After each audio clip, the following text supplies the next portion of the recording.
Chapter 6:12. Zhang Feng, who was arguing with Qing Chimo and the others about the importance of cement, wondered if he was playing the lute to a cow. And at this moment, Li Chengqian's voice at the foot of the mountain saved his life. How could you explain this to a few uncouth men and a monk?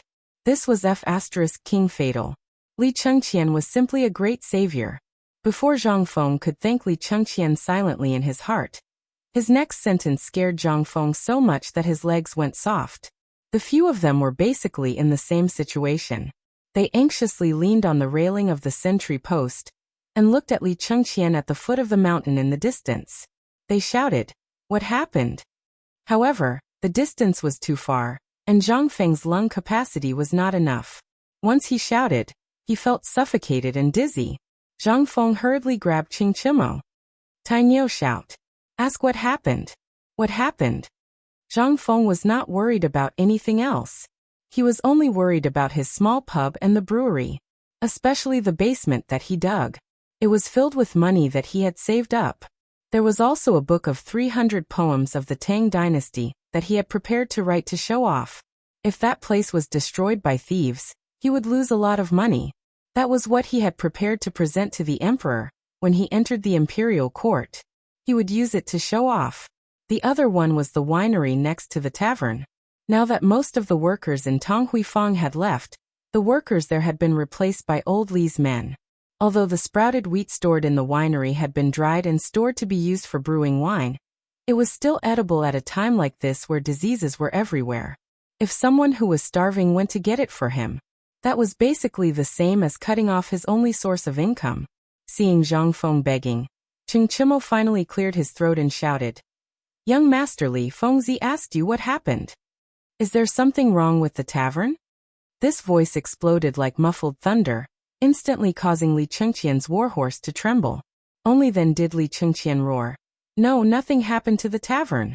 Amidst the wind and the rustling of the tree trunks, that was all the crowd heard. "It's gone, the tavern is gone, something happened." When Zhang Feng heard this, he only felt his head sink and was about to fall head first. "It's over. Mother ***, it's all over. I don't want to live anymore. It's Lao Tzu's money. Lao Tzu's poetry collection." Fortunately, Wei Shuyu and the others were skilled. Seeing that Zhang Feng was about to fall, they hurriedly pulled him back. At this time, everyone at the mountain gate also heard this sentence. Old He and the others could not help but explode. "What? Did you hear that, neighbors? Fengzi's tavern is gone. Workers of Tonghui Lane, get your weapons and go down the mountain. Let's see who has the guts to touch Fengzi's tavern. Go, go, go. Fengzi, don't take it too hard. We'll avenge you right now. Go, go, go, go, avenge Fengzi. Fengzi's tavern is in trouble." At this time, as this matter spread around the mountain gate, everyone was also talking about it. Unwittingly, as the rumors spread, the atmosphere changed. Fengzi is in trouble. Fengzi is gone. Fengzi is in trouble. Quick, go to the mountain gate. Someone is fighting their way up the mountain. Fengzi is in trouble. What? Everyone was dumbfounded. What happened to Fengzi? However, in the next moment, the people who were working at the construction site were furious. If it were not for Zhang Feng, how would they be able to eat their fill? If it were not for Zhang Feng, they would have starved to death. If it were not for Zhang Feng, how would their son have the chance to enter the school? If it were not for Zhang Feng, how would they be able to find a way to survive in this year of disaster? But damn it, someone dared to cause trouble? Brothers, Fengzi has given away his entire family fortune for us. Now someone wants to kill Fengzi. What is this? This is destroying our way of survival. I can't stand it. Let's go kill him. No matter who it is, if he dares to touch Fengzi, he will be my enemy for life. Let's go, let's beat him to death. At this moment, at the back of the mountain, which was the pig farm in the call of Shao Mountain, Zheng Tufu and his son, as well as Ma Zhou, were squatting on the ground, watching the old eunuch Old Gao sharpen a strangely shaped knife while explaining the techniques of pig slaughtering. At this moment, the dog suddenly rushed over. Oh no, something happened. Brother Fengzi is in trouble. The few of them heard that. They were instantly shocked. What? What's going on? Dog, what happened to Fengzi? The few of them hurriedly asked. Zheng Tufu picked up the butcher's knife and rushed to the dog.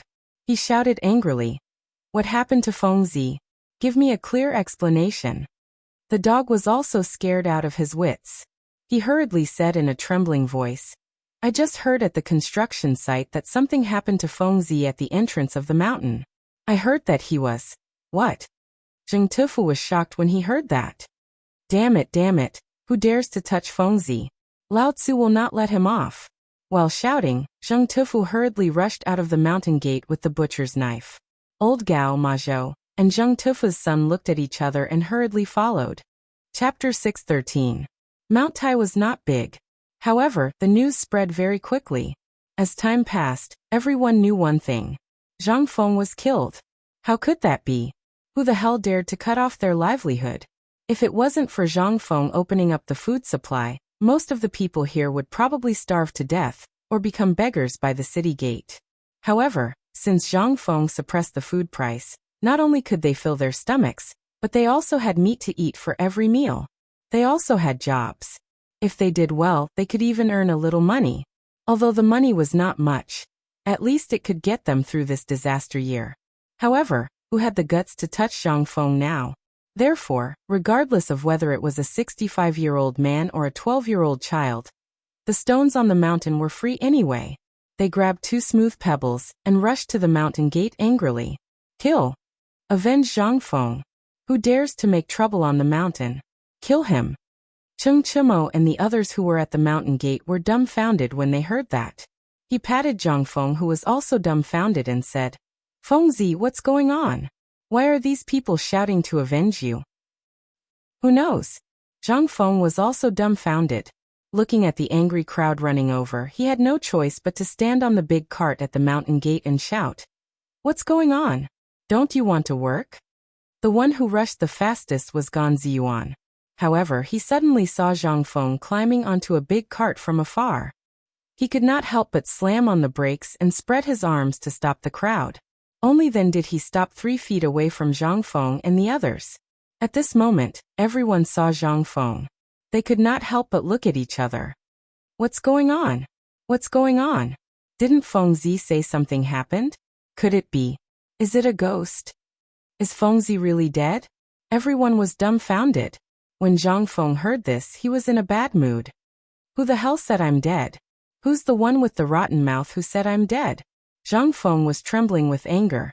As more and more people rushed over, after seeing Zhang Feng's appearance, even the women and children directly knelt on the ground and wailed, "Oh my God! What a good person! Which damned bastard came to harm him?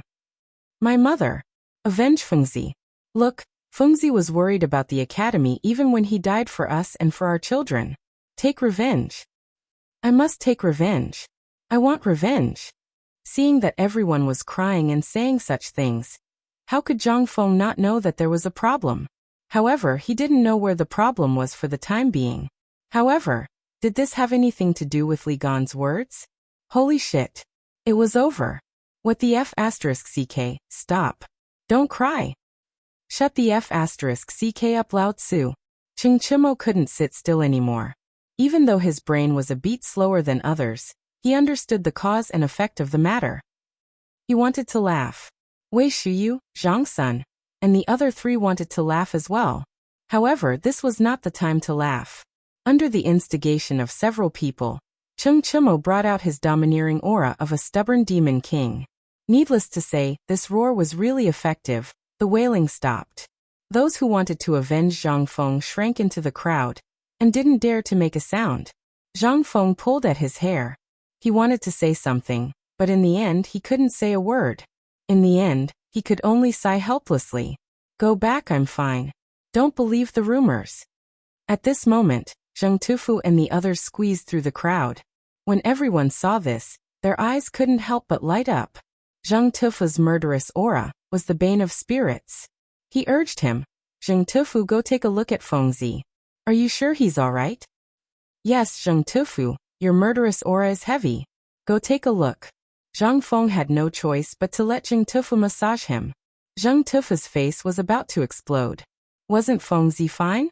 At this moment, everyone couldn't help but hold their breaths. Zheng Tufu silently tidied up Zhang Feng's messy hair. Then he waved his butcher's knife and roared, "Motherf asterisk cur, gozi, you piece of trash, come out from Lao Tzu. You motherf asterisk cur dare to say that Feng Zi is dead. Do you believe that Lao Tzu will kill you first?" Go Zi, who was squeezed in the crowd, shuddered. He quickly shrank his body and crawled out of the crowd. At this moment, under Zheng Tufu's confirmation, everyone finally knew that Zhang Feng was fine. Only then did they leave embarrassedly. "It's good that he's fine. Ha ha, he's fine. Go and do your work. Are you slacking off here? Let's go, let's go. Fengzi is fine."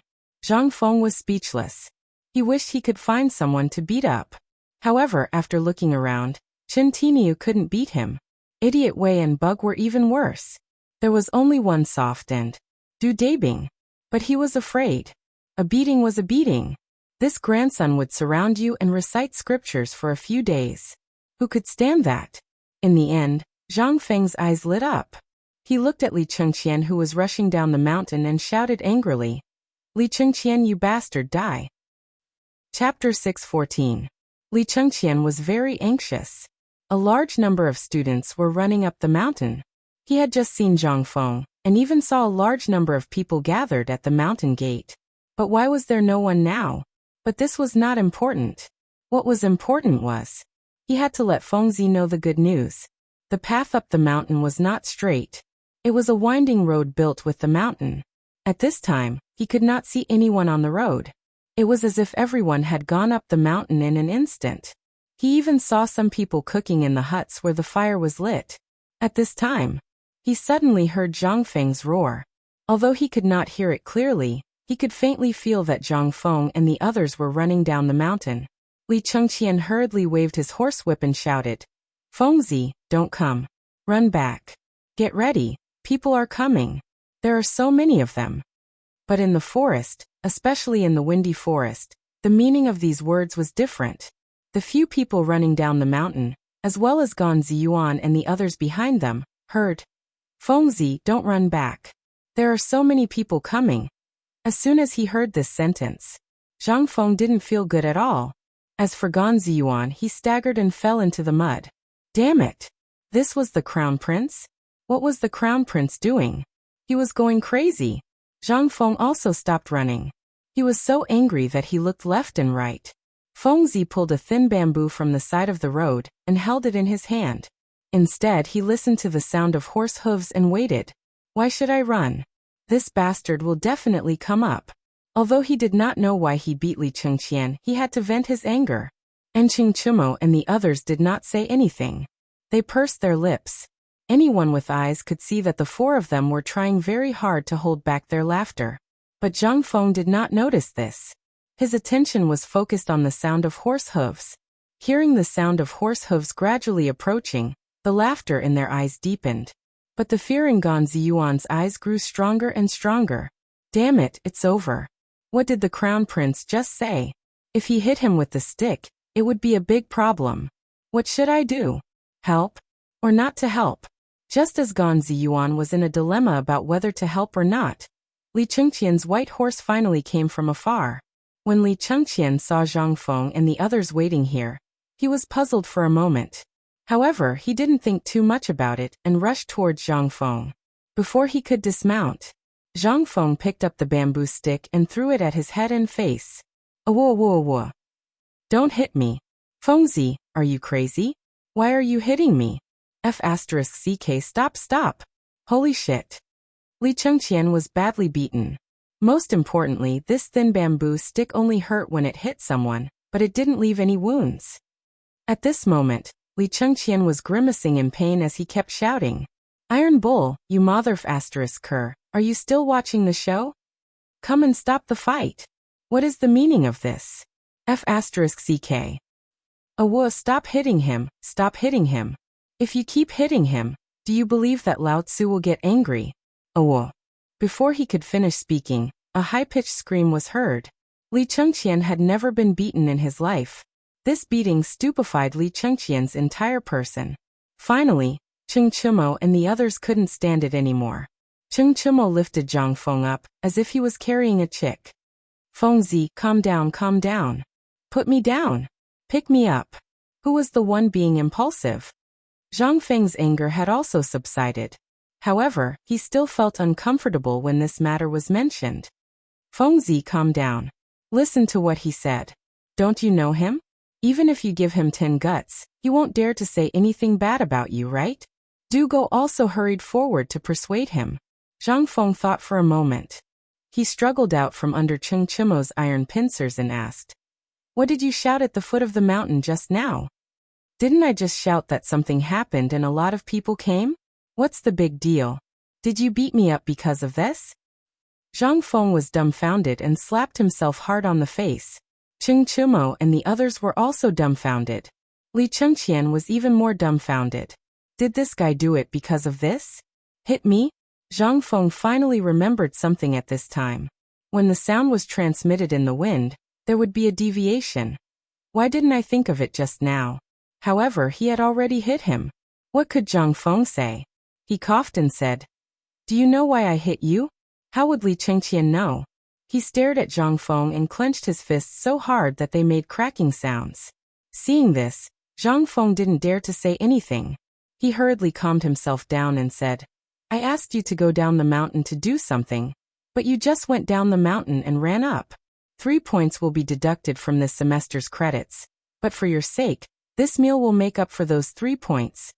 Bang! Before Zhang Feng finished speaking, Li Chengqian's fist landed on Zhang Feng's stomach. "What the F***ck? I thought you were doing it for something. You hit me for this? What the F***ck? Look at the foot of the mountain. What's at the foot of the mountain?" Li Chengqian was about to cry. Although he punched out, it just tickled Zhang Feng's stomach. It didn't hurt at all. He didn't dare to hit Zhang Feng.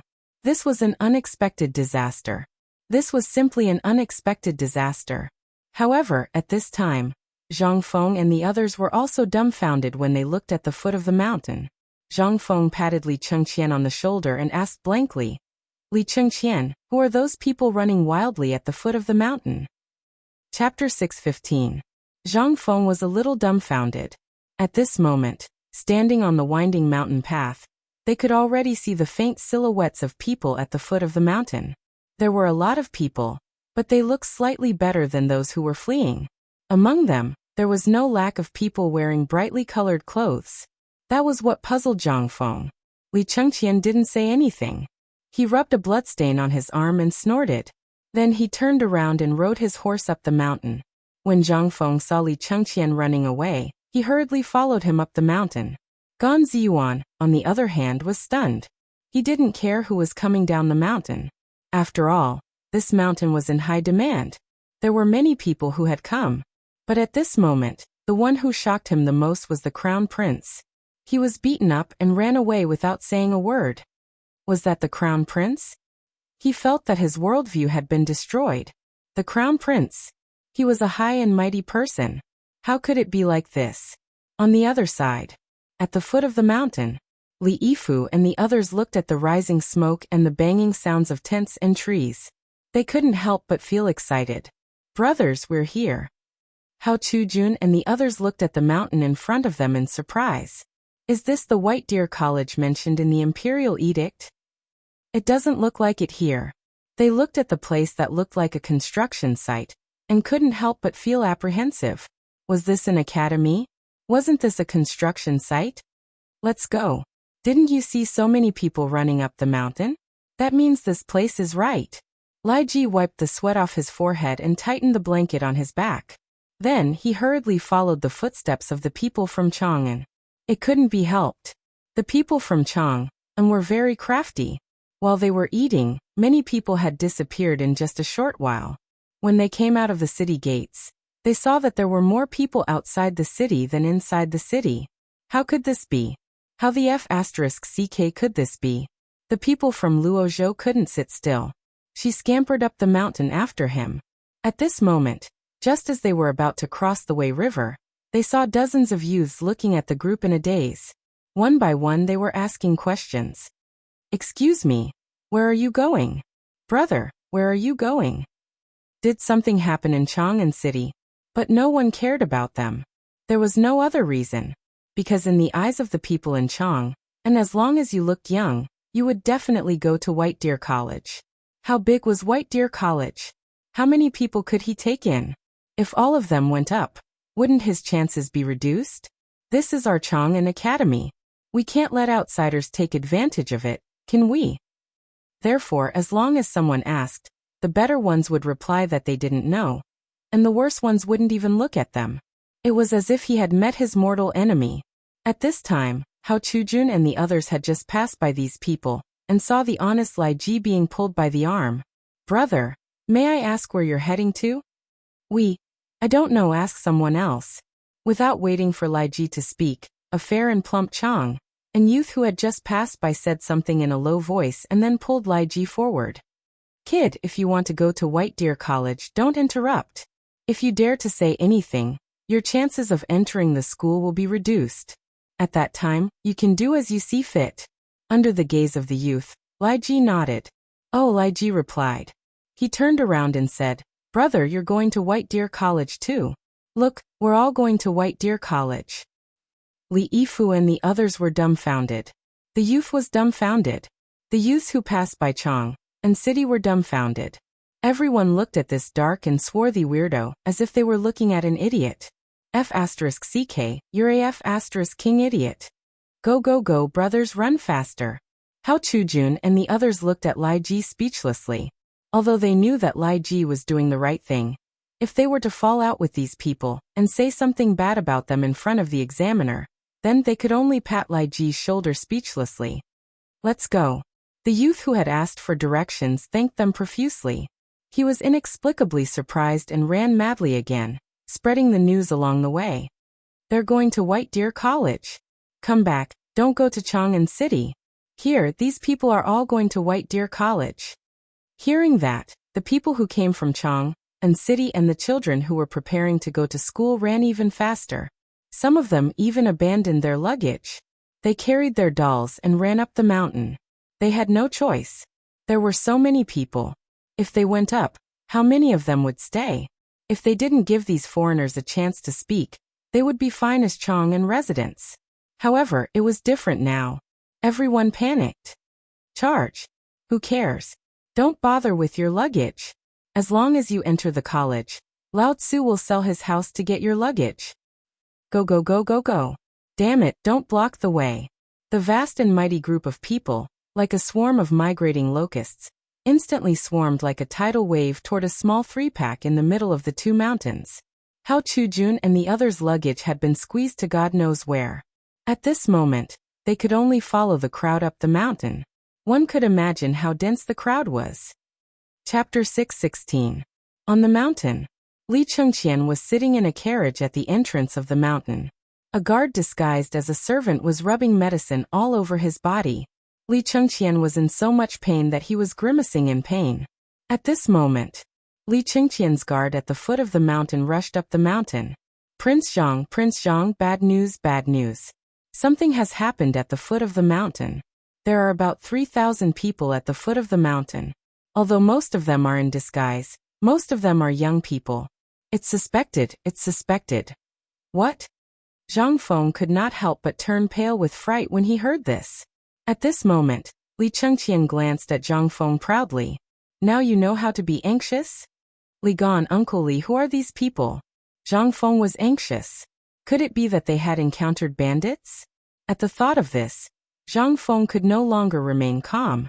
This was a possibility, a real possibility. The fact that there were 30,000 dan of grain on the mountain had long been an open secret. If they had encountered bandits, then it really made sense. Zhang Feng could not help but feel his hair stand on end. Idiot Wei, quickly get Li Gan's horse and take a shortcut down the mountain. Go get reinforcements and report to the authorities that bandits are here. Also, Tiniu, do you have a handy weapon here? Quickly call someone to guard the gate. De Bing, quickly go up the mountain to find Dr. Sunday. Ask someone to hide the grain. Zhang Feng finally panicked. He finally knew why this guy was so anxious. Damn, so many people had come. Why did they not even let out a fart when they went up the mountain? Could it be that this guy had a card up his sleeve? Or, Zhang Feng could not help but feel relieved. Cheng Chimo and the others stood there motionless.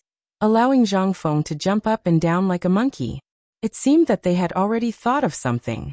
Looking around, Zhang Feng only saw the citizens of Tonghui Lane standing behind him with a common enemy, while Chen Tiniu and the rest looked left and right. No, this isn't right. Zhang Feng suddenly thought of something. If the bandits were here, Li Gan would be the most anxious one. He was the one who found the craftsmen and paid for the construction of the academy. If the bandits were here, he would be the most anxious one. But this guy was still so carefree. Something was wrong. Involuntarily, Zhang Feng's anxious heart calmed down for a moment. Li Gan? Brother Li, Uncle Li, tell me, who is the person down there? Uncle Li. F***ck. Lao Tzu won't wait if you don't say anything. Zhang Feng also lost his temper. You're not going to tell me? Did Lao Tzu not know how to wait? Zhang Feng couldn't help but sit down as well. Old He and the others looked at each other. At this time, if they could not see anything, then they would have lived in vain. They could not help but wave their hands. Let's go to work.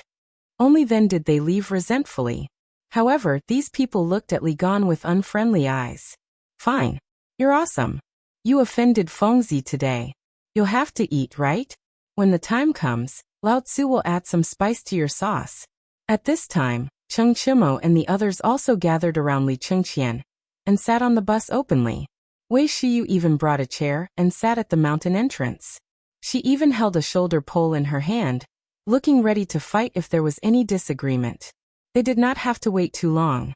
After all, the time it took for Li Chengqian to go back and forth was enough for them to go up the mountain. The first batch of people went up the mountain. They stood impatiently at the mountain entrance. Those who knew Zhang Feng pointed at Zhang Feng and shouted in surprise, "Look! He's Zhang Feng! He's Zhang Feng! He's waiting for us! Hurry, tidy up and greet the teacher!" Clang! Zhang Feng was dumbfounded. Cheng Chimo and the others were also dumbfounded. Even the shoulder pole in Wei Shiyu's hand fell to the ground. Fengzi, I say, what's going on? Zhang Feng did not know. However, when he saw Li Gan's donkey face, he could not help but roll his eyes. He got up and cupped his fists. Everyone, I'm Zhang Feng. What can I do for you? Everyone saw. They hurriedly bowed with various etiquette. Student Zhang San greets the teacher. Student greets the teacher. Greetings the teacher. Voices rang out in unison at the entrance of this small mountain gate. In an instant, everyone in the White Pants Academy heard it. Everyone forgot what they were doing and stared blankly at the mountain entrance. The large group of young people were dumbfounded. Damn, what's going on? Where are the bandits going up the mountain? Why are they all kowtowing to Fengzi? Damn, could it be that imperial edict? Hiss. At the thought of this, everyone sucked in a breath of cold air. Seeing more and more people at the mountain entrance and hearing more and more laborers gathering behind them, Zhang Feng and the others finally exploded. Cheng Chimo slapped the back of his head and shook Zhang Feng's shoulder in horror. He asked in a trembling voice, "Damn, are these all the students who came up because of the imperial edict? I'm going crazy. Who are these people? They came in a group?" Chapter 6:17. At the mountain gate, in the eyes of everyone, Zhang Feng was wearing a Confucian robe. Although he was standing quietly in the wind, he gave people the feeling that he was so elegant and free. At this time, everyone only felt that Zhang Feng was like a great Confucian, lowering his head and pondering. And they all knew the masters behind Zhang Feng. After all, who dared not to know the four great devils of Chang'an? And they were of the same age. Needless to say, Zhang Feng was actually able to make them submit to him. They did see Li Chengqian when he was riding a horse and running wildly.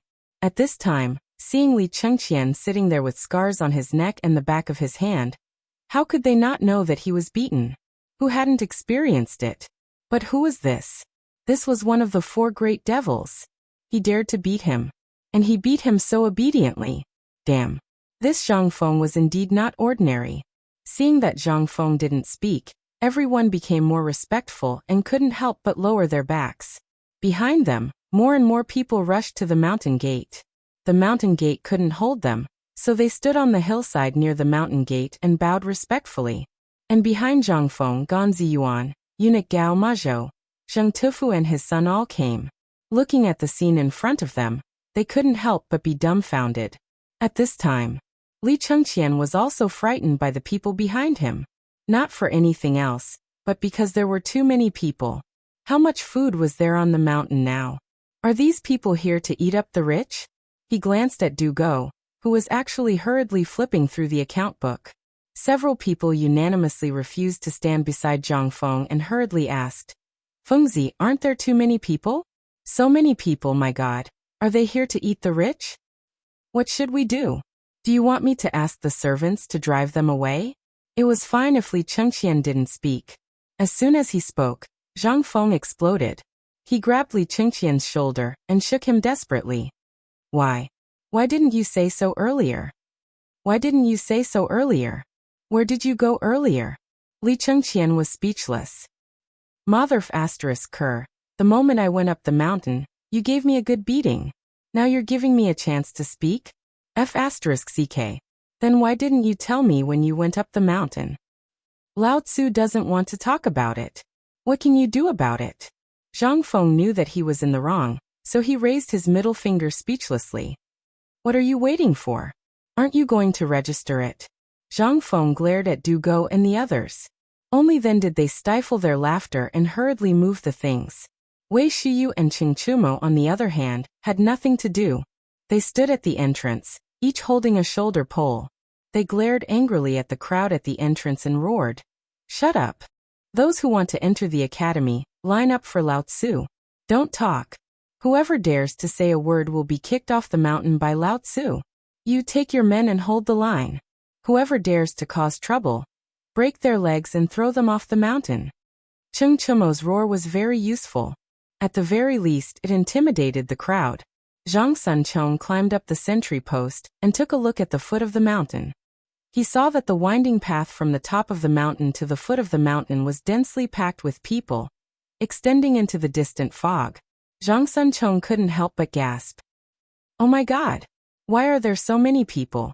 Zhang Sun hurriedly climbed down the sentry post and pulled Zhang Feng, saying, Fengzi, there are more people at the bottom of the mountain than on top of the mountain. There are at least 1,000 people. What should we do? There are so many people. Can our academy fit all of them? When the others heard this, they were also shocked. They hurriedly gathered beside Zhang Feng. Zhang Feng frowned. However, there was not much worry in his eyes. This was the result that he wanted. It's just a few thousand people. It's not a big deal. Which school in the future doesn't have that many people? Zhang Feng glanced at Du Go and patted his shoulder, saying, Kid, do you know why I want to build a 3-story building? If we do it the way you said, even if there are 10 Shao mountains, it won't be able to fit so many people. Indeed. Even the Imperial College of the Tang dynasty only had a few people. At most, it could only hold about 100 people, alright? However, what about White Deer College? The college had not been built yet, but there were already so many people. What would happen after it was built? What would happen then? Just this scene alone was enough to shock the world. Not to mention after the college was opened. However, what should they do with so many people? What about the admission procedures? Fengzi, there are so many people. Are you going to accept all of them? I've observed for a while. Among these people, there are many who just want to make a living. You want these people too? That's right, Fengzi. Are you going to accept all of them? You have to think carefully. Even the Imperial College only has about 100 people in a year. You can't do it. Zhang Feng frowned slightly. Looking at the crowd at the entrance of the mountain, he could not help but come up with a brilliant plan. How about this? Dai Bingligan and Tai Niu, I'll give you a heavy responsibility now. When they heard this, they hurriedly asked, What responsibility? The admission examination. Chapter 6:18. Admissions assessment. This thing was actually a test to see if they had a good foundation and reaction time. He couldn't possibly recruit some idiots, right? However, Zhang Feng also considered some factors. After all, many of these people were born as bumpkins, and their ancestors were illiterate. However, it didn't matter. As long as you knew a craft, it would be fine.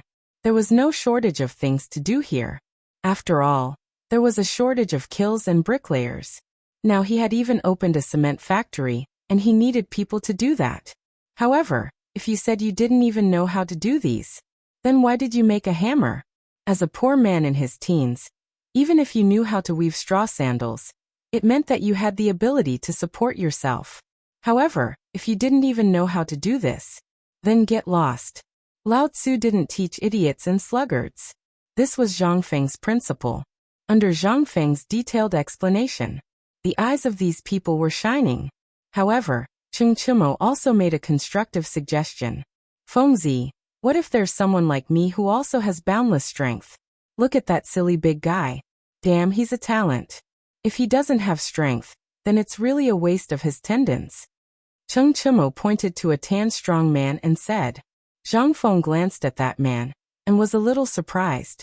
He was 2 meters tall, wasn't he? So tall you.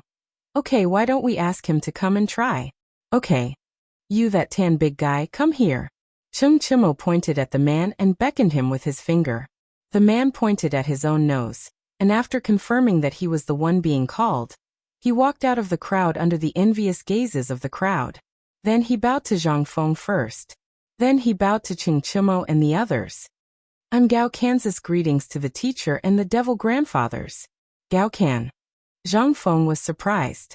In the blink of an eye, he grinned as if he had picked up a treasure. What a high level. F***ck. A famous general under Li Ji. Mother F***ker. First he picked up Ma Zhou. Now he picked up another one. He even managed to get a military general. However, even though Zhang Feng was already dancing with joy in his heart, there was no trace of joy on his face. It wasn't that he wasn't happy, but his strong mental fortitude prevented him from revealing a trace of surprise. Ahem, Gao Kan, let me ask you, can you read? Gao Kan shook his head, and his tanned face couldn't help but blush. Then do you know any craft? Does eating count? Zhang Feng held back his patience and pointed to the handcart at the entrance of the mountain, as well as the bags of food that each weighed 100 pounds.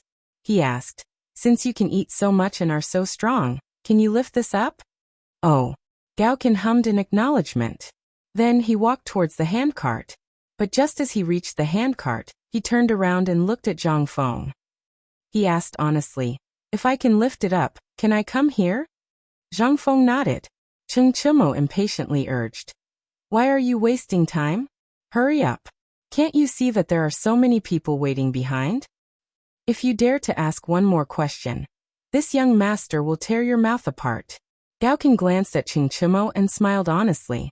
Then, under the horrified gaze of the crowd, he actually lifted the handcart up. Handcart. It was a handcart. Zhang Feng rubbed his eyes and counted the bags of food on the handcart. Those were the food prepared for the people on the mountain today. A total of 5 bags of food, and he lifted it up so easily? 500 pounds. This handcart was at least 100 pounds. How could he lift it up so easily? What kind of freaking monster was this?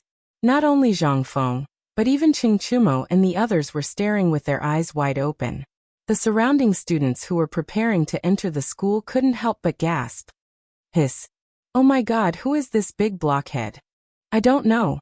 Damn it, did he grow up eating stones? Why is he so strong? What's the use of being strong? The school is a place to study and learn how to read. What's the use of being strong? Learning how to read? Hearing the exclamations of the crowd, Zhang Feng hurriedly rubbed his hands and asked him to put down the handcart. Okay, Gao Kan, put it down. Put down the cart. When Gao Kan heard that it was a cart of food, his eyes couldn't help but flash with excitement. He retracted his hand that was holding the axle and extended it towards Zhang Feng. Master teacher, I have been hungry for 3 days. If I put it down, can you give me a full meal? Zhang Feng's face darkened. He took a deep breath and thought about it. If he had this big blockhead as his follower, he wouldn't have to be afraid of Cheng Chimo. Okay. I will give you enough food, okay? Okay. After getting the affirmation, Gao Kan put down the handcart and followed Zhang Feng. He looked at him like this, which made Zhang Feng's hair stand. Old he, bring him to eat. After the meal, let him wait for me in my study room. After arranging Gao Kan, Zhang Feng looked at those people again.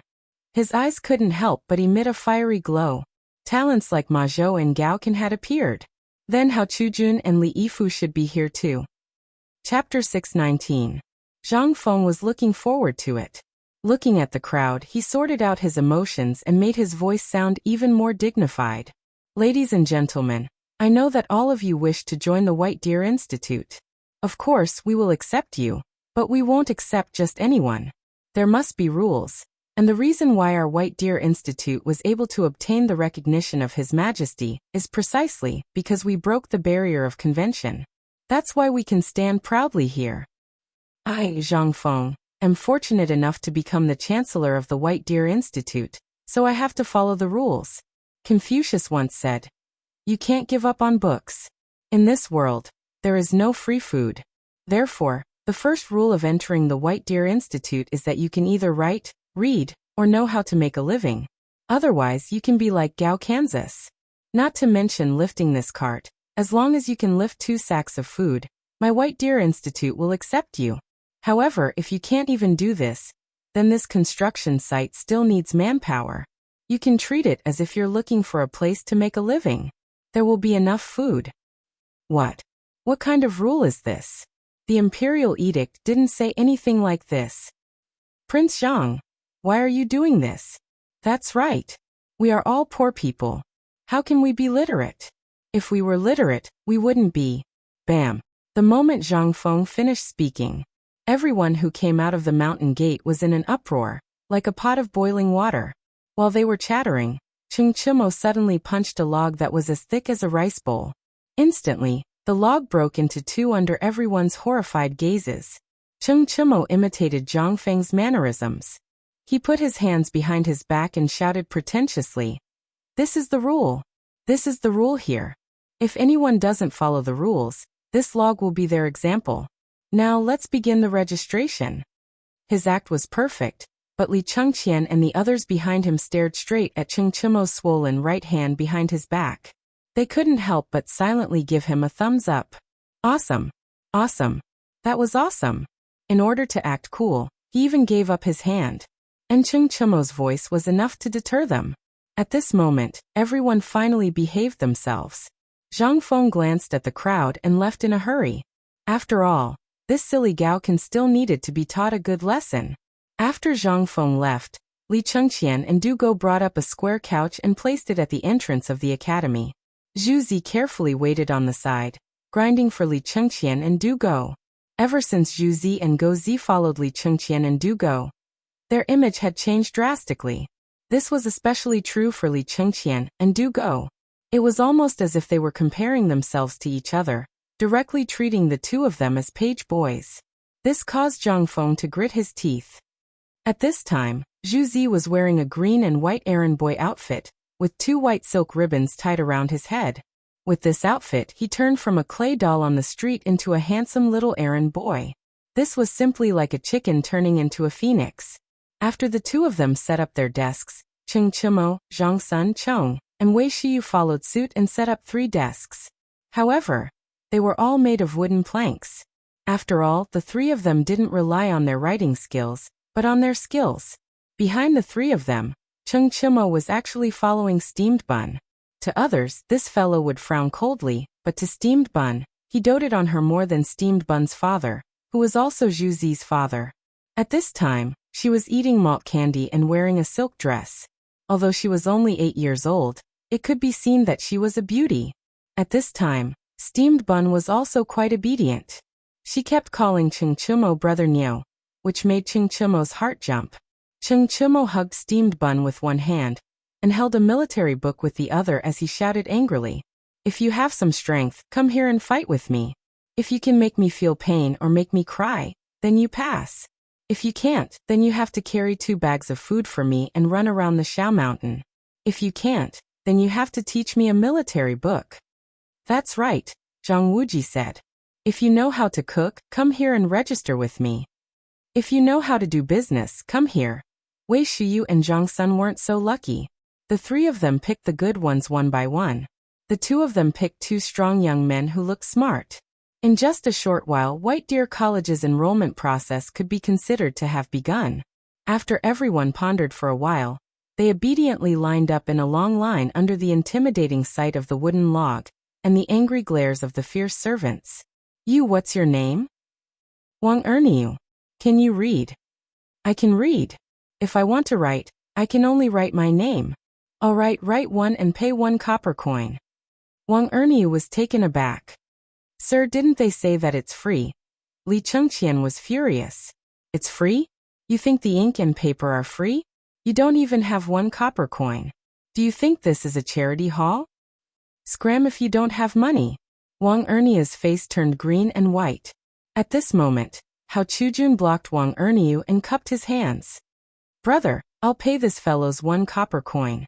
Li Chengqian looked at Hao Chujun in astonishment. Then he ticked Wang Erniu's name and pointed down MT. 1,000. Did you see those houses being renovated when you went up the mountain? Take this to the manager and tell him you're going to register. Wang Erniu was taken aback. Li Chengqian roared impatiently. Anyone who registers here must personally participate in the construction of their houses. This is also considered an entrance examination. If you can't even do it yourself, you'll be the scum of the Tang dynasty once you leave the academy. Those who want to enter White Deer College, listen up. Next, Wang Erniu was taken aback. Finally, he cupped his hands at Hao Chujun and left. Name: Hao Chujun of Anzhou. Chapter 620.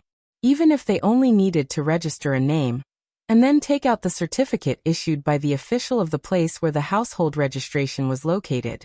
Even so, it lasted from around noon all the way to the evening before it finally ended. At this time, Li Chengqian and the others looked at Gao Can, who was standing behind Zhang Feng like a wooden stake, and were speechless. They didn't know what Zhang Feng said to this thing, but it actually made him follow Zhang Feng wholeheartedly. Li Chengqian and the others looked at the 9 feet tall Gao Can and couldn't help but shake their heads and sigh. In the future, it would be impossible to abuse Zhang Feng again. This guy also learned to be smart. But this was not the point. The point was that this guy actually looked at the name on the registration book and actually laughed wretchedly. Everyone couldn't help but watch it. Cheng Chimo even whispered something in Steamed Bun's ear. And then Steamed Bun actually ran over and said crisply, Brother Fengzi, Brother Niu said that your smile is so wretched. Zhang Feng heard this and his face instantly twisted. Gao Can, who was standing behind Zhang Feng, glared and was about to beat Steamed Bun. Zhang Feng was so scared that he hurriedly blocked Gao Can, touched Steamed Bun's head and said, You go and tell him that I said to let him pick up feces tomorrow, or I'll deduct his credits. PFFF. Ha ha ha. Ha ha ha, Iron Neo, you have nothing better to do. You dare to make such a joke with Fengzi. Now you've gone too far, right? Cheng Chimo looked at Zhang Feng with disdain and said lightly, Steamed Bun, your brother Fengzi asked you to pick up feces tomorrow. Are you going? No, Brother Niu will pick. Steamed Bun blinked his eyes and looked between Zhang Feng and Cheng Chimo. Then his answer made Cheng Chimo scared. Okay, you guys go back to sleep. Let's discuss what to do next. Zhang Feng was too lazy to say anything more. To be able to recruit Gao Can today was simply picking up a treasure. This fellow was recorded in history as being ranked 5th in the late Tang Taizong period and the early Liji period. If he could recruit such a ferocious person as his subordinate and properly train him, he would be a great help to him in the future. What's more, Hao Chujun, Li Yifu, and the others were also here.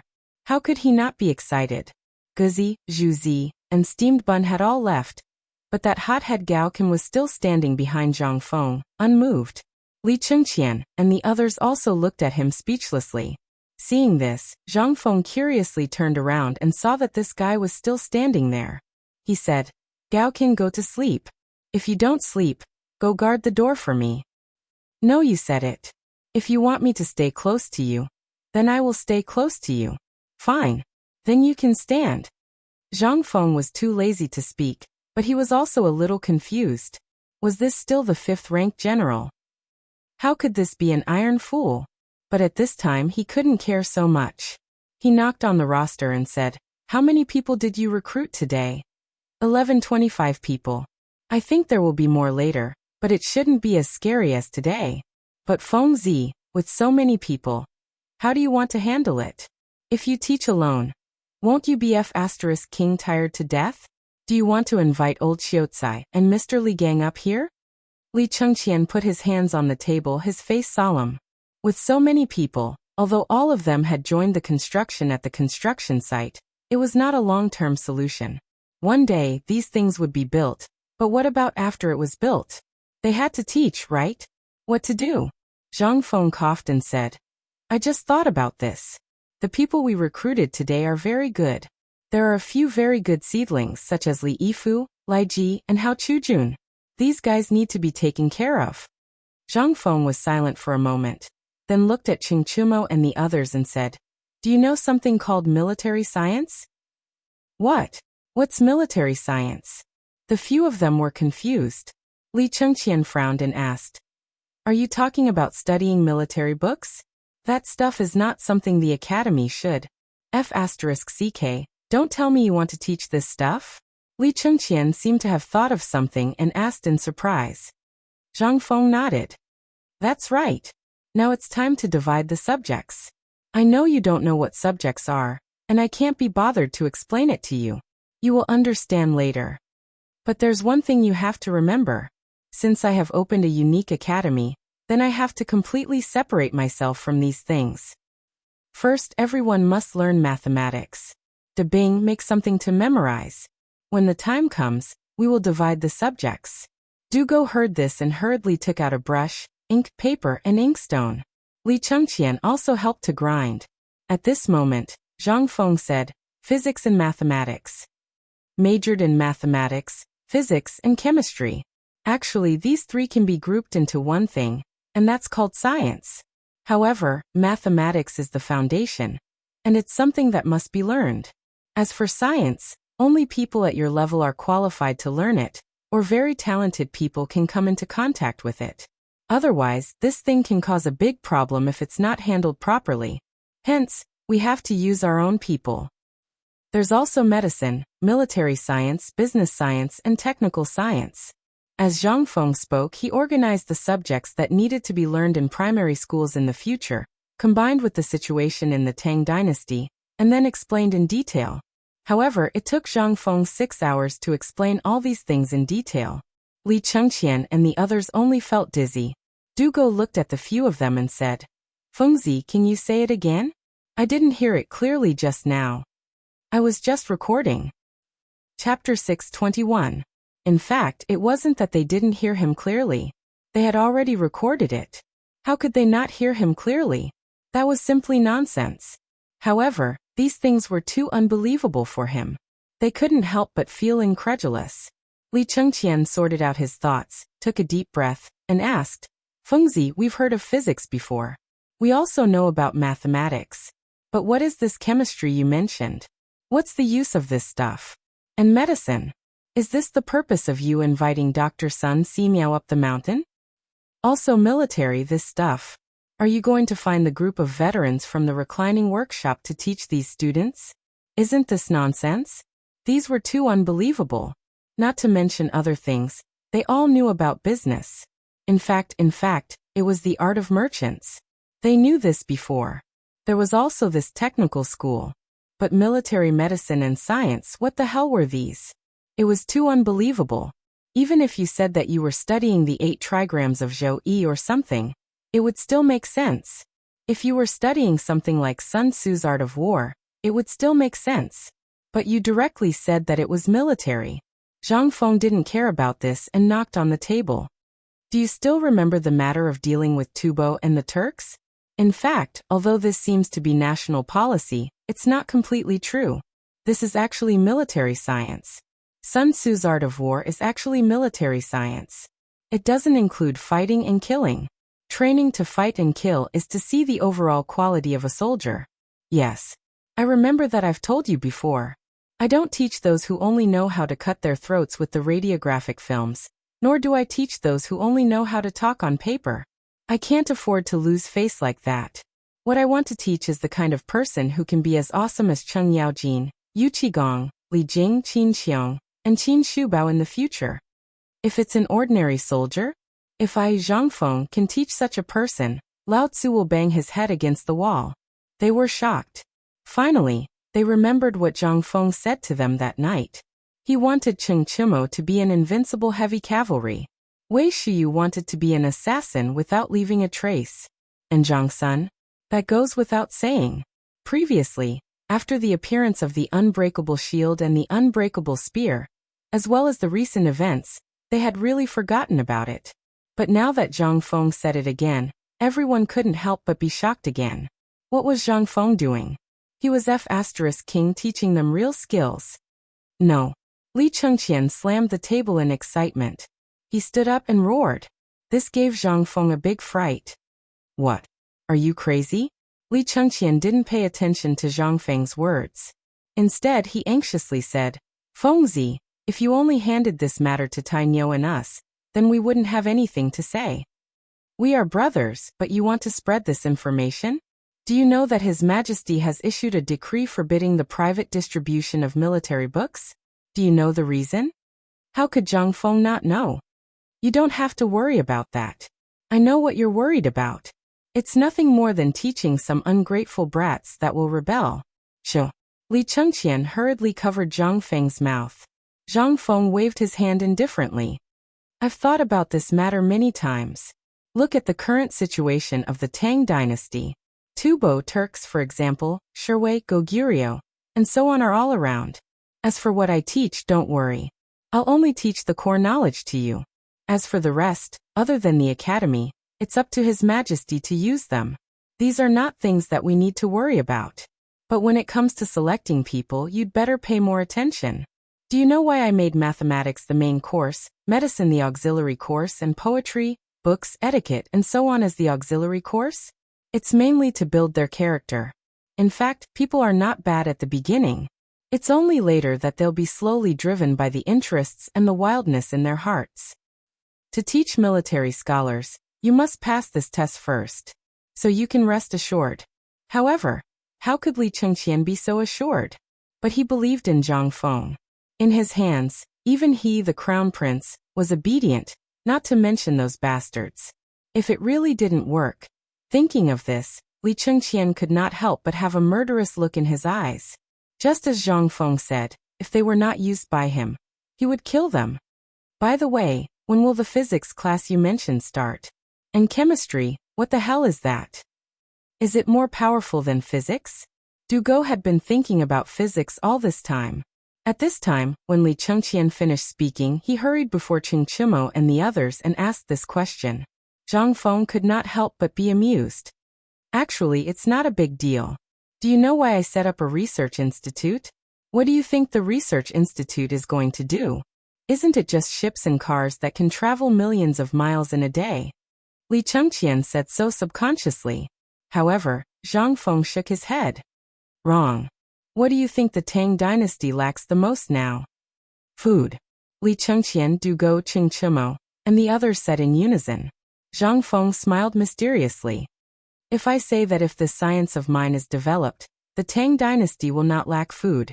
Even if it's a dry day, it will still be able to make the people full of food. Would you believe me? Chapter 622. Li Chengqian and the others were completely shocked. Let the people fill their warehouses? Even the Emperor of Qin and the Emperor of Han didn't dare to say such a thing. How could a small research institute of White Deer College come up with such a thing? Since they were shocked, they hurriedly asked. However, Zhang Feng wouldn't say anything even if he was beaten to death. He only said a few words in a despicable manner. All you need to know is that the core of White Deer College is actually for the 3 big factories, the steel factory that is invulnerable, the loom that doesn't require manpower and can weave 3,000 feet of cloth in a day, and the rubber factory. That's all. As for the rest, you will know when the time comes. The core isn't the research institute? Dugo was dumbfounded. However, Zhang Feng rolled his eyes at him. Li Chengqian then said dizzily, What Feng means is that this research institute is a secret of White Deer College that no one other than the few of us can know about. Dugo nodded in realization. He pointed at Gao Can, who was snoring like a wooden stake, and said, What about him? He heard it too. The others were speechless. What kind of godly person was this? How could he fall asleep at this time? No wonder Feng Zi would let this guy be his follower. Wasn't this 2F** king useful? However, there's still a main problem now, Feng. Zhang Sun spread his hands and said, No matter how awesome you say it, you still lack manpower. Don't tell me you're going to tire yourself to death with these thousands of people? When Zhang Feng heard this, he finally understood. It was true. There were so many people and he was alone. He was going crazy. Zhang Feng touched his mouth and pondered for a long time, but he couldn't think of a solution. This Chang and university was basically a cover-up and prepared for those who really didn't have much talent. After the first semester, those with poor grades would be sent over. If Li Gang still couldn't solve it, then they would be kicked out. This was also a way to make use of trash. It couldn't be revoked for now. In that case, there was really no one to use. Zhang Feng could not help but sigh. Previously, he was worried that no one would come. That's right. What I'm worried about now is where will the people come from to guide these guys? You can't expect me to teach them word by word, right? Wouldn't he be exhausted to death? However, it was still early. There was still time. Zhang Feng rubbed his throbbing temples and waved his hand. Go to sleep. I'll only say this once. Tomorrow, I'll go down the mountain and wander around Chang and city to think of a solution. Also, during this period of time, your task is to move all the books in your house for Lao Tzu to boost his reputation. Also, Li Gan, go and ask your father where his preface to the Orchid Pavilion is. How long has it been? It's time to fulfill the promise. The academy is too cold. Why don't you guys worry about it? You even say it's a good thing. Zhang Feng scampered off amidst his nagging. All that was left was a group of people in a mess. What's wrong with Fengzi? If he wants books, just ask for books. Why did he have to make it sound so fresh and refined? Li Chengqian looked at Zhang Feng in disdain. Isn't this how he's always done things? He's just pretending to be cool. It's really fresh and refined. Let's go to sleep. I want to ask my father for books. But, speaking of which, De Bing. Without waiting for Li Chengqian to speak, Dugo clutched his stomach and screamed. Ouch! My stomach hurts. Everyone, take your time to chat. I'm leaving. Li Chengqian was speechless. He looked at Qing Chimo, then at Zhang Sun and Wei Shuyu. Well, it seems that we'll have to rely on ourselves for this matter. The rest is easy. I can get some things from my place. However, there are still some strange books that I'll need the three of you to deal with. That shouldn't be a problem, right? What could they say? The Crown Prince had already spoken. Even if there was a problem, there would be no problem. Who could compare with Dugo? Qing Chimo did not mind. Anyway, although there were many books in his house, they were, in fact, obtained by his father to put up a front. As for the real good books, it would be up to Wei Shiyu to do it. This guy definitely had more strange books in his house than anyone else. Li Chengqian slapped his forehead, finally remembering an important matter. Worm, I remember that you have a book Wei Liaozi at home, right? When Zhang Sun heard this, his face could not help but turn a little ugly. I do have it, but this thing is my father's favorite. It's not easy for me to take it. It's fine. Just tell him that Fengzi wants it, and he'll take it out for you himself. There's also the Book of Jin, the Three Lu, and the Six Tao. Have you heard of these things? Li Chengqian racked his brains and asked one by one. He had to make use of this good opportunity to get all these good things out. Even he only knew about these things when he chatted with Li Gang in the past. He really did not know where these things could be found. If he could make use of this opportunity to get his hands on them, then his life would not be in vain. As for Dugo, who was hiding outside the door, actually did not go to the outhouse because of a stomachache. When he heard that there were so many good books, how could he sit still? He hurriedly said, I know about this. Previously, when I was at the bad guy's house, I happened to hear him mention a book called The Six Tao. It would have been better if he did not say anything. Once he said that, Li Chengqian and the others could not help but laugh evilly. I'll leave the rest of the books to you. It's your fault for having so many books. Chapter 623. The next morning. After saying goodbye to everyone, Zhang Feng went to Chang and city leisurely on a roller coaster. Although Li Chengqian tried to persuade him to sit in the great scholar's sedan chair or ride his white horse, Zhang Feng didn't know how to ride a horse. Besides, he didn't want to be too conspicuous. At this time, some small vendors and stalls had already been developed at the foot of the ruined mountain. Even the traveling merchants had built a simple shed with trees and started to do small business in it. Not to mention that the business was not in Chang and City. For example, the barbecue cellar. Now the barbecue was mainly chicken and duck meat, which suited the taste of the hard work on the mountain. Even Ching Chumo and the others went down the mountain from time to time to make some barbecue and drink a big barrel of beer. Then they went up the mountain while humming a song. Not to mention the common people. After a day's work, they went to drink a bamboo tube of beer at night. Although they couldn't afford the barbecue, at least they could smell the fragrance and drink the beer. At this time, standing outside Chang'an City, looking at the modeled city wall, Zhang Feng had the illusion that he saw the city wall of Chang'an City in the future. Sparse people were going in and out listlessly. On the way, he saw some teenagers who were excited to go to the academy. Entering Chang'an City, the disaster victims in the city were obviously reduced a lot. Zhang Feng was a little puzzled. It seemed that the disaster was under control. But why were more and more people gathering on the mountain? It was not a good sign if it went on like this. Although there were 30,000 don of grain, the original 5 or 6,000 people, plus the current 1,200 people, were almost 10,000 people. With so many people, the 30,000 don of grain would be used up. No, he had to find a way. The streets of Chang'an were very clean. Most of them were peddlers, but the pedestrians on the street were much less. At the gate of the treasury, there were still some refugees waiting to be given porridge, but there were not as many as before. Along the way, Zhang Feng was also thinking about how to get rid of this thing. After all, it would be a big problem if he just sat there and did nothing. Just as Zhang Feng entered Tong Huifang, he was spotted by a few women. Yo! Fengzi, you're back? Everyone come out quickly. Quietly, Fengzi is back. Fengzi, you're back. Come out. The originally quiet Tonghui Lane was filled with shouts. Gradually, people came out of their homes and stood on both sides of the road, looking at Zhang Feng. Instead, he left him a straight path to the tavern. Zhang Feng was speechless. Was it necessary? Wasn't it just a trip out? Why were they all so polite? Zhang Feng could only grin like an idiot as he clasped his fists and thanked everyone. With great difficulty, he finally made it to the tavern. Zhang Feng finally let out a deep sigh of relief. He took a piece of smoked bacon and threw it into the pot to wash it. Then he set up the firewood and took out a jar of good wine. He lay down on the recliner and swayed gently. It was still more comfortable to be at home. However, just as Zhang Feng cooked up 3 dishes and was about to have a good drink before going to look for Lao Li, someone knocked on the door of the tavern. Brother Zhang Feng? Brother Zhang Feng? Who is it? It's me, Lao Feng. Lao Feng? Zhang Feng was a little surprised. However, he still put down the wine jar and opened the door of the tavern. As soon as he opened the door, he saw Feng Xianling squinting and stroking his beard while sizing up Zhang Feng.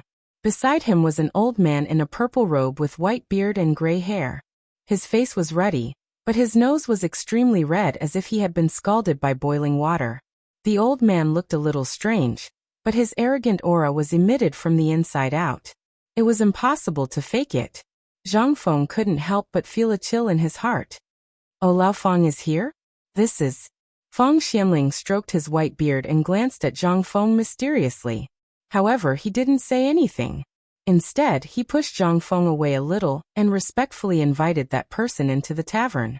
As soon as he entered the tavern, that person saw the poem on the wall. He couldn't help but look a little awe-inspiring. This, young friend, is this the poem you wrote? Zhang Feng couldn't figure out who this person was, so he could only nod. I was drunk and randomly drew it. I didn't have time to clean it up. Excuse me, sir. The old man's face became serious. Such a good poem.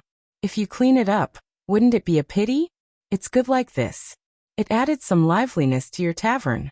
Toasting, don't stop drinking. This is the poetry that a tavern should have. Good poem, good poem. Zhang Feng was also puzzled. The mystery of Lao Feng and the old man made him somewhat unable to figure out the old man's background. Could it be the emperor? No.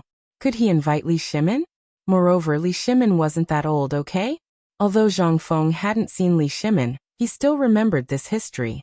At this time, Li Shimin was about 40 years old. If you say he was Li Yuan, he didn't look like it.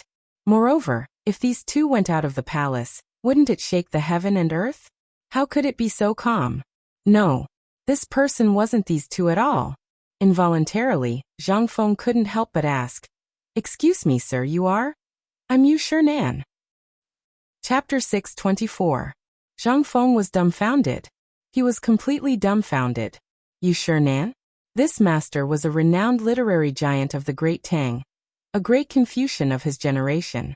Moreover, he was one of Li Shimon's favored men. Moreover, he was highly accomplished in politics, poetry, and calligraphy, especially the Beitang Book of Banknotes, which was a great work. To be able to leave behind a work of authorship in this era.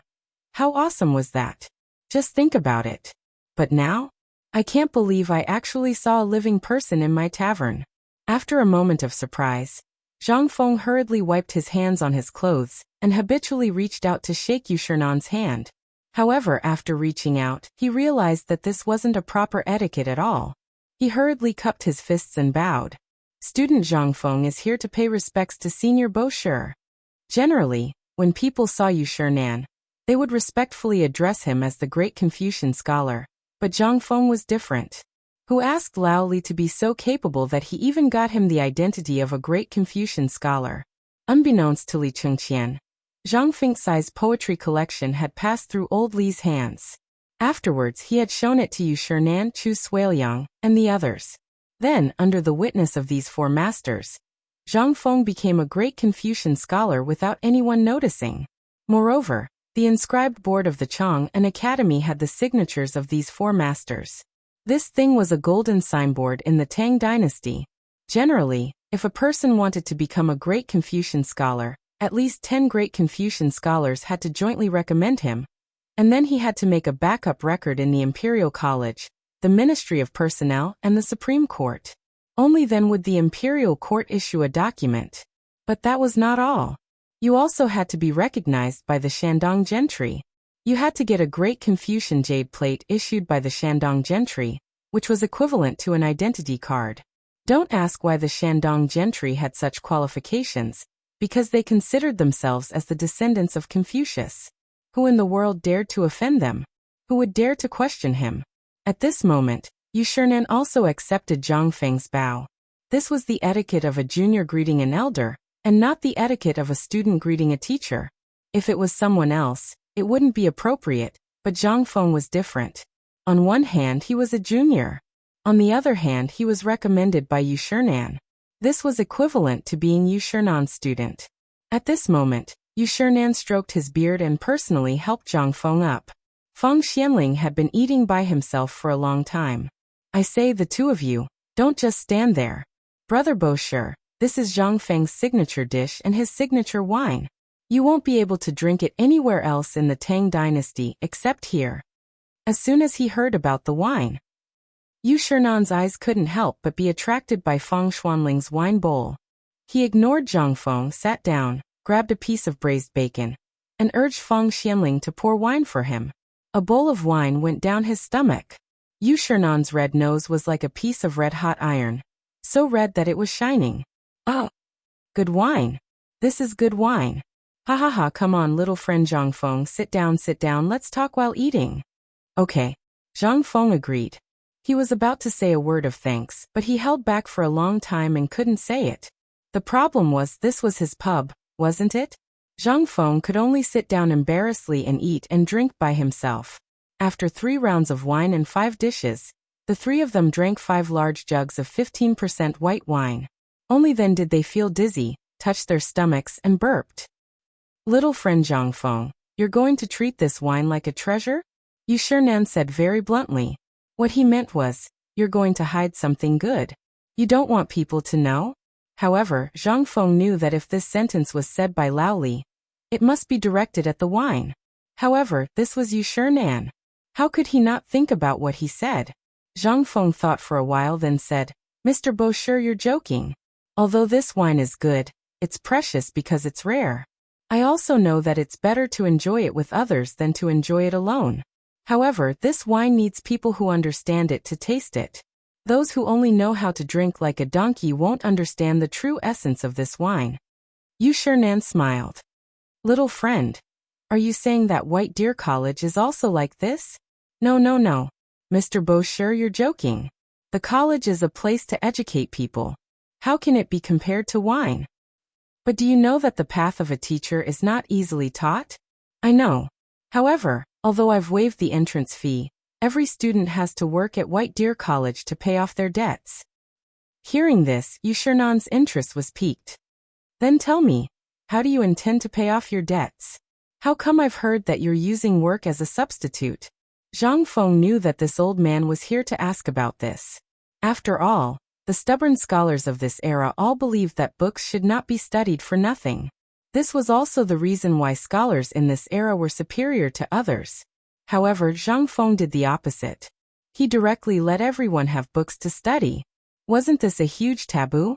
However, the reason why no one came to find trouble with him was mainly because of Zhang Feng's unimaginable philosophy of running a school, and those incomparably complicated subjects. Everyone thought that he was just fooling around. On the other hand, this college, in the eyes of the people at the top, was actually just a toy for the crown prince. Chapter 625. Zhang Feng said after pondering for a while. Mr. Bosher, may I ask how many literati there are in this world? Less than one level, Zhang Feng asked. Then may I ask if these people can pick up their swords and go to the battlefield to kill the enemy when the country is in danger? Nan thought for a while, and his face became serious. No. Well, may I ask Mr. Bosher, why should the literati be one level higher than the common people? Why is that? In this time of famine, it is the literati who suffer. Can what we learn from books help the world? When the country is in danger, can these literati protect the country? Nan's face changed. He sighed and said, no. Zhang Feng also sighed. He pointed out the window and said, the literati of the Tang dynasty occupy one level, but they have a salary every day. The poor people can only face the yellow soil. They are like peonies surrounded by the common people. Think about it. If a garden is full of weeds and yellow soil, won't it be beautiful? If there are not only peonies in this garden, but also other flowers and plants to serve as a foil, then what would it be? This is a garden of flowers. The former is like the current situation of the Tang dynasty. I am not talented, but I can't bear to see that there is only one peony left in this beautiful picture of mountains and rivers. Therefore, I use my own strength in this way to add a little green to this garden. Nan's entire body turned solemn. And so did Fang Xianling. In fact, he came to Zhang Feng's place today, because he was pestered by Nan. In Li Shimen's study, Nan accidentally learned about Zhang Feng's calligraphy, and found a poem that didn't belong to the collection in Fang Xuanling's study. He couldn't help but be interested. But he didn't know. The poetry collection that Li Shimen had shown him was only half of it. To be precise, it was not even half of it. It was just that Li Shimen picked out a few poems, and didn't let him finish reading them. However, all of this had shocked Nan, which was why he had strongly recommended Zhang Feng. But now, Nan had a deeper understanding of Zhang Feng. This guy looked a little rash, but when he said that, Nan really saw a different side of him, especially Zhang Feng's view of the current Tang dynasty. It was not something that a person of his age could understand. Little friend Zhang Feng, you're right, but people are divided into different grades and ranks. This is something that has existed since ancient times. Don't tell me that you think this is wrong. When people are just born, there is not much difference. As long as they have enough to eat and wear, it is enough. The difference is what happens after they have spiritual wisdom. At this time, the differences between people will be revealed one by one. Some people, with a teacher taking the lead, are like an old cow teaching a calf to plow the field and pull a cart. With some teaching, they will make faster progress. Without teaching, they will naturally make slower progress, and even live in ignorance for the rest of their lives.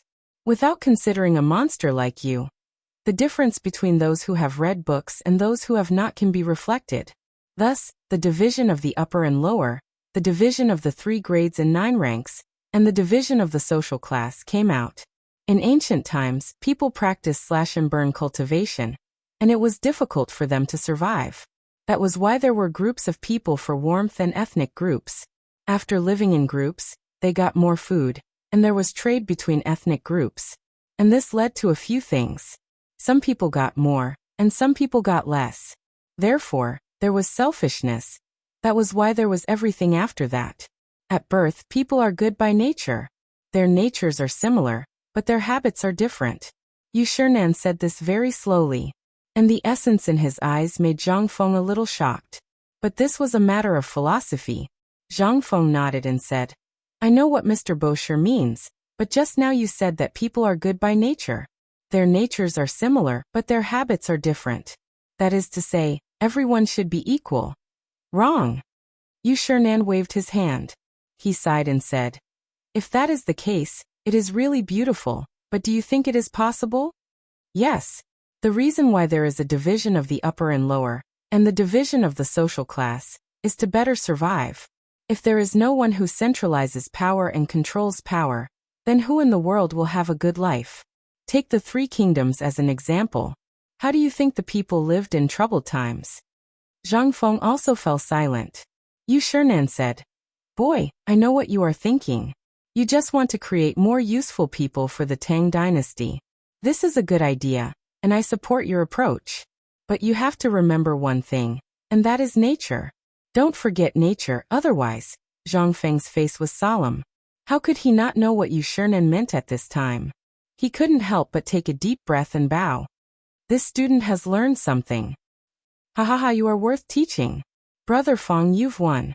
Yu Shinan laughed heartily. Then he waved his hand and motioned for Zhang Feng to get the wine. Zhang Feng fetched a jar of wine and personally poured it for Yu Shinan. However, at this time Zhang Feng suddenly thought of something. Chapter 6:26. Didn't he go down the mountain because of this matter? Now that this person had taken the initiative to come knocking on his door, it seemed that this collection of poems was still useful. Tomorrow he would have to distribute all the poems, so that those great scholars would take the initiative to come knocking on his door. Wouldn't that be wonderful? Thinking of this, Zhang Feng couldn't help sighing with a sad face. Old Mr. Bosher, there's something you don't know. Although I have the intention of teaching and educating people, I can't cook without rice. Feng Xianling glanced at Zhang Feng. How could he not know what this guy was up to? But he couldn't say anything. After all, he knew the situation on the mountain. At this time, seeing Zhang Feng's appearance, Feng Xianling could only help him and said, Brother Bosher, you didn't go to Feng Zi's place, but my son has been there for more than 10 days. The last time he came back, I heard that there were basically shacks there. You don't know, right? This guy emptied his family's property in exchange for 20,000 don of grain. Without his 20,000 don of grain, the price of grain in Chang and city would be 10 times higher. Hearing this, Yu Shinan couldn't help but look at Zhang Feng in surprise. He stroked his beard and nodded. That's right. Practice what you learn and apply it. This is my role model for scholars. Don't worry if you have any difficulties, just tell the old man. Although the old man isn't as magnanimous as you, and doesn't have 20,000 don of grain, there are many students from the old man. When the time comes, I'll write a letter to ask them to help the academy, and also show my sincerity. Hearing this, Zhang Feng hurried to the left. Thank you for your kindness, Mr. Bosher. Yu Shinan laughed heartily. The three of them drank a cup of wine, and saw that Zhang Feng was still frowning. Yu Shinan asked again. It seems that you have something that you can't tell me? Of course. And it was a big problem. Hearing this, Zhang Feng sighed again and nodded. Yu Shinan narrowed his eyes. Let's hear it. The old man wants to see who is so bold as to go against the academy issued by the emperor's imperial edict. Don't worry, old man will take care of this matter for you. Tell me, what exactly? Old Mr. Bosher, this isn't a matter of who's against you. Like I said before, I can't cook without rice. Yu Shinan put down a piece of bacon in surprise and asked, tell me about it. Seeing that Yu Shinan had taken the bait, Zhang Feng said, everything is going well in the academy. In the past few days, we have accepted almost 1,000 students. If we count according to the number of students who have come to the academy in the past few days, it is estimated that there will be about 5,000 students. Yu Shinan couldn't help but cry out in alarm. So many people? What are you trying to do? Zhang Feng spread his hands. As this brat said, It's precisely to add some color to the great Tang's flower scroll. Moreover, I've opened up many subjects, which is why so many of these poor people are flooding into my academy. I know what you are worried about. Yes, my academy does have a lot of people. However, only a few of them may soar to the sky, but what about the rest?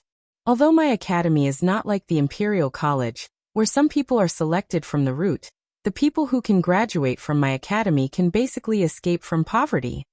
And the key lies in the subjects that I have set up. Yu Shernan heaved a sigh.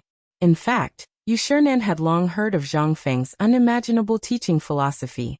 To be honest, in the beginning, Yu Shernan really didn't care about such things. He could find an experienced teacher in the market and learn for 3 to 5 years. Then he could reach a higher level and earn some money to support his family. Why did he have to come here? But when Zhang Feng mentioned the picture scroll, Yu Shernan couldn't help but accept Zhang Feng's idea. However, 5,000 people. One could imagine how much effort it would take to nurture all these people. If it was him, he wouldn't do it. However, the so-called subjects still aroused Yu Shernan's interest. Young friend, there are so many people. Are you sure they are all attracted by your subjects? That's what the old man couldn't figure out. In this academy, which one doesn't strive for excellence? It's easy for people like you to make up the numbers. Seeing that Yu Shernan was slowly taking the bait, Zhang Feng said, Mr. Bosher, although 5,000 people are a lot, it's still too little for the current Tang dynasty. I urgently hope that if there are 50,000 people, or even 500,000 people who can read, then the Tang dynasty can really be prosperous and the people can live in peace. What do you mean? It's very simple.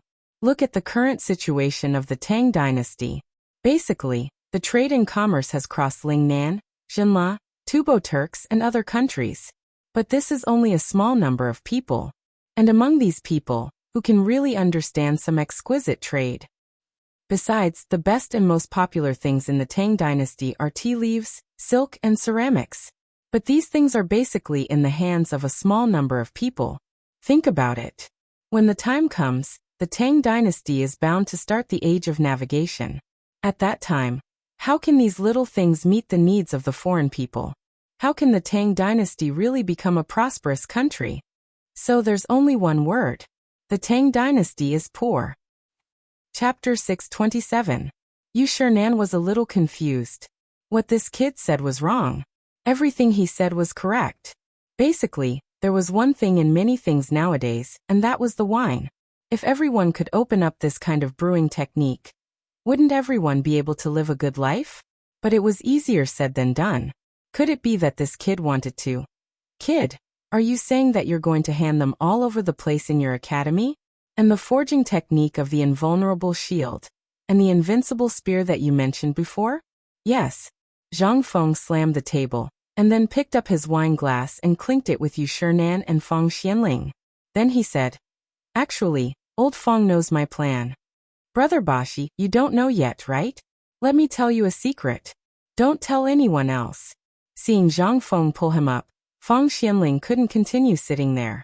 He whispered in Yu Shernan's ear, You should have heard of this thing called the mysterious scripture, right? This kid knows this stuff. Moreover, it is said that Mozi and Lu Ban comprehended part of it, and that's why they were able to comprehend that kind of strange skill. You don't know that the previous strategy against the Turkic Tubo and the other countries, and the lifting of the blockade at Guanlong, were all made by this kid. Yu Shernan couldn't help but think highly of Zhang Feng again. You mean this thing was made by this kid? Fang Xianling glanced at Zhang Feng and said, Not only that, the cooperative and the fine salt that you praised so much were also made by this kid. What? This time, Yu Shernan finally couldn't sit still. He had always thought that this was made by the emperor and several state dukes. But he didn't know that these things, from politics to national policy to business, were all made by this kid. He finally understood why Li Shimin and the others respected Zhang Feng so much. Thinking of this, Yu Shernan stared at Zhang Feng and asked, If that's the case, then the beer and barbecue on the market were all made by you? Zhang Feng shrugged. Not only that, your favorite bone-strengthening powder was also made by this kid. Fang Xianling directly told Yu Shernan everything that had happened. Yu Shernan was so shocked that his mind was in chaos. The strategic planning of the nation, the things in the business world, and the lewd tricks, all of these were created by this kid? Was he even human? How was this possible? He couldn't link all of this to Zhang Feng. If it weren't for Feng Xuanling's words today, he would have thought that the locust controlling stuff and the Nyang bone strengthening powder were all Sun Simiao's doing. Right. Speaking of the locust controlling stuff, it seemed that this kid was also the one who made it. Otherwise, if he had a way, Dr. Sun wouldn't have hidden it for so long, and there would be rumors about it in the outside world. What kind of freak was this kid? Had he really read that amazing scripture? Su Rian and the others had never seen that amazing scripture, but this thing had been widely circulated. At that time, it was rumored that Confucius got the amazing scripture and created the Book of Songs. Later, Mencius, Lao Tzu, and the others became the greatest Confucian scholars one after another. After that, although this amazing scripture was widely circulated, it had never appeared in the world again. Yu Shiren couldn't help but feel a little restless at this time. Who wouldn't read the amazing scripture? My young friend, what are the subjects in your academy? Finally, Yu Shiren asked the question in his heart. Hearing that, Zhang Feng said, in reply to Mr. Bo Shi, my White Deer College's main subjects are the three-character classic, the Book of Songs, and mathematics. Poems, books, etiquette, and other things are supplementary. Among them there are physics and chemistry. These things are the foundation of my academy, so only a very small number of amazing geniuses are qualified to sign contracts and study them. And among them, it includes the production and research of the textile machine that can be controlled and weaved day and night. There's also the research of the stainless steel, which is to make an impenetrable shield and an invincible spear. You should have heard that Old Chen is setting up a car factory and a shipyard. These are the most sophisticated things. When the time comes, they will be researched in a place that I named the Research Institute. The others can also learn some basic things. There are also military studies, medical studies, business studies, forging, manufacturing, brewing, and other professions. Finally, I will temporarily set up 3 factories on Xiao Mountain. One is a steel factory that specializes in mass production of shields, spears, crossbows, and so on. Another one specializes in brewing the tires of iron carriages and war chariots. The last one is the textile factory I mentioned just now. On one hand, it's to provide them with a lucrative career. And the other reason? It's also because they are poor. If you want to run this big academy, you will need a huge amount of money, so Zhang Feng said everything that he wanted to say in an eloquent manner. However, he didn't explain what those subjects were. However, business studies, medical studies, and other skills were nothing more than craftsmen. Yu Shiren knew a little about them. Not to mention the skills of a chef. He had tasted Zhang Feng's skills when he was in the palace. He also knew a little about the brewing industry. However, there were only 4 subjects. He couldn't understand. Chapter 628. Little friend Zhang Feng, this old man knows about mathematics. I've also seen it in Lao Li's house. However, this old man still doesn't understand physics, let alone chemistry. Can you explain it to this old man in detail? Yu Shiren's curiosity was piqued. He knew a little about physics, as well as the magical division and multiplication table. He also learned some things from his conversation with Du Ruhui. Du Ruhui, who mastered this thing, was actually able to handle the complicated matters of food distribution, registration, storage, and so on. How shocking was this? If it was an ordinary person, facing thousands of people coming to buy food or exchange food every day, wouldn't it take dozens of people to handle it? This could not help but highlight the power of mathematics. But what was physics? Although he had heard of it, what he heard was definitely different from what Zhang Feng said. Zhang Feng also knew that Yu Shiren would ask this. He deliberately dragged it out and said, Old man Bo Shi, actually this is the highest level of mathematics. For example, if an illiterate person doesn't even know how to read, how can he learn the Book of Songs? However, when Zhang Feng saw the displeasure on Yu Shiren's face, he hurriedly said, the so-called physics is actually studying something. For example, how to use the power of nature to transport water to a mountain instead of using manpower. Also, how to make a caddy of iron and a caddy of cotton fall from a high place at the same time and land at the same time, etc. These are all more profound things. They all require the foundation of mathematics to be able to calculate things. Isn't this what the fraud is studying? Yu Shinan instantly lost interest. What about chemistry? What's that? Zhang Feng was a little speechless. At this moment, he did not know how to explain it to Yu Shinan. There was no way to explain it. How to explain it? After thinking for a while, Zhang Feng said, "Do you still remember the thing I mentioned just now? My research institute is to study how to let the people eat their fill, wear warm clothes, and have a warehouse full of food. Also about the ship." "Oh right, old Feng, have you told this to Mr. Bosher?" Feng Xianling shook his head. "I haven't told him yet. This thing hasn't been done yet. How can I tell him? But now that you've said it, I'll tell him, okay?" Feng Xianling pursed his lips and told Yu Shinan everything about the shipyard, the Sea Silk Road, and the car factory. Yu Shinan was dumbfounded. Especially the kind of iron ship that didn't need manpower to paddle, and could move the ship. What kind of thing was that? This was something he had never heard of. What was this? This was the real lewd trick. Compared with the craftsmen who called themselves strange masters, if this thing was really built, the Tang dynasty would really enter the golden age. Plus, there would be endless food, those looms, and the invincible spears and crossbows. Although Yu Shinan did not agree with war, the foundation of a country was its military. If there was no strong military, how could the safety of the people be guaranteed? Zhang Feng, this brat, simply included everything from military, to business, to agriculture. Yu Shinan did not dare to think about it. He hurriedly asked, "Young friend, what you said, is it chemistry?" "Yes. These things, whether it's physics or chemistry, are all called science. But it's still too early to talk about these things. You can just think of it as fun. This thing still needs time to be revealed." People in this era did not understand these things at all. They did not even have the basic common sense of life. If you said too much, people would only think you were crazy. But the reason why Zhang Feng told Yu Shinan at this time was that this guy was the most representative Confucian scholar of the Tang dynasty. His academy needed such a person to hold the fort. Otherwise, Zhang Feng would not have bothered to say these things. After all, if he said it too early, people would only take it as a book. Only when he said it at the right time could it have an unexpected effect. Yu Shinan also understood Zhang Feng's meaning. He nodded and said, "Don't worry. I understand what you said. But what's the matter with the military? Could it be that you want to train soldiers?" This was also what Yu Shinan was most puzzled about. Compared to science, that stuff was like a divine object that couldn't be found anywhere. But what about military? He instantly thought of the dirty scene in the garrison camp outside Chang'an City. This was simply like the difference between heaven and earth. How could it be possible to combine these two things that were originally completely unrelated? Moreover, it was in White Deer Academy. In fact, the military was also the purpose of Feng Xuanling's visit today. He was very worried that once this thing was revealed, it would inevitably cause ripples in the imperial court.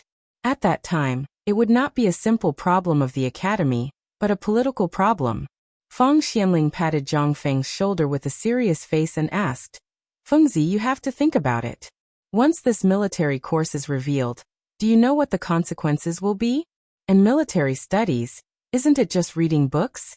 Could it be that you want everyone in White Deer Academy to study the art of war?" Chapter 629. Not to mention Yu Shinan, even Du Ruhui couldn't help but worry. The military and the academy had always been at odds with each other. Otherwise, the civil and military officials wouldn't have fought against each other in the cottage. But what was Zhang Feng trying to do now? Was he trying to combine the two into one? How was this possible? There was always a taboo for soldiers, and that was to be involved in politics. It was the same for politicians. But what Zhang Feng was doing now wasn't it? The two of them didn't dare to think further. That was why Feng Xuanling's expression suddenly changed. He was worried that if the imperial court knew that Zhang Feng's White Deer College was like this, it would become the target of the entire Tang dynasty. At that time, even if the emperor wanted to resist, it would be impossible. But Zhang Feng didn't seem to be worried about this. Instead, he waved his hand and said, "Don't worry about this, Mr. Bosher. Old Fong, you can rest assured. Do you think I'm stupid? How can I teach this to just anyone? Same old rules. To put it bluntly, this thing isn't made for ordinary people. Do you think this thing is made for ordinary people? Wrong. I made this thing for people who are prepared, like Tang and the other extremely talented people. Fong Xianling seemed to understand, but Yu Shinan really didn't. Actually, from the very beginning, when he heard these brats talk about an impenetrable shield and an invincible spear, he had always felt a faint sense of worry. If you said that this thing was serious, it was really a serious problem. If you said that it wasn't serious, it wasn't a problem at all. Just as Zhang Feng said, Cheng Chimo and the others were born in the military. Take Wei Zheng's son, Wei Shuyu and Fang Yai for example. At this time, they were all holding important positions. But which hot-blooded youngster wouldn't be attracted to studying or practicing martial arts? At this moment, Zhang Feng also gave an answer. Some people are obsessed with one thing the moment they are born. Or maybe they were influenced by their parents and chose their own path. Or maybe they were inspired by the heroes in the streets and yearned for the heroism of soldiers on the battlefield. And there are even more people who are addicted to books, unable to extricate themselves. For example, dabbing. Old Fong, you should be able to understand why he is so obsessed with books, right? You're always running around outside, doing housework and even working hard outside. When you return home, you'll pressure and criticize them. You must stand out. Of course, I'm not saying that your concern is wrong. It's just that you've been instilling things into your son for a long time. Have you ever thought about your son? As the saying goes, one is marked by the company one keeps. In the long run, their character will be determined from a young age. And my White Deer College can solve this problem from the root. First, from the moment you enter the college, if you don't have the ability, you should build a shelter for yourself. Lao Tzu doesn't want such a bookworm. The other type of person is the arrogant type. Lao Tzu will grind them until they don't even have the courage to raise their heads. This is a form of training. I once read a sentence in a book. A flower in a greenhouse will never be able to withstand the wind and rain. On the contrary, a person who has been exposed to the wind and rain for a long time will desperately want to climb up. What I want to do is to let the flower in the greenhouse have some time to grow. As for the person who has been exposed to the wind and rain for a long time, I will suppress the desire in his heart. So, young friend, you mean? Bosher finally couldn't take it anymore. Although what this brat said was right, but this was really long-winded. He couldn't take it anymore. Everything Zhang Feng said seemed to have no basis, but it was just right, especially the sentence, one is marked by the company one keeps. This was something that even the great Confucian scholars of this era couldn't fully understand. He could actually say something like that. Yu Shinan couldn't help but have a whole new level of respect for him. As for the military concept that Zhang Feng talked about, Yu Shinan also started to look forward to it from the bottom of his heart. Yu Shinan couldn't help but ask again, young friend, what you said about one is marked by the company one keeps. Where did this sentence come from? Zhang Feng was a little confused. He scratched the back of his head, unsure if Yu Shinan actually didn't know about this. But when he saw Yu Shinan's expression, he said, isn't this a sentence from Jin Fuxian's The Proclamation of the Crown Prince? Don't tell me Mr. Bosher doesn't know? This was a famous sentence from the ancient times. He actually didn't know? A great Confucian scholar of this era didn't know? How could this be? When Yu Shinan heard this, he narrowed his eyes and thought for a long time. He had read Jin Fuxian's The Proclamation of the Crown Prince and so on. But this was the first time he heard of this. But all of a sudden, Yu Shinan thought of something. That was the well-read Chu Suiliang. He didn't know where this guy was. Was there such a rare book? He heard that this guy had been reading all kinds of unique books for the past 2 years. Could it be that this book was also unique? Otherwise, why hadn't he heard of it before? Chapter 630. However, Yu Shinan faintly felt that he had been led astray. After thinking for a while, he could not think of a single clue. He glanced at Fong Xianling, and saw that Fong Xianling was not surprised. He could only temporarily suppress the doubts in his heart and asked, little friend, do you mean that you want to educate them from their roots? Yes. Zhang Feng slapped his thigh and once again thought of a famous saying, Mr. Bosher, some people are great in life. They don't have to worry about tomorrow since they were born. They can live a life of luxury. But they don't think that sometimes, a meal or a drink is the dream of a poor student. Zhang Feng pointed to the meat and wine on the table and said, "Take the food on our table for example. This table is worth at least 100 coins, right? If it was in the hands of a rich family, it wouldn't matter. Isn't it just 100 coins? But have you ever thought that this 100 copper coins might be a harvest that a poor family wouldn't even dare to dream of in a year? Not to mention eating and drinking. If this trend continues for a long time, it will inevitably cause a catastrophe."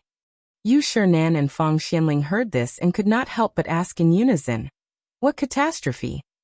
In their view, this was just a normal thing. Zhang Feng lightly pointed to the door and said, "People have dreams. Just like how we think when we see such a table of delicious food before we go to school. It's bound to be. One day in the future, I will eat meat and drink wine like this.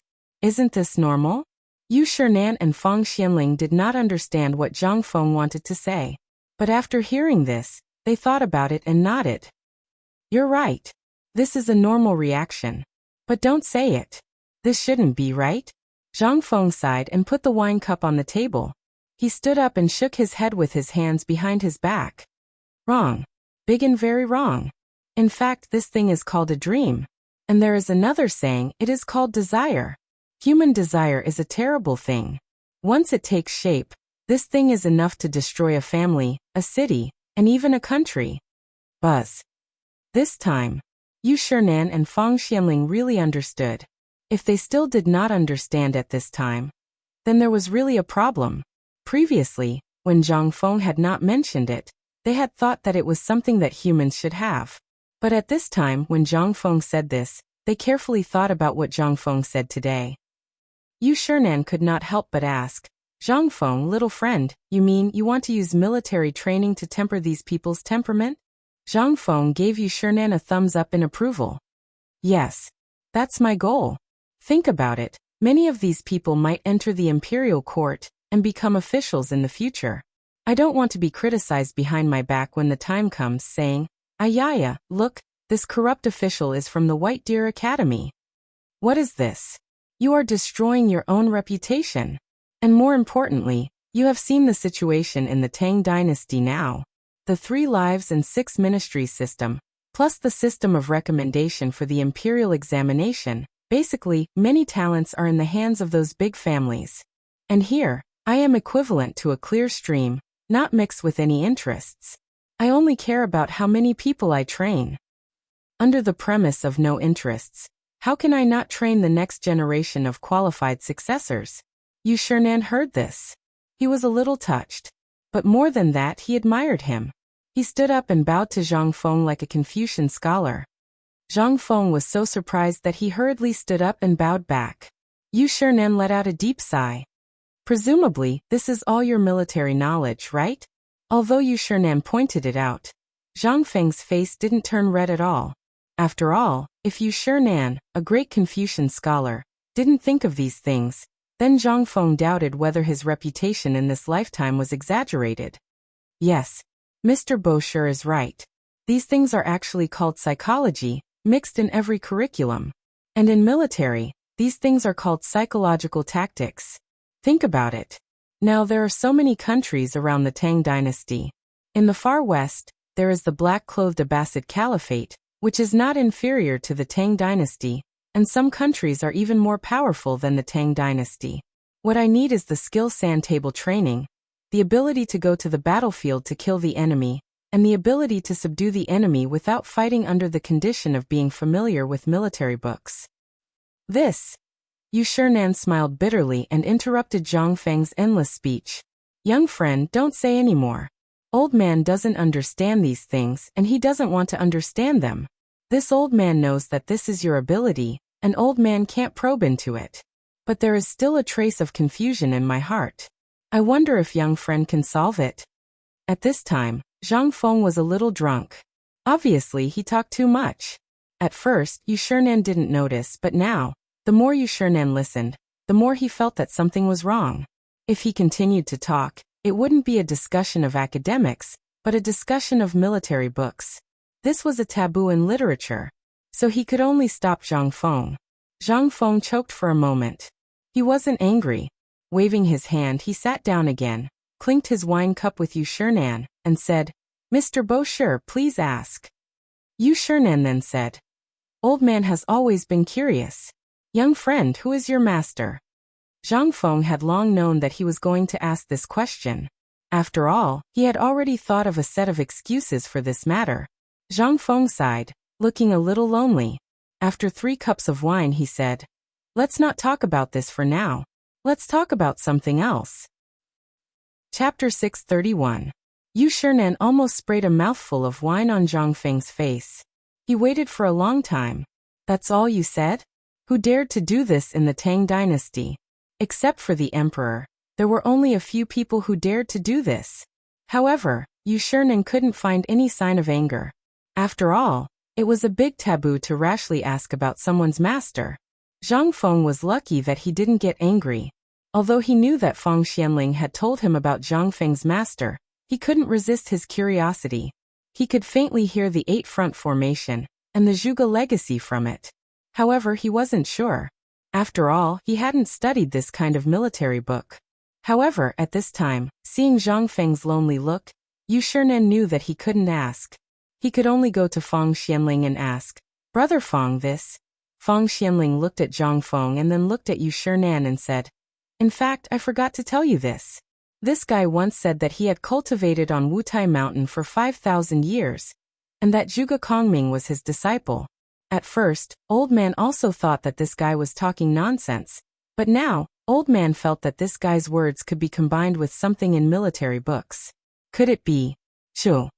Yu Shernan's expression changed drastically upon hearing this. He hurriedly covered Fang Xuanling's mouth. "Brother Fang, you actually believe such a preposterous excuse? This is just this guy's nonsense. Although this is the first time I met this guy, although he is reliable, his mouth." Fang Xianling sighed and nodded. "This is all because of this guy. If he could have a family, he wouldn't be so lonely. This guy was once hit hard. His family was originally a rich family in XX place. Because of a mountain flood, the whole family died. If he was a normal person, he would have done something." Yu Shernan fell silent.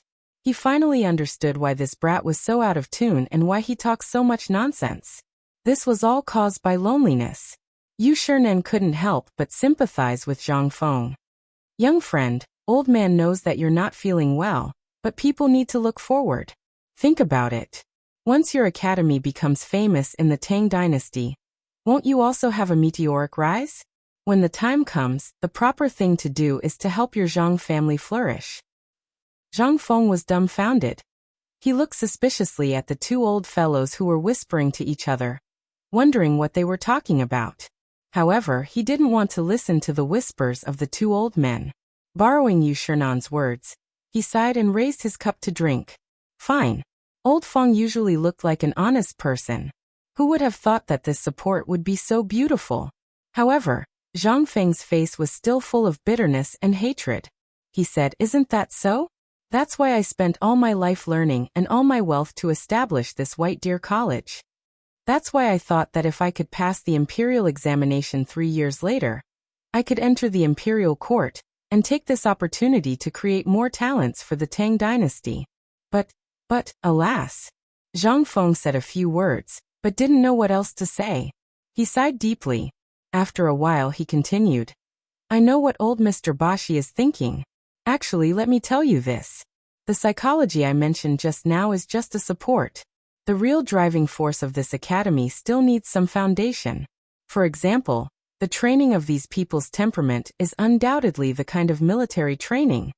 Yu Shernan and Fang Xianling looked at each other and asked in unison, "Military training? Is it the kind of drill in the military now?" Zhang Feng shook his head and said with some disdain, "Those are just the fighting skills of children. I don't want to learn from them. The military training I mentioned is a complete system, including physical training, resistance to beatings, fatigue resistance, and even the ability to react in severe fatigue, etc. Those who can get through this stage, no matter if they are in the military, politics, literature, or business, at the very least, they will have a good physique and a good temperament. Those who do not have a strong temperament will be automatically eliminated in less than half a month. Do you think I'm really stupid? There are so many people who need to eat. Where can I get food for them? This way, I can let the flowers in the greenhouse have a chance to be tempered by the storm. As for the ordinary people, I can show them the hardships and sufferings of climbing up. This way, they won't go astray on the road of life. Zhang Feng used about 4 hours to tell Yu Shinan the complete content of the military training, as well as its benefits. Yu Shinan, on the other hand, was initially disdainful of Zhang Feng and somewhat resistant to his long-winded speech. Gradually, he was shocked by Zhang Feng's understanding of human nature. This was what truly shocked him. In the beginning, Yu Shinan had looked down on Zhang Feng, but in the end, he had taken the initiative to ask questions. Gradually, he had come to understand the situation. From today onwards, this kid was talking about military science. However, this also made Yu Shinan a little shocked. This was military science? If one had to make a comparison, the things that were popular in the military now were simply bullshit. If His Majesty knew about this military philosophy, how would His Majesty react? Chapter 632. Finally, he took the bait. Zhang Feng cheered in his heart. But at this time, Zhang Feng knew that it was the real beginning.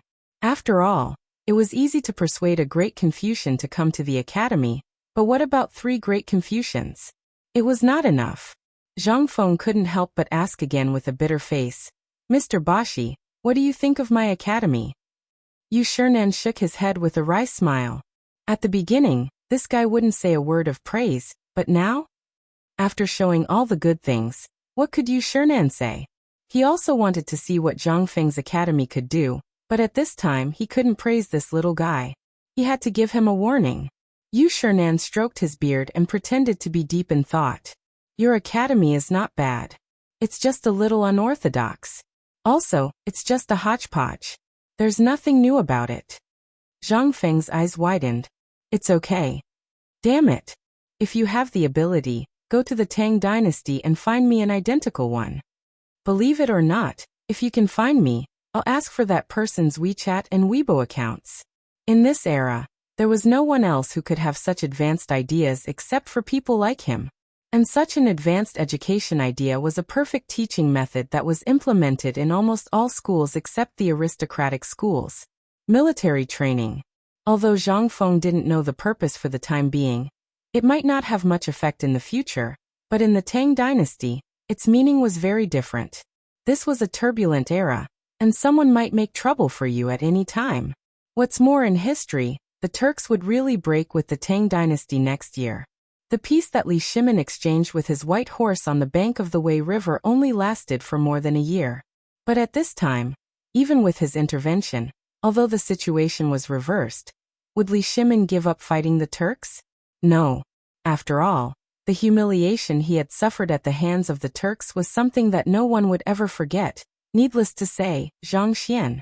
Furthermore, Zhang Feng had been to the reclining house and learned from the veterans what the military training in the barracks was like. After all, the Chang and Navy was in Chang'an City, which could be seen from afar. That was simply pushing him to his death. What kind of training could a chaotic battle in a bandit's lair produce? According to Zhang Feng's knowledge, the Tang dynasty lost at least several thousand people every year. Sometimes even tens of thousands of people. How did these people die? Wasn't it just a chaotic battle, coupled with military measures that didn't have the slightest bit of hygiene habits that killed them? However, none of this could be seen in White Deer College.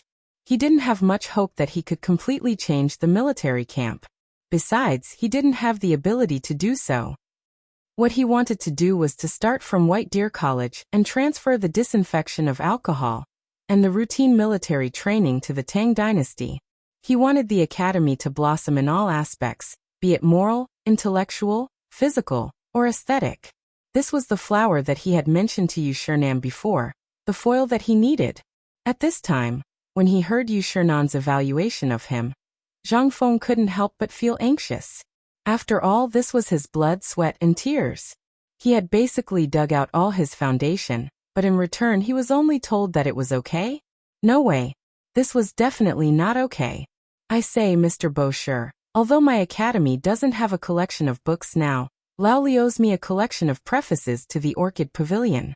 Also, I have arranged for Li Gan and the others to search for a large number of rare ancient books. Also, I still use the conventional teaching methods, such as the Book of Songs. Don't think that I only teach a little here. Moreover, the teaching time here is rationalized. In the morning, the military training begins at 5 in the morning. After that, there will be 2 hours of recitation of the Book of Songs and so on. After that, there will be a quarter of an hour break before teaching mathematics. After that, there will be a 2-hour break. The afternoon is divided into 3 segments. The first segment is the literature class of the 100 schools of thought. Then there's the common sense elective courses, such as medical theory and general knowledge, as well as the detailed division of manufacturing and military affairs. In the evening, there will be military training. If you still think that these are not enough, then this kid really has nothing to say. Although Yu Shernan was already extremely shocked, after exchanging glances with Fang Xianling, he forcibly suppressed his shock and said, "What you said is only your appearance. Don't you know about specialization?" This kid knows. Military training is to train their physique in the morning and at night. After high-intensity training in the morning, their nerves will be tired. If they read aloud at this time, it will be easy for them to remember. In the afternoon, it is the most drowsy time of the day. If you ask them to do things that require high concentration at this time, they will be pressed to the extreme. In my opinion, it is much better than rote memorization. The more Zhang Feng spoke, the more he felt that he was being polite. Yu Shernan was also deeply attracted by Zhang Feng's teaching philosophy. He was looking forward to what kind of breakthrough the new teaching model would bring. After all, many people had been taught by him. However, Yu Shernan still maintained a look of disbelief on his face. He shook his head. However, without waiting for him to speak, Zhang Feng directly spread his hands. "If you don't believe me, why don't you come to my academy? It will only take a month. If you don't see any results, this kid will immediately close the academy. If this kid is lucky enough to satisfy Mr. Bosher, then would you like to stay?" Chapter 633. Yu Shernan and Fang Xianling were so shocked that their jaws almost fell off. So, after saying so much, he just wanted Yu Shernan to come to the academy? And he even made the bet in such a roundabout way? When he heard that Zhang Feng wanted to do a medical trial, and heard that the miracle-working Dr. Sun Simiao was on the mountain, he suddenly felt that something was wrong. But Zhang Feng didn't give him a chance at all, and just made the contract? Wasn't this forcing a deal? Yu Shernan looked at Zhang Feng, who glanced at him from time to time. He was angry and amused at the same time. "If you want to invite me to the academy, you have to say it clearly. What are you doing?" Yu Shernan heaved a sigh. "Well, if I had known, old man wouldn't have come here today. Now I've gotten myself into trouble." "Alas, old man thought you were doing something. It turns out that you've been digging a hole for old man." Although Yu Shernan looked angry, he didn't feel anything in his heart. If he didn't want to go, he could stand up and walk out. But he didn't. After all, Zhang Feng had really drawn out his gluttonous bug. After thinking for a while, Yu Shernan said, "Well, since you've made the bet, if old man breaks the promise, with your ability, the whole Chang'an city will know in less than 2 hours." Zhang Feng's eyes lit up when he heard that. Hey, what are you talking about? Am I, Zhang Feng, that kind of person?" Fang Xuanling's mouth twitched. He coughed and turned around. He couldn't bear to look. Now he really knew Zhang Feng's ability. They hadn't done anything yet, but he had already won over Yu Shernan. This was a literary titan that even the emperor had to deal with carefully. He in such a short period of time, actually, this little demon. Fang Xianling couldn't help but write down Zhang Feng's bad habit of digging holes in his notebook. He had to go back and study it. Otherwise, when he sold him, he would still happily count the money for Zhang Feng. But at this moment, Zhang Feng's words made Fang Xuanling's hand tremble. He almost threw the wine glass away. Zhang Feng rubbed his hands and looked at Yu Shernan, saying, "Mr. Bashi, don't worry. You will see results within a month after the academy opens. Old man doesn't care about these things, but I heard that the scenery of Mount Shao is unique, and there are caves and waterfalls accompanying it. What kind of residential area are you building there? I heard that the house is not bad. Prepare a big house for the old man, facing the waterfall. Okay, don't worry, I will get you the best place. Zhang Feng immediately agreed. Now that Yu Shinan had won over, Zhang Feng's heart was as sweet as honey. However, he rubbed his hands and asked, "But Mr. Bashi, I heard that you Chu Suiliang, Elder Chu Ouyang Sun, Elder O, and Shui Jiha, Elder Shui." Stop. Yu Shinan couldn't help but explode. So you, kid, are not only lusting after me, but also want to take these old bones into Mount Shao? What do you think you have in Mount Shao? If it was just him, then Yu Shinan would have considered it as a favor to Li Shimin, and would have also come. Moreover, he also didn't want to miss out on this opportunity. But now he actually wanted to trap his 3 good friends in? How could that be possible? Yu Shinan stood up, his face gloomy. Kid, don't go overboard. Do you know who the 4 of us are? If it weren't for your poetry collection, the old man wouldn't have come to see you. As a junior, he agreed to go to the academy because of the novelty of your academy. You actually hit the snake with the stick and want them to come? Yu Shinan was so angry that he laughed. Then show me what you're really capable of. That's right, I remember that the previous Dragon Boat poetry meet was cancelled due to various reasons. If you want the 3 of them to come, then show me what you're really capable of. The Mid-Autumn Festival Poetry Meet is a grand event that gathers all the literati in the world. When the time comes, I will also be participating. If you're really capable, then let those 3 old fogies come to you during the poetry meet. As they spoke, Yu Shinan had already walked to the door. However, at the door, Yu Shinan paused and looked at Zhang Feng. He said meaningfully, "The old man thinks highly of you." Zhang Feng was speechless. How the F***ck could this be?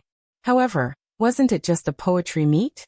Just nice, Lao Tzu would make a pot of stew for him. He was just worried about not having a teacher. He even sent this to me? Good. At that time, there will be so many poems from the Tang and Song dynasties. I don't believe that I will lose. Alright. Thank you for your kind words. I will definitely be there on time. However, Zhang Feng's eyes turned and said, "Mr. Bosher, why don't I give you 2 jars of wine?" Yu Shinan, who had just walked out of the door, heard this and could not help but pause again. He seemed to hesitate. However, in the end, his rationality was defeated by Zhang Feng's wine.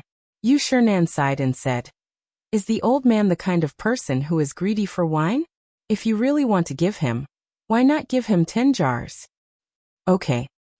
Chapter 634. Yu Shinan felt that he had been played by this kid again. However, he couldn't detect any abnormalities. In the end, he could only shake his robe and leave. As soon as he turned the corner and walked out of the crooked neck of Tonghui Lane, Feng Xianling couldn't help but ask, "Brother Yu, what do you think of Zhang Feng? He can take on great responsibilities. However, this kid is too bad. We have to be careful." Yu Shinan's words basically judged Zhang Feng. However, at this moment, Yu Shinan said again, "Actually, old man really hopes that those stubborn old men can come to the academy. This kid isn't simple at all. He was able to perfectly assemble so many things that seem to be disorderly and even unrelated to each other. This is really beyond this old man's expectations. Moreover, this kid isn't bad. That's the most important thing." Feng Xianling finally relaxed. "Brother Yu, you don't know. This kid is brainless and straightforward. He says whatever he wants to say. However, this kid knows a lot, so he can." Yu Shinan smiled bitterly and shook his head. To be honest, if it weren't for the fact that the academy's matters are too serious, old man really wants to be friends with him despite the difference in age. However, what scripture did that person say is true. At this moment, they were outside and there were many eyes and ears. Therefore, Yu Shinan could only ask about the mysterious scripture that he had heard from Li Shimin.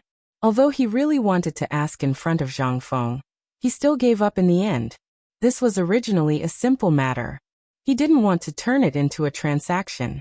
However, he really wanted to know about the mysterious scripture. In his conversation with Zhang Feng, he had a feeling that the so-called science, physics, psychology, and military were actually the mysterious scripture. This was what really attracted Yu Shinan. If those three old fellows were to find out about this matter, then with their tempers, not to mention not asking for money, even if they had to pay for it, they would still go to White Deer Academy. Yu Shernan was well aware of how attractive that thing was. Although there were very few people who knew about this thing, as long as they knew about it, which one of them wouldn't scramble like a flock of ducks? However, Yu Shernan did not do so. After all, he felt that this kid had set a trap for him today. He felt uncomfortable and disgusted. If news of this were to spread, he, Yu Shernan, would still have his face? However, Fang Xianling didn't think so when she heard this. At this time, Fang Xianling was deeply shocked. In Fang Xuanling's memory, there were no more than 5 people who could receive such an evaluation from Yu Shernan. Today he actually witnessed it with his own eyes.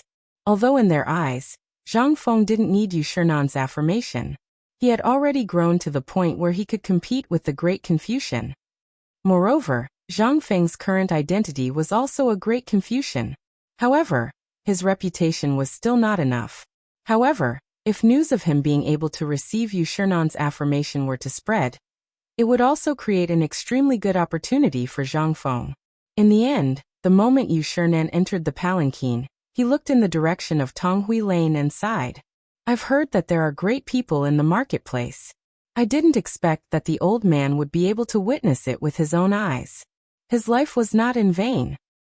On the other side, after sending off Yu Shernan, Zhang Feng was indeed excited for a long time. After all, being able to win Yu Shernan's heart was already a pleasant surprise. He was thinking about how to find a master to ascend the mountain earlier. He didn't expect that old Feng would send Yu Shernan to his door. What was this? He was just dozing off and someone automatically sent him a pillow. However, it was only one person. Although Yu Shernan didn't say it directly, Zhang Feng's intuition told him that Chu Suiliang and the others seemed to know him. That would make things easier. He just didn't know how many poems he said when he was drunk last time. Zhang Feng couldn't help but secretly regret. He felt comfortable acting tough, but now he felt uncomfortable. How could he act in the future? After all, the poems that he knew and remembered the deepest were only the 300 Tang poems. There were also the song poems and the poems after the Tang dynasty that he dared to use. But even so, the poems that he knew were only a few hundred. If he were to encounter such a situation in the future, what would he do? No, he had to find a good time to ask Lao Li how many of these poems he leaked out. Otherwise, it would be awkward if someone used his poems to show off during the poetry gathering. However, this was the next step. After all, there were still 27 days before the Mid-Autumn Festival. Now that the matter of the teacher had been resolved, all that was left was to make teaching aids. With this thought, Zhang Feng hurriedly tidied up the pub and then ran to Cripple Wang's place. After all, he was familiar with Cripple Wang, and Cripple Wang was a veteran. In this Chang'an city, whether it was black or white, Cripple Wang and the others still had some ability. Although Li Gan had already taken care of some of the things, there were still some things like test tubes that had to be found on their own. After all, in this Chang'an city, he hadn't seen many skilled glass craftsmen. For this, he had to recruit someone. Then, if he could build a glass factory on Shao Mountain in the future, it would be wonderful. Chapter 635. Giddy up. Giddy up. Giddy up. Just as Zhang Feng plunged into the veteran's lair of the reclining square, 10 fast horses suddenly rushed into the gate of mind. When the 10 fast horses entered the city gates, they did not show any signs of slowing down. From afar, everyone could clearly see the bright yellow flags on the backs of the horses. They were messengers. Any citizen of the Tang dynasty could not recognize the county magistrate or the city gate guards, but they had to remember the messengers of the Yellow Gate. This was because these messengers were usually dispatched for economic and military affairs or important matters. Under these circumstances, any citizen, no matter what they did, had to make way for them. Even if you were the crown prince, the grand tutor, or even a first-class official, you had to obediently make way for them to reach the emperor. There was no choice. This was the iron law of the Tang dynasty. At this moment, when everyone saw that there were actually 10 small yellow flags at the city gate, they couldn't help but be shocked. They hurriedly made way for the city gate, and even the city guard opened the city gate in an instant. Giddy up. The shouting along the way resounded throughout the peaceful Chang'an city. The angry shouts continued all the way to the Vermilion Bird Gate without stopping. The leader of the Yellow Gate took out a strong crossbow that he carried with him. There was even a small bag hanging on the crossbow. He aimed at a wooden pillar on the city gate and shot it. Then, without stopping, he shouted, "Quickly open the city gate." Economic and military affairs. The city guard hurriedly took off the brocade bag. After seeing the contents, he hurriedly shouted, "Open the gate quickly." In the muffled sound, the 10 riders rushed into the imperial city without slowing down. Then they rushed all the way to the Taiji Palace where Li Shimin was. Report. Economic and military affairs. Economic and military affairs. Before they reached the Taiji Palace, the leader of the Yellow Gate hurriedly took out a waste token. But here they could not rush in like this. They would only face the strong crossbows of thousands of Jinwu guards. The leader was Yuqigong's son, Yuqi Baolin. He was a man built like an iron tower, and no one dared to say a word when he stood at the entrance of Taiji Palace. Yuqi Baolin took the medallion and examined it. Then, he searched them and hurriedly brought them to the imperial study. Without waiting for Yuqi Baolin to report, little Gizi, who had been waiting here for a long time, indicated for him to leave. He then led the group through a small yellow door into the imperial study of Taiji Palace. Li Shimin seemed to have long known about the matter of the little yellow sect charging into the imperial city. Such a thing had only happened once during his reign, and that was the time when the old thief Xieli had besieged the city. For things to turn out this way, it was clear that things were not simple. Li Shimin waved his hand with a solemn expression, stopping Xiao Huangmen from kneeling. "Speak." Xiao Huangmen's cracked lips were covered in blood. He knelt on one knee and shouted hoarsely, reporting to the emperor, "Long Yu Dao has an urgent report. Recently, the people we planted in Tubo have sent back a message. Please take a look, Your Majesty." As he spoke, Xiao Huangmen's hands trembled as he took out a letter covered in blood and handed it to little Gizi. When little Gizi saw this, he did not dare to be careless. He hurriedly handed this blood-stained letter to Li Shimin. Xiao Huangmen continued, "Your Majesty, at this time, the border between Long Yu Dao and Tubo has already erupted in chaos. Even Tubo's refugees have been raiding our Long Yu Dao for a long time. Even Tubo's army had raided a small town on the border 5 days ago. Even large-scale civil unrest has erupted in Tubo's territory. At this time, the civil unrest in Tubo has faintly formed a huge force." Following Xiao Huangmen's introduction, Li Shimin had also finished reading the letter. Actually, the contents of the letter were not much different from this. It was even more accurate. Rather than civil unrest, it was more accurate to say that it was a change caused by the famine caused by the plague of locusts. What was mentioned in the letter was far more than what Xiao Huangmen knew. There were at least 100,000 people involved in the civil unrest. Most importantly, from the initial lack of food, there was a phenomenon of cannibalism in Tubo. This was terrifying. When faced with such a situation, Tubo could only do one thing, and that was to suppress it. This was the cause of this tragedy. It was the same for Tuyuhan.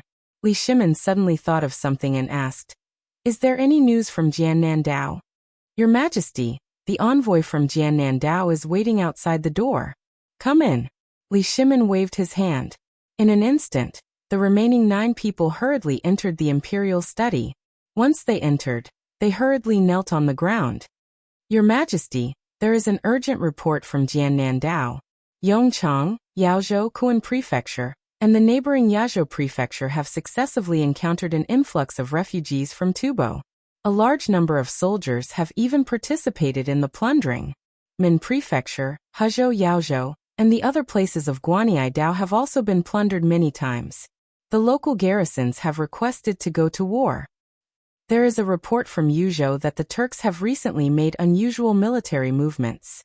It is suspected to be related to the civil unrest in Tubo." Listening to the reports one after another, Li Shimin's eyes suddenly emitted a murderous intent. He was also ambitious. This was heaven's will. If he could make use of this opportunity to take down Tubo and Tuyuhan, then. Chapter 636. Li Shimin had long wanted to take action against Tubo, an uncertain factor. But because of some things, Li Shimin could only put it aside for the time being. But now, this was God's will. Did God want him to subdue Tubo? Thinking of this, Li Shimin waved his hand and interrupted everyone. Present all the memorials. I'll decide on the specific matters after tomorrow's court meeting. After everyone left, Li Shimin carefully read the documents one by one and then asked, Xiao Gizi, do you think it's okay to send troops now? Xiao Gizi was stunned. It was the first time the emperor had asked him this question. Xiao Gizi thought for a moment and then said, Your Majesty, if we send troops now, we don't have any justification. I think it's okay to first deploy troops in these places that are often robbed, and then station a large number of troops to guard the market. Li Shimin was silent. Tell Qing Yaojin, Yu Qigong, Qin Xiong, and the others to come quickly. As you wish. Li Shimin was very conflicted. Looking at the territory of the Tang dynasty and Tubo, which was deep in the Tang dynasty, he really felt more and more uncomfortable. If he could take this opportunity to directly eradicate Tubo, it would definitely be a magnificent feat that would make him famous for 100 generations.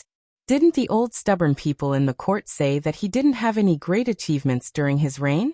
If he took down Tubo, just as Li Shimin was getting more and more excited and wished that he could directly lead the troops to kill Tubo, Yu Qigong and Cheng Yaojin walked into the imperial study with Qin Xiong, who was relatively smaller than them. Old General, Subordinate General, Cheng Yaojin, Yu Qigong, and Qin Xiong pay respects to your Majesty. Several people's voices interrupted Li Shimin's imagination. Dear ministers, please take a look at these secret reports. Li Shimin pointed to several secret memorials on the table. The three of them accepted the order and went forward to check them. However, at this time, the three of them frowned deeply. Even Cheng Yaojin, whom Li Shimin had been looking forward to, was frowning at this time. What? Is there anything wrong with this secret memorial? Li Shimin was a little angry. When Qin Xiong heard this, he looked at the three of them and said, Your Majesty, this secret memorial is very detailed, but I feel that it is a little unusual. Your Majesty, I also think it's a little strange. Logically speaking, if such a big thing really happened in Tubo and they really couldn't defend it, they would definitely come to the Tang dynasty for help. But until now, no one has come. It doesn't make sense. How could they not know what the emperor meant? To be able to know at the first moment, and then not be in a hurry to discuss countermeasures, but to summon the generals in Chang, and the meaning was self-evident. The emperor wanted to go to war. However, when the three of them said this, Li Shimin was even more determined to go to war. If we go to war with Tubo and Tuyuhun now, what do you think our chances of winning are? The three of them were shocked. Was the emperor determined to go to war? Cheng Yaojin pondered and hurriedly said, Your Majesty, I remember that Fengzi once said that now is not the time to send troops to Tubo. Li Shimin interrupted Cheng Yaojin a little irritably. I know this, but now is a heaven-sent opportunity. If we don't seize this opportunity, the Turks' garrison in Yuzhou has shown signs of a large number of mobilization. It seems to be related to Tubo. If we miss this opportunity and let the Turks invade Tubo, the Tang dynasty will be in danger. Your Majesty, we can't think of it this way. If we send troops now, we are bound to encounter the Turks. At this time, we will have to face three formidable enemies who are covetously eyeing us. Your Majesty, this is no small matter. If we make a move now, it will definitely affect the whole situation. No, the whole situation will be in chaos. They are already dissatisfied with the things we have just taken control of. If we send troops now, what will the people of the world think of us? We don't have a good reason to send troops. The three of them spoke one after another and directly rejected Li Shimin's words. At this time, Li Shimin was also a little hesitant. He waved his hand in annoyance and said, You can leave first. Let me think about it. The three of them looked at each other, and then slowly left. As soon as they left the imperial study, the three of them could not help but look serious. There was an important factor that they did not mention just now, and that was the lack of food. The army was now short of food and could only eat 2 bowls of porridge every day. If they went to war now, how could they fight? When it came to war, the three of them had never been careless. However, even the cleverest housewife could not cook without rice. They were not Zhang Feng, who could conjure something out of thin air to add to the pot. They were all uncouth people. If they put those poisonous things in, it would be a big problem. The three of you, are you going to the imperial study? Just as the three of them were walking out of Taiji Palace with worried expressions, they happened to bump into Feng Xianling, who was just about to go see Li Shimin. The three of them sighed. They nodded in a muffled voice. Cheng Yaojin said in a muffled voice, "At this time, I advise you not to go see His Majesty." Feng Xianling heard this and smiled confidently. Is it because of that tubo thing? When the three of them saw Feng Xuanling's expression, they couldn't help but look at each other. Then Cheng Yaojin and Yu Qigong picked up Feng Xianling and said, "Elder Feng, let's go, let's find a place to have a good chat. We have encountered some troublesome matters." Chapter 637. Between the Taiji Palace and the political announcement hall, there was a barbican. At this time, in a small room in the barbican, Cheng Yaojin and the others pulled a discontented Feng Xianling to sit at a square table. Feng Xianling was somewhat resistant to the strong smell of fox, sweat, and fleas on their bodies. However, he also knew why the three of them had brought him here. However, he also had something important to report to the emperor, so he no longer acted reserved and directly asked, "Why did the three of you bring this old man here?" This was the armaments department, which was the territory of the military department. Coming here at this time meant that the three of them had encountered a big problem. Along the way, he heard that the little yellow door went straight to the imperial palace, so he faintly guessed that this matter was definitely not ordinary. Hearing Feng Xuanling's question, Cheng Yaojin and the others didn't pretend. The three of them were straightforward people. Cheng Yaojin, Yu Qigong, and Qin Qiong looked at each other and said, "We just went to see the emperor. The emperor is preparing to tubo." While speaking, Cheng Yaojin's right hand gently drew a line across his neck. How could Feng Xianling not know what this action meant? Moreover, the emperor already had that intention. But why did he choose this time? He clearly remembered that when the emperor talked about this matter last time, Fengzi clearly told the emperor that this was not a good time to start a war. What's going on? Feng Xianling couldn't help but feel anxious. What's going on? The Tang dynasty is lacking everywhere. Although it's a bit better, it's not a good time to use force. And what's going on here? Before Cheng Yaojin could speak, Yu Qigong sighed and said, "Old Feng, this matter is a bit complicated. If you choose Longyu, Jiannan, and Guanyi, as long as it's close to Tubo, you'll basically be harassed every day. Even Tubo's soldiers will participate in the plundering." Feng Xianling turned pale with fright and hurriedly asked, "This is impossible. How is this possible?" Cheng Yaojin forced a smile. "When people are hungry, they will even eat mud. Besides, it's not like you don't know that the last locust plague came from Tubo and other places, right? Think about what happened to the Tang dynasty, and think about the Tubo dynasty." Hearing this, Feng Xuanling's face suddenly changed. He muttered, "Could it be that Tubo?" "Yeah." Yu Qigong patted Feng Xuanling's shoulder and said, "Our Tang dynasty has Zhangfeng, so we've been dealing with the locust plague since the beginning. You should know about this, right?" Feng Xianling fell silent. Indeed. In the beginning, when Zhang Feng said that there would be a plague of locusts, no one took it seriously. Otherwise, they would have started stockpiling food, and then slowly started to control the plague. However, in the end, it still caused serious consequences, not to mention Tubo. The drought. Then came the locust plague. Although during this period, the Tang dynasty did make a lot of money, it also added fuel to the fire in Tubo. Although this was all a strategy. At this time, after the incident broke out, Feng Xianling still felt that it was inconceivable. What was this?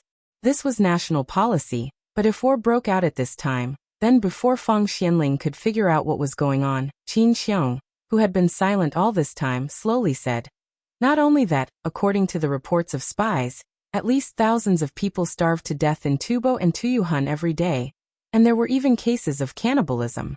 As for the survival of the people, the leaders of the two countries did not have a good solution. So unprecedented civil unrest broke out.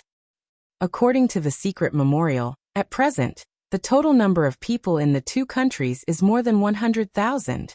Also, according to the news from General Li Jing in Yuzhou. Spies in Yuzhou found that a large number of Turkic soldiers showed signs of mobilization, suspected to be directed at Tubo. Elder Fong, think about it. If the Turkic army went south to take Tubo, what would happen? Fong Xianling could not help but be shocked. He couldn't help but suck in a breath of cold air. He wanted to leave in a hurry, but before he could leave, Cheng Yaojin pulled him back and said, "Don't worry, this war won't happen."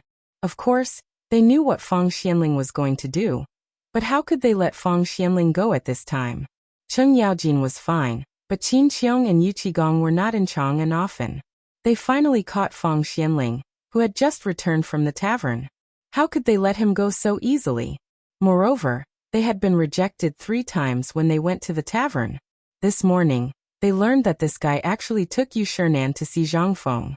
What was he doing? How could they not want to know what Zhang Feng wanted to do? After all, the magical sabers, spears, and shields that the guy mentioned were treasures. However, at this time, it was Fong Xuanling's turn to be confused. "Why do you say that this war cannot be fought?" Cheng Yaojin said with a wry smile. "The army is short of food. How do you think this war can be fought? Do you want the soldiers to go to the battlefield with empty stomachs?" Fong Xianling was stunned. However, after thinking about it, now that there was a shortage of food everywhere in the Tang dynasty, it was possible that the army was short of food. He could not help but nod and say, "You're right. How about old man go to see His Majesty first, and then we'll talk later?" No, old Fong, you know that we are always away from home. It's not easy to find something good, so we want to talk to you. It's not urgent to see His Majesty. Chapter 638. Yu Qigong rubbed his hands and pressed Fong Xianling onto the bench. "Actually, we have to start with Zhang Feng. I heard that he has an invulnerable shield and an invincible spear. I also heard that this kid established an academy in that godforsaken place, Shao Mountain." Fong Xianling didn't know what these 3 uncouth men wanted to do, so he nodded suspiciously. "That's true. Then do you know if that kid is making those things?" Fong Xianling shook his head. "You know that houses are being built in Shao Mountain. How could he have time to do that? Moreover, if brother you didn't go there today, that kid might not have told us how to make an invulnerable shield, and that magical teaching philosophy." Yu Qigong couldn't help but be curious. He had also heard of the teaching philosophy that Zhang Feng had spread out before. It was just that he had forcefully applied all the things that were common among the people. Was this magical? Yu Qigong couldn't help but ask. "Isn't it just some little tricks? Is it worth it?" "Little tricks?" Fong Xianling glanced at Yu Qigong and said, "If I told you that Feng Zi has a set of military knowledge that would make you jealous, would you believe me?" Military knowledge? The 3 of them weren't interested in other things. After all, they were in the army. However, they couldn't help but be attracted by the word military knowledge. Moreover, it was a magical military knowledge. The 3 of them asked again in unison. "What kind of military knowledge? Isn't it just training soldiers, studying sand tables, and then familiarizing yourself with military books?" Fong Xianling shook his head with a look of disdain. He rolled his wrinkled eyelids and said, "Vulgar. Do you think this academy is just a drill ground? Forget it. Since we're all officials in the same court, old man will tell you about Zhang Feng's military knowledge today." The military knowledge that Zhang Feng talked about, in his own words, is that if he can only teach those boorish soldiers, then his academy should close down. Because those people don't deserve to go to his academy. Cheng Yaojin's eyes flashed. He suddenly thought of something that Cheng Chimo had told him when he went back. It was about heavy cavalry, light cavalry, and assassins. Could it be this kid was going to do this? Yu Qigong and Qin Qiong, who didn't know this, were confused. They looked at Fong Xianling and Cheng Yaojin, who was so excited that his beard was twitching, and asked, "Old Hey, do you know something? What is this kid doing? Didn't he say he wanted to open an academy? What are you doing? Why are you doing this now?" Fong Xianling knew that Cheng Yaojin remembered something. He didn't say anything, and only looked at the 3 with a smile that wasn't a smile. Fong Xianling felt a sense of satisfaction that he had never felt before. At this moment he finally understood why Zhang Feng liked to speak like this every time. It was simply too satisfying. Cheng Yaojin really didn't want to tell this to these two. Otherwise, with their temper, wouldn't they tear apart Zhang Feng's skinny body? However, he couldn't stop the two of them from pulling at each other, so he said in a muffled voice, I heard my Chimo say before that Feng Zi wants to turn Chimo into a heavy cavalry. I want to pass through tens of thousands of troops, and no one can stop me. Feng Xianling looked at Cheng Yaojin with some surprise. This guy actually knew how to argue? But after thinking about it, he understood. It must have been Du Go and the others. Otherwise, with his temper, he wouldn't be surnamed Cheng if he could say something good. But that wasn't important. From Yu Qigong and Qin Xiong's open mouths, it could be seen that these two were the most shocked. But Cheng Yaojin didn't intend to let it go. Instead, he patted the two's shoulders worriedly. Originally, this was too shocking. I didn't want to tell you because I was afraid you'd be scared to death. But since you insist, then I won't pretend anymore. I'll tell you everything. Feng Xuanling's mouth twitched, but he still suppressed the disgust in his heart. He also wanted to see the expressions of these two war gods when they heard the last part. Presumably, that would be the real satisfaction. Yu Qigong was obviously shocked. He was so excited that his voice trembled. And then? Old hey, you mother****, hurry up and say it. Do you believe that Lao Tzu won't beat you up if you keep being so wishy-washy? Cheng Yaojin spread his hands and pretended to be in a difficult position. But when he saw that the two were clenching their fists, he hurriedly said, Good friends, you know that Zhang Xuan's son, right? That guy likes to pretend to be Zhao Zilong all day long. Feng Zi wants to train him to be a light cavalry that doesn't leave a trace for thousands of miles. And the kind that's as fast as lightning. Especially Wei Zheng's son, Wei Shiyu, that bastard. Do you know what Feng Zi wants him to do? Mother****, say it. Do you want to be beaten up? And then, Yu Qigong and Qin Xiong couldn't sit still anymore. Zhao Zilong. Who was that? That was the war god of a generation. Those two pieces of news were like two muffled thunder that kept ringing in their minds. And now this bastard actually said that there was more. And it was Wei Zheng's son. Heavens! Aren't you a little too much? That Wei Zheng is fair and clean, but his son is stubborn. To think that my two sons, Yu Qigong, have always been cautious and conscientious. Why can't they do it? Why is it the two of them? Chapter 639. Yu Qigong was furious. He felt wronged. And Qin Shubao felt the same. But just when their nerves reached the limit, Cheng Yaojin said slowly, Zhang Feng wants the boy from the Wei family to be an assassin. Someone even better than Jing Ke. What? What does he want to do? Damn talent. Let's go. Old Black, go up the mountain and get him into the military camp. It's a waste if such a talent doesn't go to the military camp. While speaking, Yu Qigong got up and pulled Cheng Yaojin away. Feng Xianling, who was watching the show, couldn't sit still. He hurriedly held the two men down, his eyes red with anxiety. What do you want to do? This academy is registered in the Ministry of Revenue. If you dare to do this, you'll have to face the wrath of the Emperor. And Old Black, you know what to do, don't you?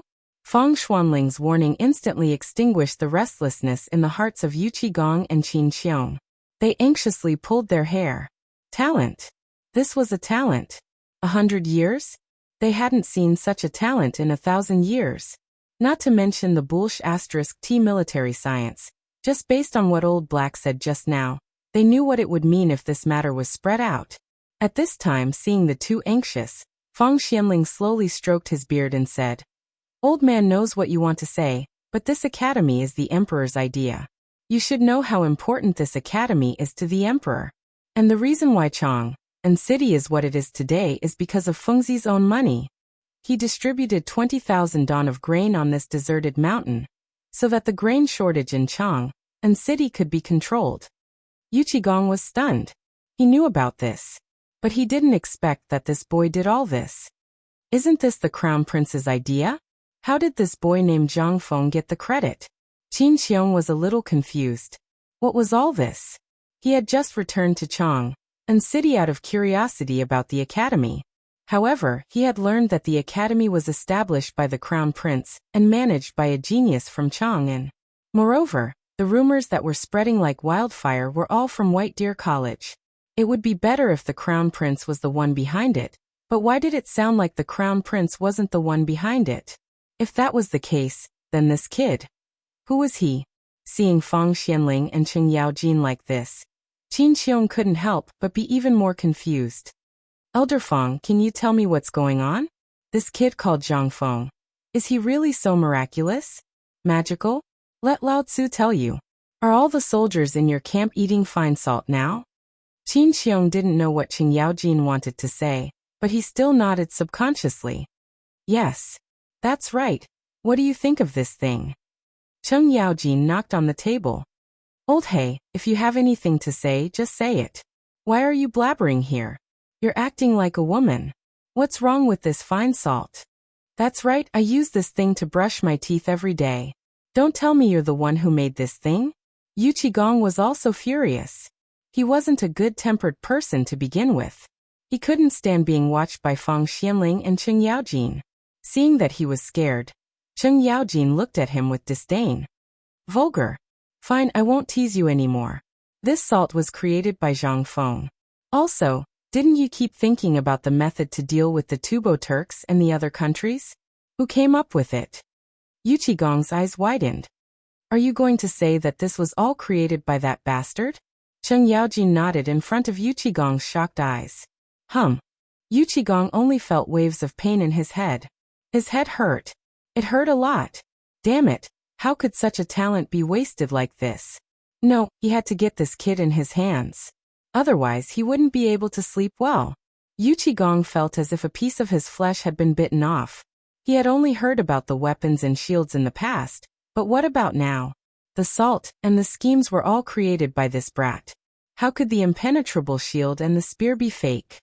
Whoever told him that these were fake, he would definitely break that person's third leg. At this time, Qin Xiong was the same as Yu Qigong. This time, they came back because of the lack of food in the military camp.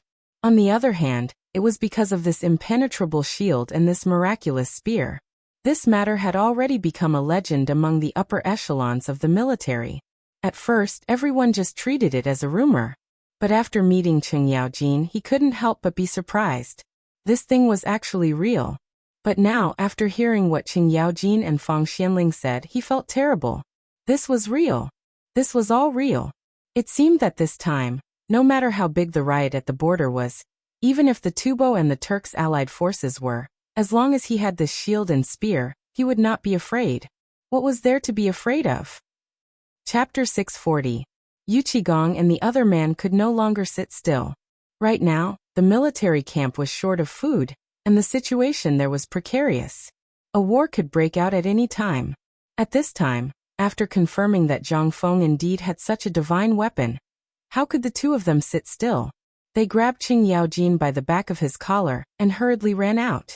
Fang Xianling saw this and shook his head without saying anything. After all, Feng Zi had already said this. It would be strange if these people could sit still. Moreover, military science was indeed of great importance. How could he sit still? He also hurriedly got up and went to the imperial study. Just as he walked out of the barbican, he bumped into Zhang Sun Wuji, Wei Zheng, and Du Ruhui. When the three of them saw Fang Xianling coming out of the barbican, they asked in surprise, Master Fang Yu. Fang Xianling stroked his beard speechlessly. Yu Qigong just took me inside.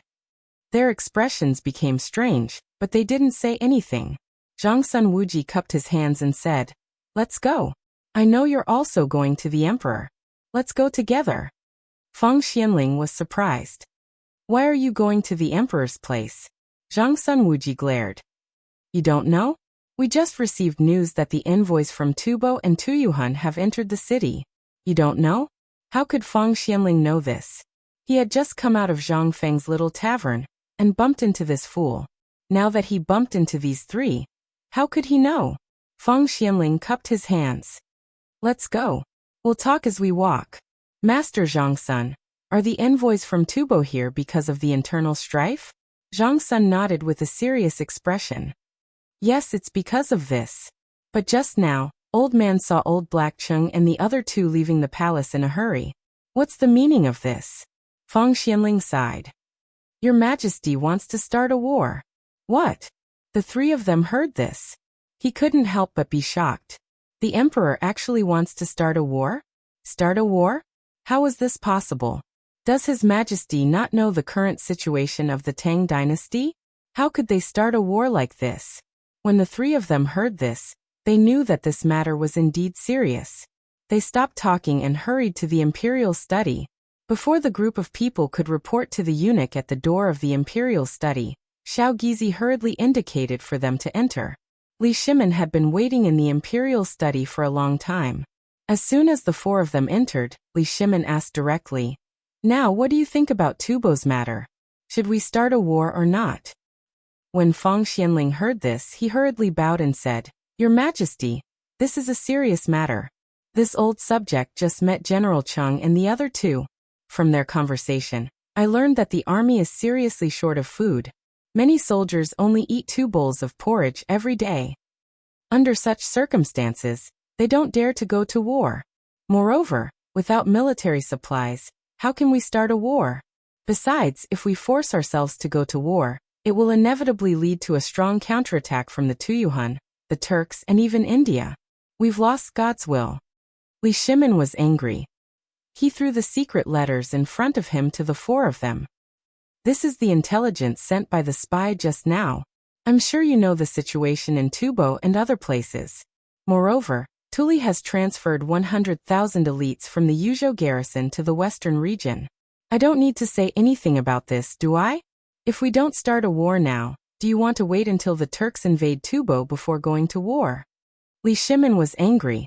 Wei Zheng and the others couldn't help but be shocked by his insistence on starting a war.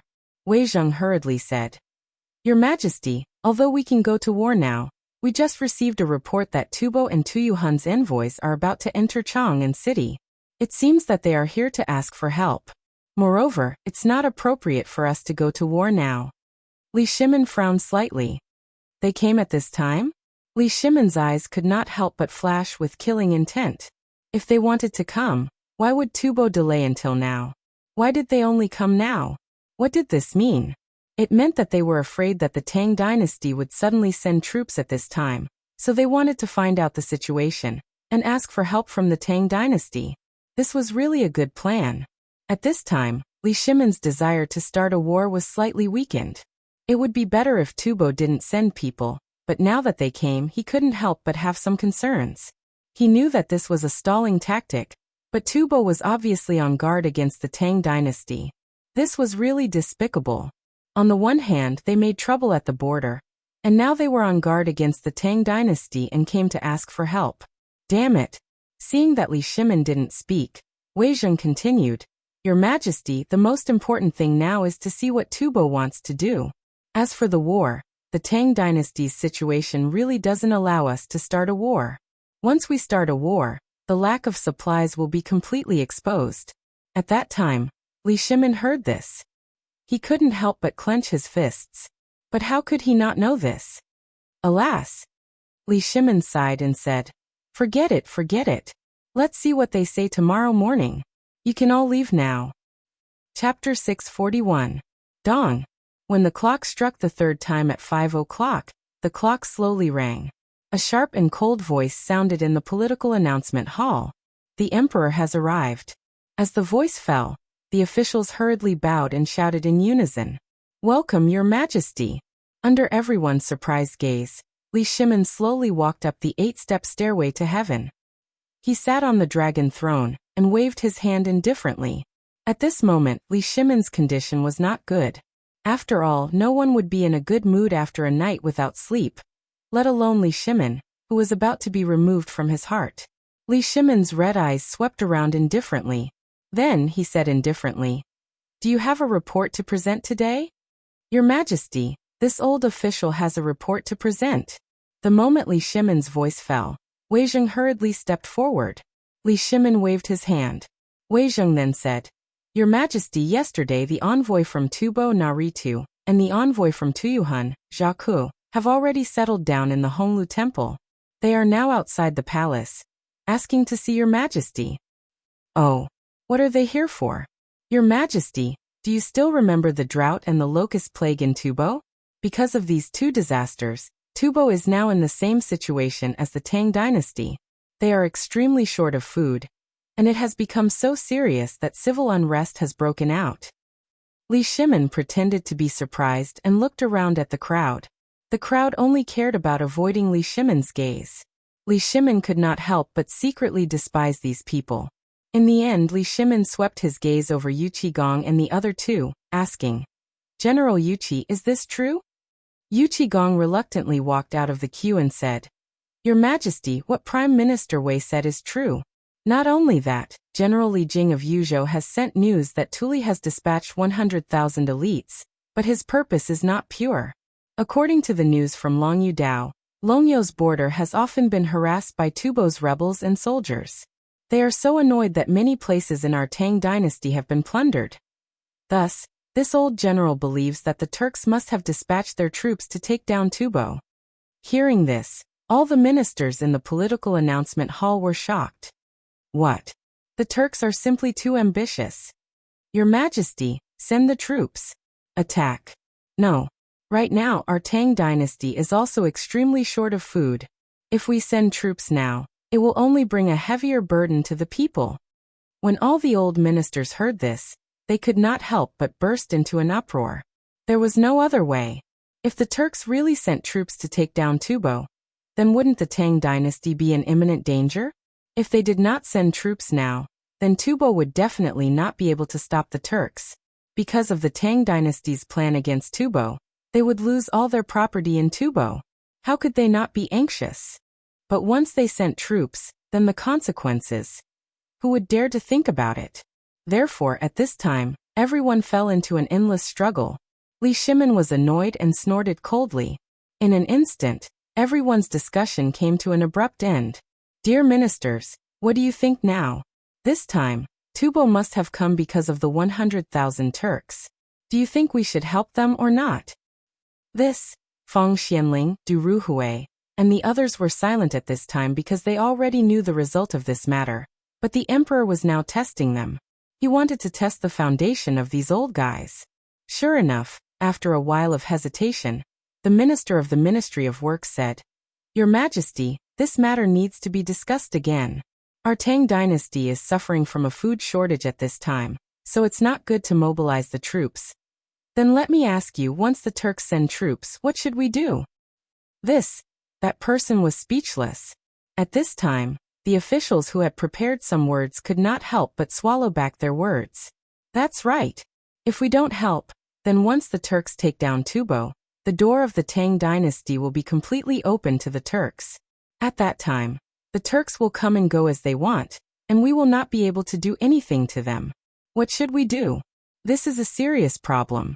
At this time, another official said, "Your Majesty, even if the Turks really take down Tubo, it does not mean that they will attack our Tang dynasty. Moreover, now that the Turks are also suffering from a plague of locusts, they should be more in need of food than our Tang dynasty. Cattle, sheep, and horses are almost out of food. How can they have the energy to start a war?" Li Shimin wanted to kill someone. However, he still suppressed the impatience in his heart and asked, "Tell me your opinion." Hearing this, that person said, "In fact, to put it bluntly, this is all because of the lack of food. Even if they can start a war against Tubo, in the end, both sides will suffer in the end. Moreover, Tubo does not have food at this time. In this way, even if they take down Tubo..." Without waiting for him to finish, Li Shimin speechlessly interrupted this stubborn old man. "Okay, I know what you mean." Then Li Shimin rubbed his forehead, looked at Wei Zheng and said, "Prime Minister Wei, you said that Tubo's envoys are here?" Wei Zheng cupped his hands and said, "They are here waiting for the summons outside the hall." "Summon them." "Yes." Hearing this, Xiao Gizi waved the whisk in his hand and shouted in a sharp voice, "Summon Tubo's envoys, Nari-Tu, and Tuyuhan's envoys, Zhaku." Chapter 642. Summon Tubo's envoy Naor-Tu and Tuyuhan's envoy Zak. Summon. The imperial guards passed the imperial edict one by one. A moment later, two people in Tubo's distinctive costumes hurried into the political announcement hall. Unlike the previous court meetings, the two envoys lowered their posture and bowed as soon as they entered the political announcement hall. They did not dare to look at the faces of Li Shimin and the others. After taking 10 steps into the political announcement hall, the two of them stopped and bowed in the etiquette of the Tang dynasty's officials meeting the monarch. They said, Tubo's envoy Naoritu and Zack pay respects to your majesty Tang emperors. Li Shimin waved his hand faintly as if nothing had happened. Dispense with the formalities. Come and sit down. As Li Shimin's voice fell, the little eunuch hurriedly brought 2 futons and placed them on both sides of the center of the hall. After the 2 of them thanked Li Shimin, they sat down with trepidation. For what reason have the 2 of you come to my great Tang? Before the 2 of them could sit down, Li Shimin's voice made them hurriedly stand up again. Naoritu hurriedly took out a gilded letter of credence from his arms and said, "This is a letter written by Songtsen Gambu to your majesty. I hope your majesty Tang emperors can read it." Zack also hurriedly got up, took out a letter of credence from his arms, and handed it to Xiao Gizi. After a thorough examination of the martial arts, it was presented in front of Li Shimin. Li Shimin did not read the letter of credence immediately, because he knew that the content of the letter of credence was nothing more than inviting the Tang dynasty to send troops and so on. Li Shimin casually put the letter of credence on the desk in front of him, then put his hands on it. Instead, he looked at the 2 of them and asked, "What brings you here this time?" The 2 of them looked at each other. Only then did Narita say, "Replying to your majesty, Tubo is in great trouble this time. So my king sent this humble subject to ask for help from the Tang emperors. I hope that your majesty can give us some help for the sake of our friendship. What kind of disaster did you encounter? If there is a food shortage, then you can go back.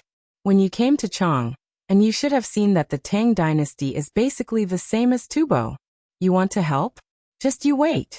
Sure enough, after hearing Li Shimin's words, Naritu and Zack did not have any reaction. Instead, they were silent for a while before they said, "Your Majesty, we are also aware of the current situation of the Tang dynasty. Therefore, we did not come here to ask for food or anything like that. Instead, we are here to ask your Majesty to send troops to suppress the rebellion in the territory for the sake of the diplomatic relations between the 2 countries." Li Shimin's eyes flashed. His eyes flashed with shock. "Oh, rebellion? Yes. Previously, because of the shortage of food, I am ashamed to say it out loud. The people in my territory are rebelling, and our army is short of food. It is really. Not only that, now India and the Turks are eyeing us covetously. Originally, this humble subject was ready to leave a month ago. However, there is some unrest at the border now, so this humble subject can only return to Yunqing first and wait for your majesty to pacify the border before coming out. However, this rebellion is too rampant, so it has been delayed until now. Since force did not work, was he trying to use soft tactics?" Li Shimin glanced at Yu Qigong and Cheng Yaojin. Cheng Yaojin did not make a sound. Instead, he used his foot to stomp hard on Qin Xiong's instep. Qin Xiong groaned in pain. Li Shimin pointed at Qin Xiong and said, "Dear Qin Xiong, do you have something to report?" What could Qin Xiong say? If he could not understand this matter, then he would not be able to survive. Qin Xiong cupped his fists and said, "Your Majesty, this humble subject has received an urgent report from the garrison of Longyu and Jiannan. It is said that the places near Tubo and Tuyuhun have been plundered several times in this month. There have even been small-scale conflicts. Many people of the Tang dynasty have been killed and injured, and the number of people who have been plundered is no less than 5,000. Li Shimin heard this. He looked at Naritu with a dignified face and said, "This is the small conflict you told me about? What are my people of the Tang dynasty in your eyes? There is no need to talk about sending troops to help. I will give you 5 days to leave the Tang dynasty. Otherwise, you will be arrested as Tubo spies." The Tang dynasty. Before Naritu could say anything, Li Shimin waved his sleeve. "Go. Do you think you can get me to send out my troops with just a few words? You must be thinking too much, right?" When Naritu and Zack heard Li Shimin's words, their faces changed greatly. They hurriedly knelt on the ground and shouted, "Your Majesty, this humble subject came here on behalf of our king. We are willing to sign a permanent vassal state with the Tang dynasty. Moreover, we will share all the military expenses and provisions for the Tang dynasty's help." What? He still has money and provisions? All the ministers were shocked. At this time, everyone felt more and more that this matter was unusual. Logically speaking, if such a thing really happened, They could resist it as long as they had provisions and supplies. Why did they need the Tang dynasty to help? If they had not heard Yu Qigong mention Tuli's movements before, they would only think that there was something wrong with this matter. But now? Li Shimin and Wei Zheng looked at each other. A touch of surprise flashed through their eyes.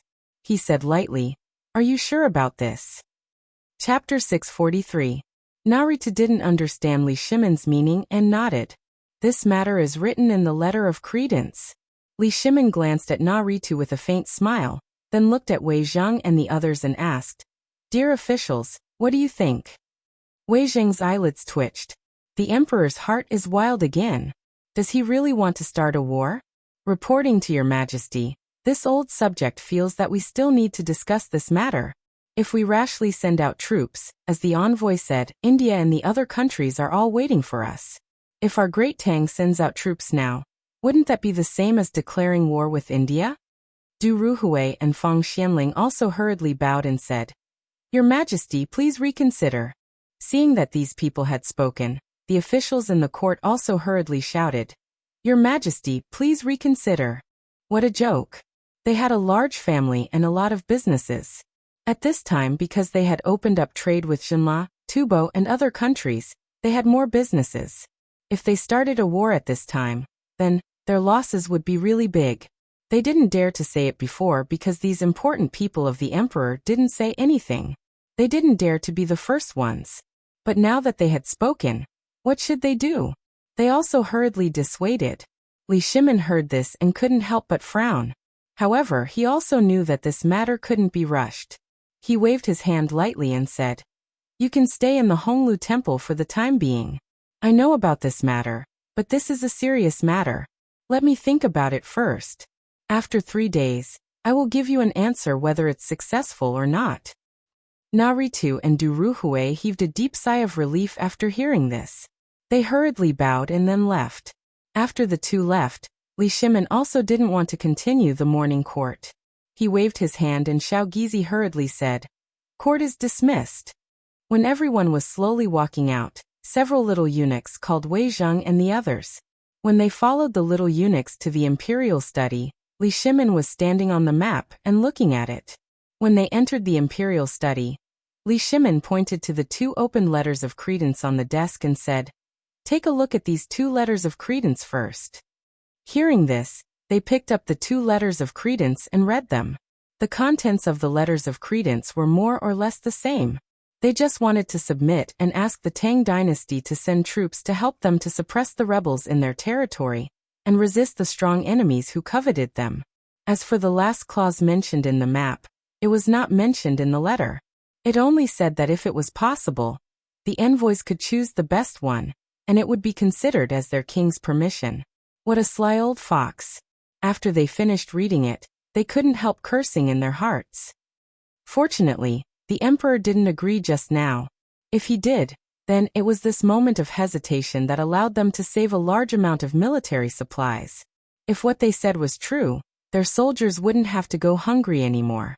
After a quarter of an hour, Li Shimin slowly turned around and looked at the people with different expressions. He first asked Yu Qigong and the other 2, "Yuqi, do you 3 think we should fight this war or help?" Yu Qigong hesitated for a moment and said, "Your Majesty, if we want to help, it's possible. We only need to send 100,000 well-equipped soldiers without provisions. If what they said is true, then we will have at least 100,000 don of provisions left for our army." "I'm afraid." Yu Qigong paused. Seeing that Li Shimin didn't say anything, he continued, "If we want to fight, I think it's really not appropriate to do it now." "Why?" Li Shimin asked. Yu Qigong pointed at the map on the wall and said, "Your Majesty, please look at this map. If what the emperor said is true, then India and the Turks are attacking us from both sides. If Tubo asks us to help, they will definitely be on guard. If we take advantage of this opportunity to enter Tubo's rear and take Tubo, we will force Tubo into a life-and-death struggle. In this way, we will be attacking them from 3 sides. The most crucial thing is that we don't have any provisions. If we fight, we will be in danger of being completely wiped out. If something happens to these 100,000 soldiers, the Western Gate will be completely lost." Li Shimon's eyes turned cold at Yu Qigong's words. They couldn't fight. This was a rare opportunity. If they didn't fight now, they wouldn't be able to find another chance like this in the future. Li Shimin looked at Zhangsun Wuji and the others and asked, Minister Zhangsun, what do you think? What could Zhangsun Wuji say? If they fought now, it would definitely harm others without benefiting themselves. However, the emperor's attitude was so firm that he didn't know what to say. Since the emperor asked, he could only bite the bullet and say, Your Majesty, this old subject also thinks that we can help, but we can't fight this battle. Li Shimin was completely speechless. They couldn't fight all of them. Was the army he had deployed at Longyu Road just for show? He didn't dare to do this, he didn't dare to do that. What else could he do? Li Shimin was a little frustrated. He waved his hand and said, You all are dismissed. Let me think about it. Chapter 644. Zhang Feng had been very busy these days. He was so busy that his heels were barely touching the back of his feet. He had found more than a dozen craftsmen to make an ordinary compass. They had talked until their mouths were sore, and they had even drawn the required items on a wooden board. The craftsmen were still not satisfied with the result. A few triangular boards were crooked. Zhang Feng had no choice but to spend a large sum of money to buy a batch of rice paper and cut it into the required size.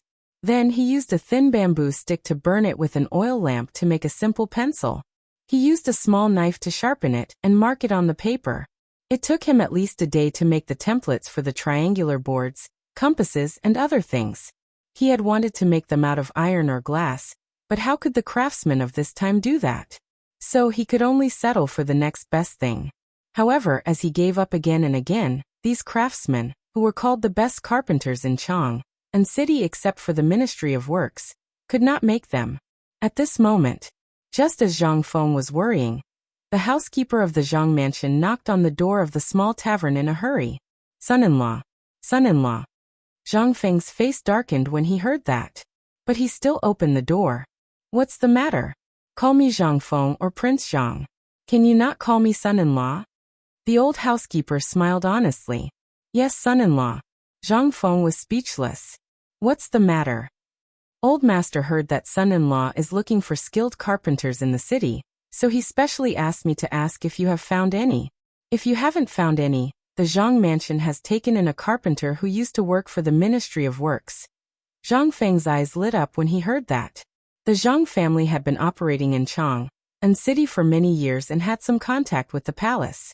In terms of connections, they must be much better than those old soldiers. Plus, this person used to work for the Ministry of Works. What did that mean? Zhang Feng could not help but ask, where is this person now? As he spoke, Zhang Feng hurriedly welcomed the steward into the house. When he saw the steward sitting down, the steward was so scared that his entire body was trembling. This was the marquis who was famous in Chang and at this time. How could the officials bear to be welcomed by the marquis in person? He hurriedly sat down and said, Young master, this old carpenter is currently renovating the old house in master's hometown Lantian. If you think it's okay, I'll go to the old house and invite him over for you. No need, no need. Zhang Feng rubbed his hands. Lantian isn't far from Shao Mountain. How about this? I'll give you these blueprints. I'll have to trouble you to personally make a trip to Lantian and see if the old craftsman can make it. If he can, send him directly to White Deer College in Shao Mountain. If you can't do it, how about we think of another way? Then I'll go now. The steward hurriedly rushed out of the pub with the blueprint in his arms. Just as he was about to walk out of the tavern, he bumped into Li Shimin's arms. Li Shimin almost fell to the ground. Seeing this, Zhang Feng was also a little confused. He hurriedly supported Li Shimin and asked, Lao Li, why are you here? Don't you know the trick? Li Shimin took a breath and looked at the trembling steward and the things in his arms. His expression softened a little and said, I have to knock on the door to come here, don't I? Zhang Feng scratched his head. Li Shimin pointed to the steward and asked, This is... Steward Zhang is here too. Oh. Li Shimin didn't wait for Zhang Feng to finish his words. He gave a meaningful, oh, and then held a fist and palm salute to the steward and said, Then it's all right. Have a good trip. The steward shed tears of gratitude and hurried away. As soon as the steward left, Li Shimin sat on the stool and rubbed his chest. He asked, "What's wrong with this old man? Why is he in such a hurry? I heard that you almost overturned Chang and city these 2 days and looked for carpenters all over the city. Why?" Zhang Feng pointed to the old steward. "It's because I want to make some precision teaching aids. In such a big Chang'an city, I can't find a skilled one." Fortunately, the Zhang family learned about this and said that they took in an old carpenter who used to work in the Ministry of Works. They asked me if I wanted him. What kind of teaching aids are so difficult to make? As far as I know, the musical house in Chang'an city sells all kinds of things. Li Shimin was confused. Zhang Feng shrugged and sighed. "Forget it. Let's not talk about this. I haven't seen you these days. What have you been busy with? Isn't it because of the famine? A lot of people are starving. Have you solved it?" Li Shimin smiled and shook his head. "If it hadn't been solved, how could I come here to have fun?" Zhang Feng nodded knowingly. "Well, since you're here, I'll cook a tortoise for you today." Li Shimin's face turned green. "Tortoise is a curse. And can it be eaten?" "Fengzi, are you cursing me?" Zhang Feng smiled mysteriously. "Wait and you'll know. That thing is very nutritious." Li Shimin smiled speechlessly. "Well, then I'll wait. By the way, do you still have salt and pepper grasshoppers? Give me some. I'll drink first. There's a hidden compartment in the wine cabinet. Save some for me. There's only a little left." Chapter 645. Zhang Feng's tortoise had already been stewing in the pot for a long time. Therefore, it didn't take long for him to prepare 3 dishes and 2 soups in front of Li Shimin. The tempting aroma of the tortoise soup, coupled with the pepper and the taste of a green grass that Li Shimin didn't recognize, instantly made Li Shimin put down the wine bowl in his hand. He picked up the spoon, gently scooped up a spoonful of milky white soup, and took a sip. Instantly, the strong taste opened Li Shimin's taste buds. This time, Li Shimin didn't say a word, which was rare. Zhang Feng could also see that Li Shimin had encountered something, but since Lao Li didn't say anything, he couldn't ask. He could only accompany Li Shimin. After all, he also had a basket of troubles. In the end, the meal was finished. Li Shimin touched his slightly bulging belly, smacked his lips and drank Zhang Feng's unique tea, and said, "Every time I come to your place, I feel that I'm still alive." Zhang Feng smiled. "It seems like you've encountered something again." Sigh. Li Shimin sighed deeply. "Isn't that so? It's all because of the drought." Zhang Feng was stunned. "Could it be that it has something to do with the little yellow gate yesterday, and the Tubo envoy?" Li Shimin nodded. "You still don't know, right? Because of the food shortage, there's now a civil rebellion in Tubo, which even lasted from Tuyuhan all the way to Tubo. I heard that the envoy brought news yesterday that as long as the Tang dynasty is near Tubo, it's been looted. You also know that after I started working with Zhenla here, the focus of my business is basically in Tubo. This time, I've suffered a great loss." Zhang Feng couldn't help but be a little surprised when he heard this. However, Zhang Feng already had a premonition about this. After all, this rotten idea came from him. At this time, seeing Li Shimin like this, Zhang Feng patted Li Shimin's shoulder and smiled. "I thought it was something big. Isn't this the one?" Li Shimin's eyes almost popped out of their sockets. "This is a small matter? You don't know. Yesterday, I personally went to ask Lord Zhongsun about business matters. Guess what Lord Zhongsun said? According to the Lord Zhongsun, the Tubos Tulikan has mobilized 100,000 elite troops from Yuzhou, while India is also eyeing covetously. The Tubo people are here to ask for help." "So what?" Zhang Feng glanced at Li Shimin indifferently, clicked his tongue and said, "For such a small matter, your hair has turned white again? Is it necessary?" Li Shimin was speechless. "I say, Fengzi, you really don't mind watching a show. I heard that the emperor wants to go to war. Why are you still making sarcastic remarks here?" Zhang Feng pursed his lips. "Who did you hear that from? Lord Zhongsun? Then you must have misheard. If you don't believe me, do you dare to make a bet with me? I bet that the emperor will not send troops." Li Shimin was stunned. His eyes flashed and asked, "Do you know that the emperor wants to take the opportunity to completely include Tubo and Tuyuhan into the territory of the Tang dynasty?" And he doesn't want to send troops. Zhang Feng smiled mysteriously. He clinked his wine bowl with Li Shimin, picked up a golden grasshopper and said, I'm also talking about this. I can guarantee that as long as the emperor is not crazy, he will never agree to this. Are you so sure? Zhang Feng didn't say anything. He just looked at Li Shimin with a smile. Li Shimin couldn't help but frown slightly. Why? Zhang Feng was speechless. You don't understand this? You're still a businessman. Li Shimin's face blushed. How would I know such a big national issue? I'm a businessman. I only care about my business.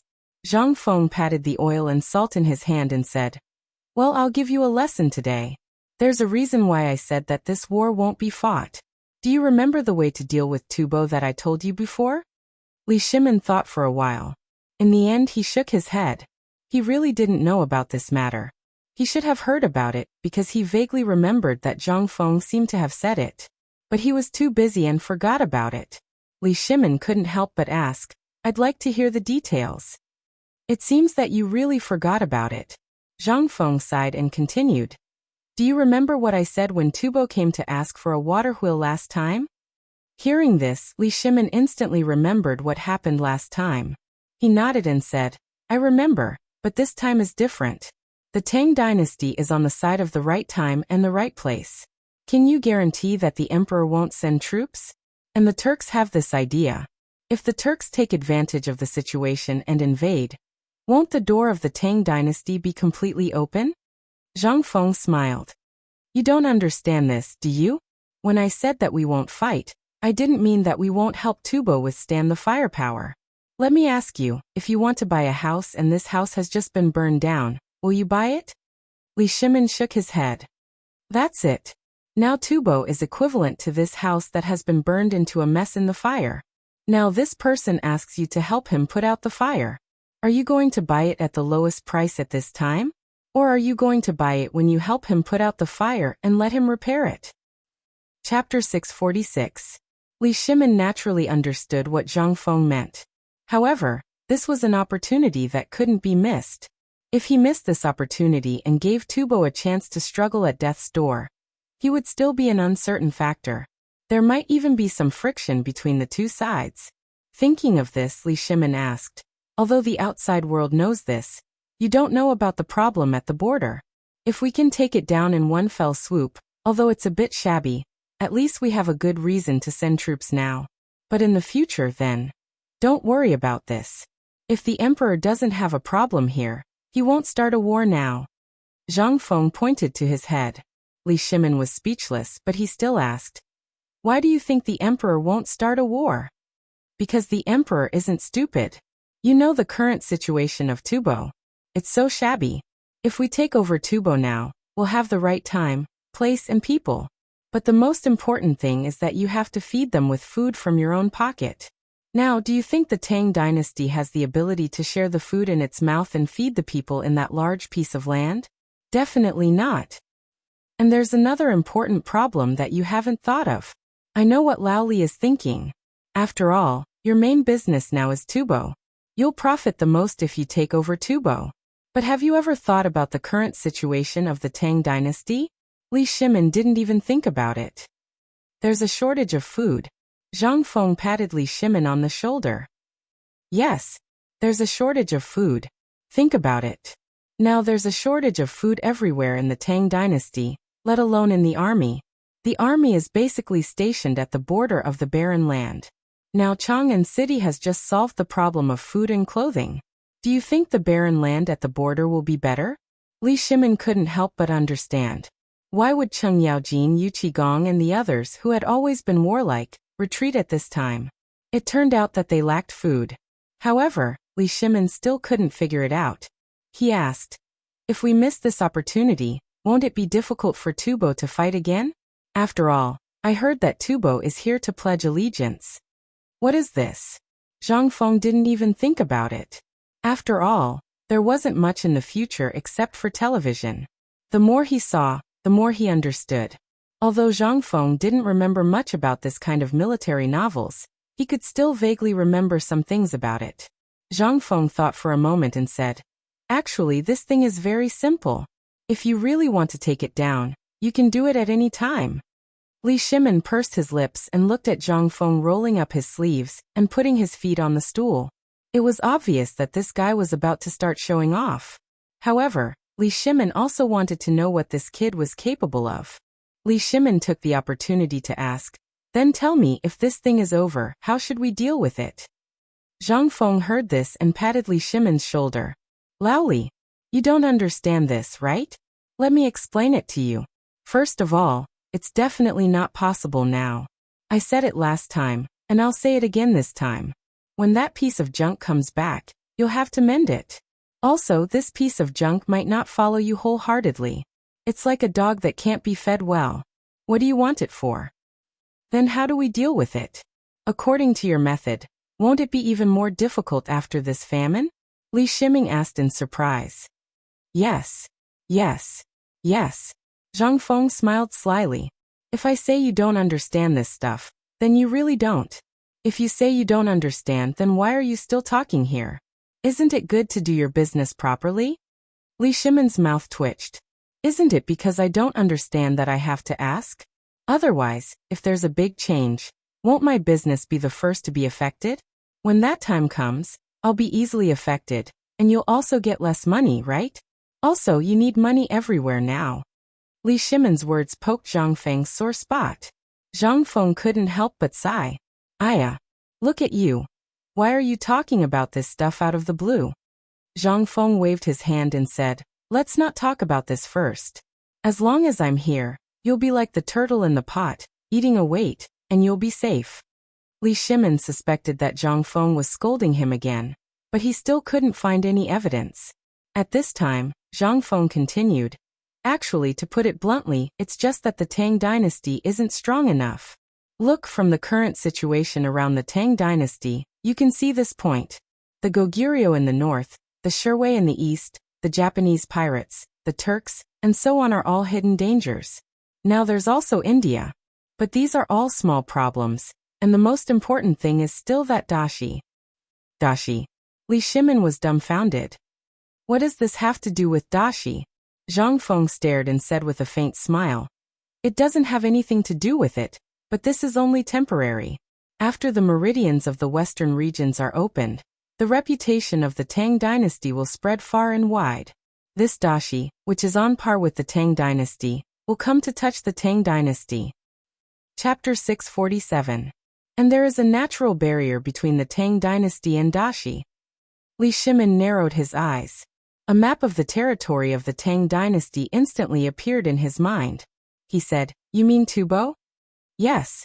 That's why I said it's not the right time to make a move.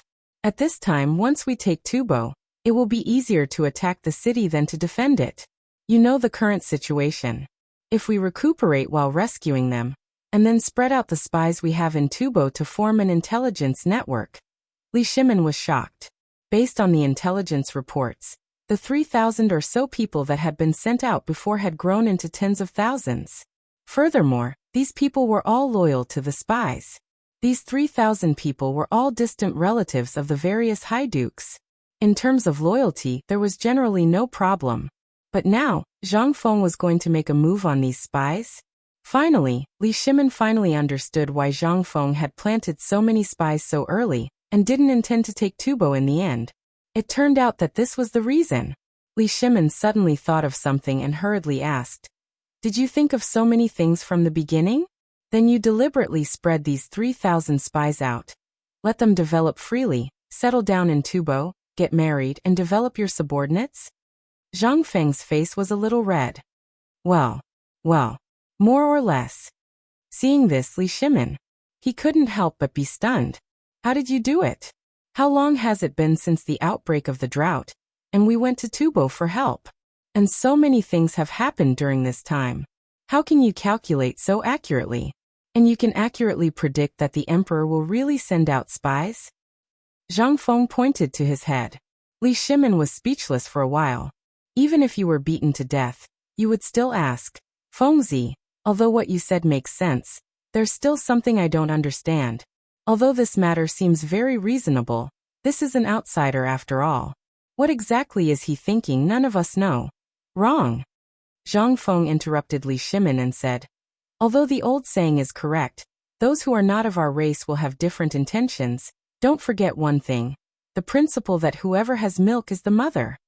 Right now, people are dying of starvation everywhere in Tubo.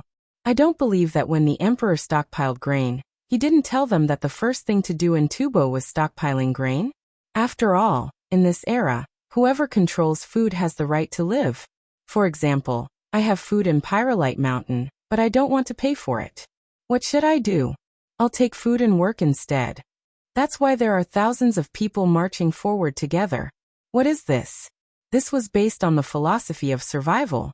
What gave them hope was that after the construction was completed, their children would be able to see their descendants studying in this academy. What was this? This is hope.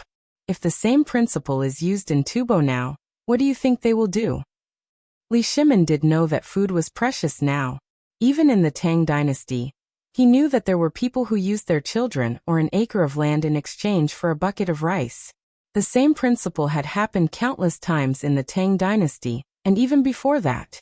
Many people were familiar with it, let alone those from the house of High Duke. How could they not know this? That was impossible. Li Shimin couldn't help but find out that even if they didn't send a single soldier, as long as these 3,000 people seized this opportunity, then in a few years, more than half of Tubo's actual control would be in the hands of the Tang dynasty. Li Shimin exclaimed in shock that it was impossible. Fengzi, how did you do it? Now that I've combined everything that you've said and everything that happened before, I finally understood this matter. How did you do it? If that's the case, then wouldn't your majesty not need to expend a single soldier? In just a few years, Tibet will naturally become the land of my great Tang? Zhang Feng smiled contemptuously. With your brain, you only know how to do small business. Do you know why I let your son come to the academy? Although Li Shimin was despised, he also admitted that Zhang Feng's plan was vicious. This was the most vicious plan to exterminate a family. Although he knew that Zhang Feng wanted to exterminate his family, Li Shimin couldn't help but tremble after thinking it through. Whoever dared to be targeted by this guy was simply... Li Shimin started to sympathize with Tubo. However, Li Shimin still asked curiously, Fengzi, what you're saying now seems to be somewhat different from the national policy you mentioned before. It seems to be a bit like the shadow of the Zhuge Testament. Zhang Feng looked at Li Shimin in surprise and said, Oh, I couldn't tell. When did Lao Li start to study military books? Li Shimin realized that he had let the cat out of the bag. He laughed and said, Didn't you say that you were going to teach them about heavy cavalry? I had nothing to do, so I read military books. Zhang Feng nodded and then shook his head. That's right, this is indeed a military book. However, what you said is not complete. This is the foundation of White Deer College. Lao Tzu not only wants to teach 9 scholars, but Lao Tzu also wants to cultivate 9 generals. This is the treasure of my college, Military Studies. Chapter 648. What kind of person could think of such a thing? As for what Zhang Feng said about the treasure of the academy, the 9 imperial scholars, and the 9 generals, he automatically ignored it. This kid just liked to show off. But he was not sure. After all, what Zhang Feng said just now was too terrifying. Although he admitted that Zhang Feng was talented, how much could Qing Chimo and the others learn? It would be good if they could learn a little. However, he was still deeply attracted by the magical military science. After all, this thing, if he thought carefully, seemed to be able to be combined with Zhang Feng until now, such as the strategy to deal with the Turkic Tubo and the other countries, as well as the plan to devise strategies. Although it seemed to be national policy, it was very similar to this so-called military science. After that, he talked about the 8 waters, fine salt, and other legendary things. In fact, in the end, it was all about careful observation in life that could be done. However, not a single person was able to see through it. This was a little scary. However, what Li Shimin was most interested in right now was to personally take a look at this so-called military science book. If there was a book, then no matter how much it would cost, he would get it. What was this thing that was locked in the small cabinet? This was the heirloom of the Li family. Li Shimin could not help but pour a bowl of wine for Zhang Feng, and hand it to Zhang Feng. This scene made Zhang Feng very suspicious. What? Come Fengzi, let's drink? Although Zhang Feng was suspicious, he still drank a bowl of wine with Li Shimin. When Zhang Feng was almost finished, Li Shimin rubbed his hands and asked, Fengzi, what is this military science you said? Can you tell me? How could Zhang Feng not know what Li Shimin was holding back? Seeing this, he folded his hands and asked, What? Are you going to change careers and join the army? You're already so old. Even though we're partners in the academy, I still won't accept you. If news of this were to spread out, saying that I, Zhang Feng, accepted a good brother, a good elder brother, to come to the White Deer Academy to learn, wouldn't my backbone be broken? Well, no, I just want to hear it. Isn't it because I have nothing to do after drinking? Let's just take it as a toast. Moreover, giving pointers to the world and drinking together, what a wonderful thing this is. Zhang Feng heard this and felt that it made a little sense. He smacked his lips and pointed to the kitchen. You want to hear it?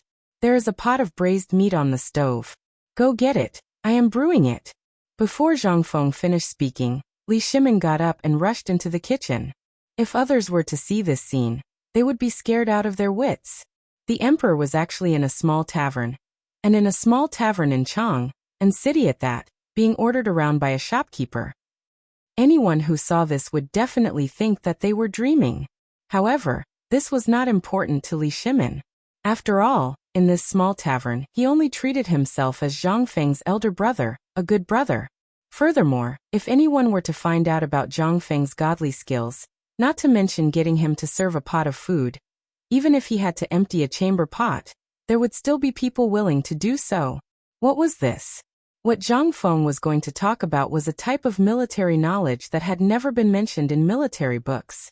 Not long later, Li Shimin brought out the fine salt bowl and placed it on the table. He even placed a large amount of beer and white wine on the table. Then he sat at the seat closest to Zhang Feng and looked at Zhang Feng. If it weren't for the fact that Zhang Feng's foot was on the stool, he would have wanted to sit beside Zhang Feng. At this moment, Zhang Feng ate a piece of pork intestine and said unhurriedly, Actually, I have a different set of ideas about military knowledge here.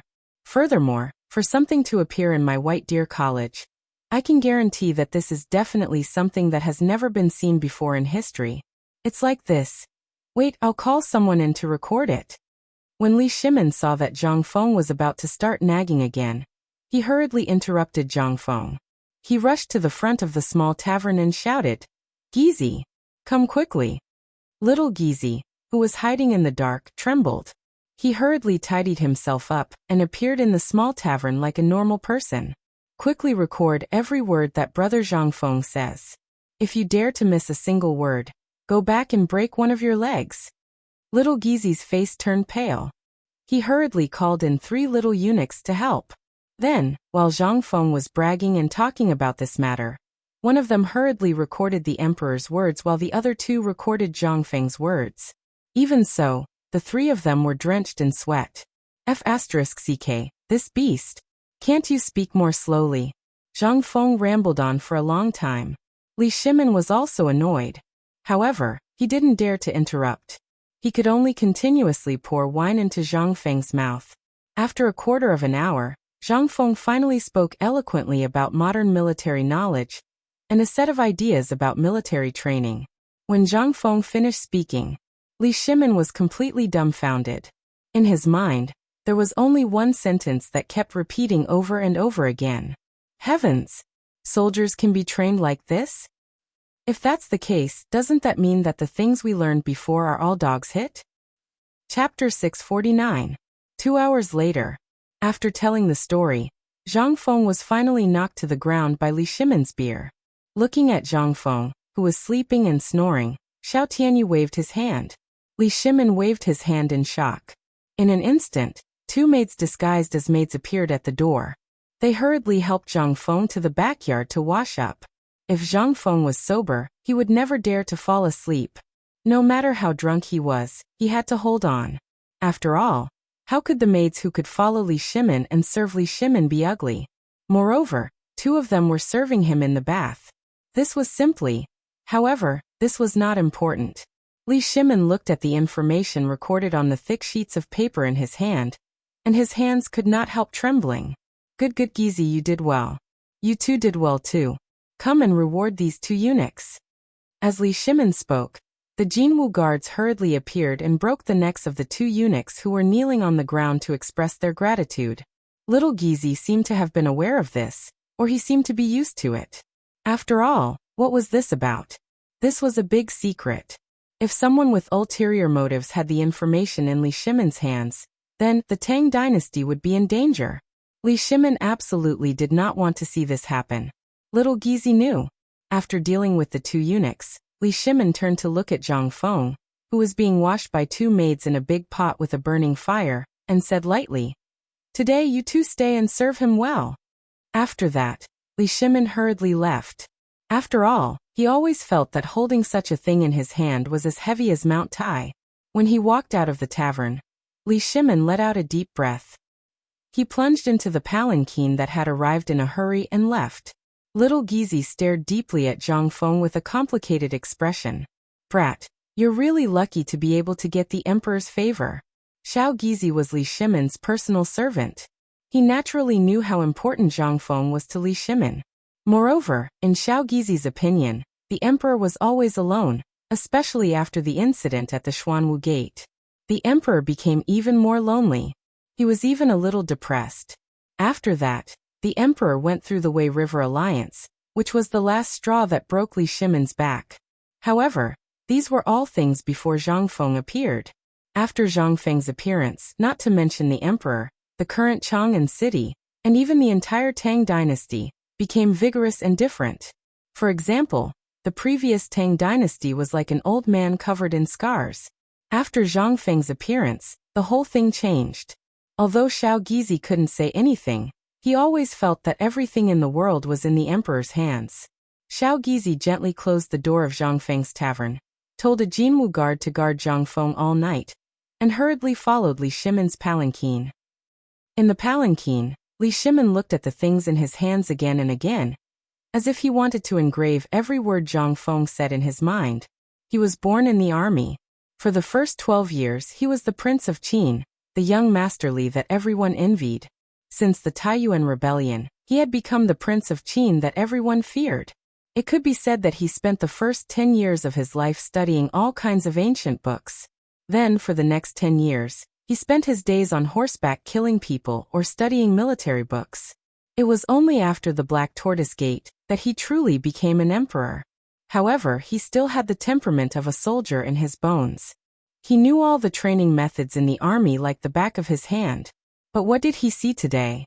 He actually saw a military training concept that he had never seen before. Cold resistance, diving ability, running with weights, rapid marching, lying on wooden stakes, and so on. What were these? Although it seemed to be useless in a military camp, in his impression, didn't soldiers train and fight on the drill ground? However, in Zhang Feng's military training book, he faintly felt that fighting was secondary. The most important thing was the arrangement of the formation, the overall combat ability of the team, and the individual ability.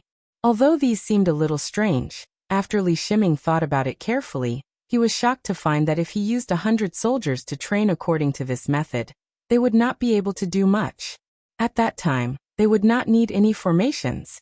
They would only need to use the formations that they had trained to cooperate with, and they would be able to charge and kill 1,000 top-notch veterans. The result would be a complete victory for these 100 people. Li Shimin couldn't help but be aghast. There weren't many soldiers who had fought. If he counted all the soldiers in his mind, there would be at most 300,000 soldiers. Moreover, they were spread all over the north, Yuzhou, Longyu, and other places. If all the people in the military camps learned this thing, then he would. Li Shimin didn't dare to think about it. He was shocked to discover that if those 100,000 soldiers were trained according to Zhang Feng's training method, they would only need 3 months of hard work. 300,000 soldiers could be used as 800,000 or even 1 million soldiers. Moreover, what was more terrifying was that Zhang Feng hadn't mentioned his impenetrable shield and his invincible spear. If he added these, then... Chapter 650. Old Hey, can UF * King hurry up? You're dawdling like a girl. The next morning, in Cheng Yaojin's residence, Yu Qigong's loud voice reverberated in the huge duke's residence, causing all the servants to tremble in fear. In the courtyard, Yu Qigong, Qin Qiong and Qin Shubao, who had changed into casual attire, were waiting anxiously like a black tower. Ever since they found out about Zhang Feng's incident 2 days ago, their hearts had already flown to Zhang Feng's little tavern. However, because of Tubo's incident, they did not dare to be careless. They could only suppress the restlessness in their hearts and wait. However, this wait was unbearable. During this period, they had also inquired about Zhang Feng. When they found out that the miraculous porridge with bone-strengthening powder and chicken, duck, and pig's gizzard was made by Zhang Feng, how could they sit still? Behind them, there were tens of thousands of brothers who were starving. How could such a good thing be given to the damned commoners, and let the soldiers starve? That was why after the morning court meeting ended, the two of them couldn't wait to carry Cheng Yaojin all the way back to the Duke's public house. The moment they entered, they took off their official robes and pointed at two Cheng Yaojin who were about the same size as them, and helped them change into their robes. After dressing up like this, Yu Qigong, who was already ferocious and had a face full of curly beard, really looked like a nouveau riche. It was just that he looked like a bandit who made a fortune. Qin Qiong was slightly better. After all, he was born handsome. Although he was old and wore a military uniform all year round, when he put on the brocade robes, he instantly looked like a businessman. Amidst Yu Qigong's angry shouts and curses, Cheng Yaojin dawdled out of the room. He patted the brand-new jade belt on his big belly and reluctantly stretched. "Let's go. You're so impatient. I've already said that this kid is still sleeping. You don't believe me? Let's go eat the northwest wind." Just like that, the three of them were too lazy to even ride horses. After all, those things were too ostentatious. Just like that, Cheng Yaojin and Yu Qigong continued on their way, cursing and swearing. The shocked crowd was forced to retreat, thinking that bandits had entered the city. Although it was still early in the morning market of Chang, and city was still bustling with activity. However, there were many people selling, and as for the people buying, there were basically not many people. The Guanzhong people had a bad habit. He didn't know where it came from. Early in the morning, he would carry a teapot or a birdcage and wander around the streets. When he met an acquaintance, he would brag about it and then walk away. Although their stomachs were growling from hunger, they still couldn't get rid of their bad habit of wandering around. When Yu Qigong's extraordinary height appeared on the street, he instantly attracted everyone's attention. However, when they looked at Yu Qigong's curly beard, which still had traces of grease on it, coupled with his ferocious appearance, the entire street instantly fell silent. The three of them didn't seem to be surprised. Each of them was holding a large handful of roasted chicken legs, and several bamboo beer cans were hanging from their shoulders with hemp ropes. While eating, they bragged about what had happened beyond the Great Wall. When the three of them walked to the small tavern, they touched their stomachs and their faces were very red. Cheng Yaojin pointed at Zhang Feng's closed door and said, "See, I told you that this kid doesn't get up until noon. Even if he gets up, it's because he has to urinate. You didn't believe me? Let's go, let's find a jar of fermented glutinous rice to moisten our throats. There was a damn dumpling stall here before." When Yu Qigong heard that there was dumpling, he touched his huge belly and looked around. "Where is it? Lao Tzu hasn't eaten dumplings in Chang, and for a long time." Cheng Yaojin broke a branch to pick his teeth and said, "He went to Xingshan Academy with this kid. I heard that he's learning something about mathematics from the kid from the Du family." Yu Qigong stared. How is that possible? Did all the people in Tang Huifang go there? Along the way, only this Tang Huifang was special. What was different? It was just that on the road, there wasn't even a damn barbecue stall, not to mention people strolling around. Now Yu Qigong finally understood what was going on here. It turned out that they had all gone up the mountain to eat some kind of porridge. The three of them had just drunk a lot of beer and squatted on the road for a while. Instantly, their expressions became unnatural. They looked around, trying to find a place to pee, but there was no place. In the end, under Cheng Yaojin's horrified gaze, this silly guy directly kicked Zhang Feng's door to pieces. And in the midst of this loud noise, the Jinwu guards who had stayed behind to protect Zhang Feng hurriedly jumped out. But when they saw that it was Yu Qigong, they were so scared that their legs trembled. They hurriedly bowed and gestured for him to leave. Then they hurriedly ran away. Zhang Feng, who was sleeping soundly, thought that there was an earthquake when he heard this loud noise. He was stunned and hurriedly ran out. But in front of him he saw a black wall rushing towards him. "Kid, where's the outhouse?" When Yuqigong saw a disheveled teenager running out as soon as he entered the door, he only thought that he was a waiter. He picked up Zhang Feng like he was picking up a chick and asked. Zhang Feng was stunned. Pointing at the backyard behind him, Yuqigong let go, and Zhang Feng instantly fell on his butt. At this time, while Zhang Feng's face was full of question marks, Cheng Yaojin walked in with an awkward expression. Zhang Feng pointed at the person behind him and asked, "Old Chen, who's this silly guy?" Chapter 651. Zhang Feng was completely dumbfounded. He was sleeping in his own house. Not only was the door smashed, but he was also lifted up and asked about the bathroom. "Damn you. Is that all? It's so early in the morning? Can't you solve the problem outside the door? Why are you so anxious? F***ck your second uncle." Cheng Yaojin was known for his thick skin, but at this time, he couldn't help but blush. "Well, Fengzi this. Well, you can call him Old You. Oh, by the way, let me introduce you. This is Old Qin." How could Zhang Feng care about this now? His mind was full of that silly girl. He couldn't help but feel angry now. He casually greeted the two of them, then hurriedly went into the bedroom, ready to put on the clothes of the Great Confucian, and come out to show off. Qin Qiong was also a little dumbfounded. Seeing Zhang Feng enter the bedroom, he pointed at Zhang Feng and asked, "The person you are talking about, is he?" Cheng Yaojin was speechless. He looked at Qin Qiong and said, "What do you think?" This time Qin Qiong was also speechless. "Let's not talk about this for the time being. Let's talk about Zhang Feng. After being drunk by Old Li yesterday, he didn't know what was going on. Just now, he heard a loud noise and walked out of the door in a daze. Then he met such an idiot. Now he didn't feel sleepy at all. When he returned to the bedroom again, he was completely stunned. He saw two beautiful women standing in front of his bed. Although the two of them were wearing servant girls' dresses, they still couldn't hide their graceful figures and their charming faces. Although the Tang dynasty advocated the beauty of plump bodies, it was all because they didn't have enough to eat before. Therefore, in order to show the wealth of the Tang dynasty, Li Shimin said that plump bodies were beautiful, and let the world see the wealth of the Tang dynasty. It was all because of this year's locust plague that they started to take shape. But now, because of Zhang Feng's appearance, Li Shimin seemed to have forgotten about the beauty of plump breasts. After all, who would like a fatty? There was no one. Looking at these two women, although they couldn't compare with Jingshu or Zhang Yuyao, they were still rare beauties. But why would these two women appear in his room? What was going on? Zhang Feng was dumbfounded. When the two women saw Zhang Feng looking at them in a daze, they couldn't help but lower their cheeks and perform the palace etiquette. Servant Little Yao and Yao Hong greet Prince Zhang. About that, I want to ask, where am I? What have I done before?" Zhang Feng was dumbfounded and completely at a loss. The two women wanted to laugh, but they also understood the importance of this person in the emperor's heart. One of them was called Tao Hong.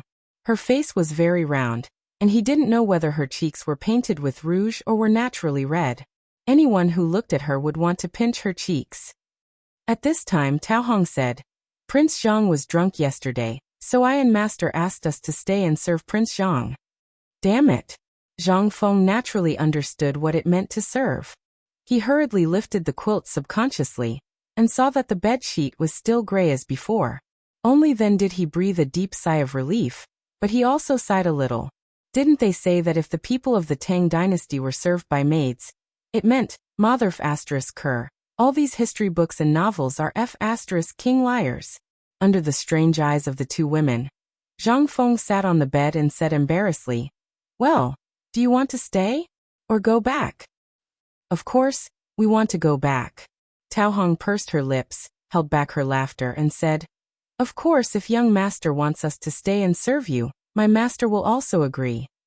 There was such a good thing? Brother, Zhang Feng was originally very excited, but when he thought of Chen Tiniu and the other idiots, although he really wanted the two women to stay, he forced himself to pretend to be a gentleman and said reluctantly, "I don't need you for the time being." If I need you, I will ask loudly for you too. When Tao Hong and Little Yao heard this, a touch of disappointment flashed in their eyes, but they recovered in a flash. After all, to be able to stand out among so many maids in the palace, they naturally had some ability to serve Li Shimin. The two women bowed again and were ready to leave, but Zhang Feng stopped them. Well, I don't know how to wear this robe. Can you help me put it on? Okay, Prince Zhang. When the two women heard this, they covered their mouths and chuckled, then picked up the neatly folded robe. However, when the two women shook the robe, their faces changed dramatically. They had naturally seen the robe of the great scholar. At this time, seeing it again, and it was in Zhang Feng's place, the two women couldn't help but be deeply shocked. However, the two women didn't say anything. They just let Zhang Feng do a good job, comb Zhang Feng's long hair, and change his clothes. Zhang Feng just sat there, and let the two women serve him. Except for the cloth in his crotch, they changed everything for him. At this time, Zhang Feng also realized that his original cloth in his crotch was gone, and the one he was wearing now was the one he was going to throw away before. Could it be? Zhang Feng suddenly thought of something and pointed to his chest. What happened to my clothes? Replying to Prince Zhang, you were drunk yesterday, and my master asked us to help you take a bath. Although Zhang Feng's skin was extremely thick, he couldn't help but blush when he heard it. Originally, he wanted to experience the feeling of a rich family. He didn't expect that this was really embarrassing. Chapter 652. Zhang Feng acted as if he was fleeing from a disaster. After the two women changed their clothes, he hurriedly walked out of the bedroom. The two women were very polite and didn't say anything. When they came out, they saw Qing Yaojin and Yu Qigong, who had just solved a big problem, and couldn't help but be stunned. However, the two women also saw that it was a big matter, so they only bowed and then hurriedly left. At that moment, Yu Qigong was a little confused. He then took a closer look at Zhang Feng. It would have been better if he did not look, but when he did, he was instantly shocked. This kid was actually wearing the clothes of a great scholar? Yu Qigong had naturally seen the two women before. They were Li Shimin's personal palace maids. What did it mean that they had come out of Zhang Feng's bedroom? He saw that Zhang Feng was ignoring him and standing straight at the door, looking outside with his hands behind his back. Yu Qigong asked suspiciously, "Old Black, who is this kid?" Qing Yaojin glanced at Yu Qigong and snorted as a reply. This made Yu Qigong feel as if his heart was being scratched by a cat. Although Zhang Feng was looking outside, his ears were perked up as he carefully listened to the conversation between the two. When he heard that Old Black was actually so awesome, he could not help but praise him in his heart. This iron tower of a fool should be taught a lesson like this. Damn it, why would someone kick someone's door in the morning? Why would he lift the owner up as soon as he entered?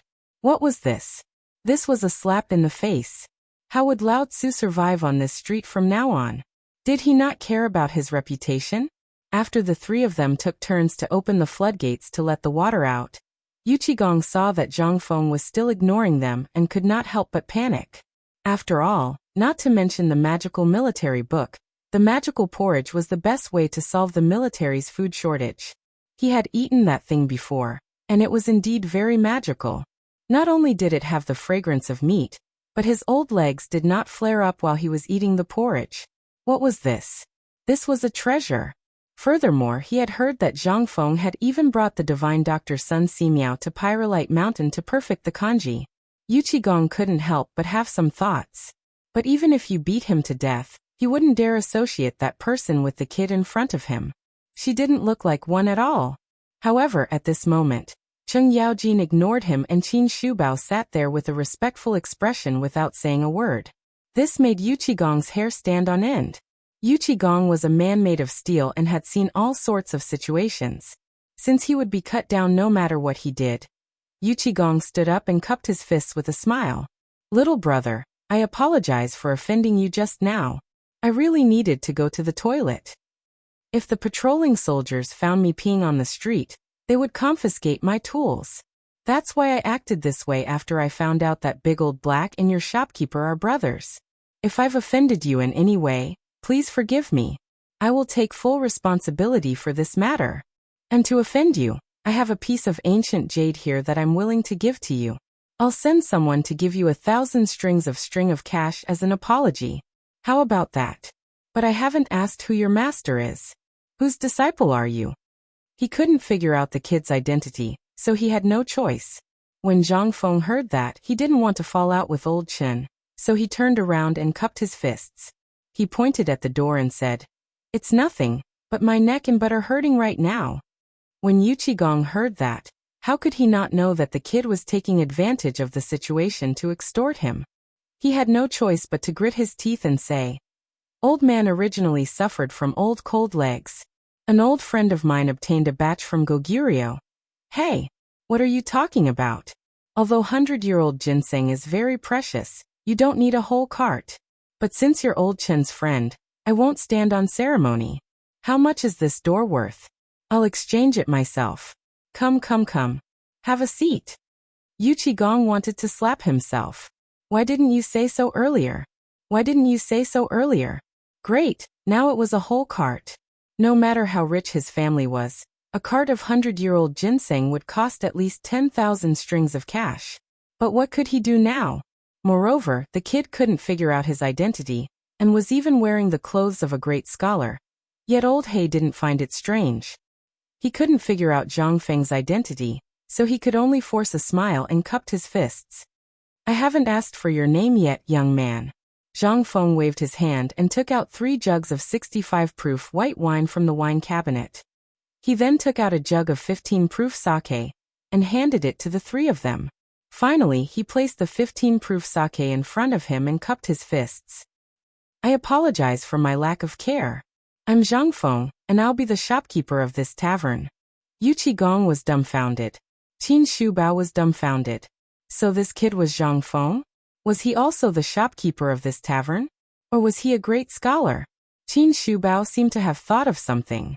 He stood up and cupped his fists. I've heard a lot about Prince Zhang. Chang, and university is not only well known in Chang, and city, but also in the remote areas of Jiannan province. It's a blessing of 3 lifetimes to be able to meet me today. Chapter 653. Yu Qigong went crazy. He finally connected all the dots in Qin Shubao's words. He had heard of the Chang'an Academy. After all, his 2 sons had been kidnapped by the crown prince. How could he not know? However, they only knew that it was opened by a young man named Zhang Feng, who was only 20 years old.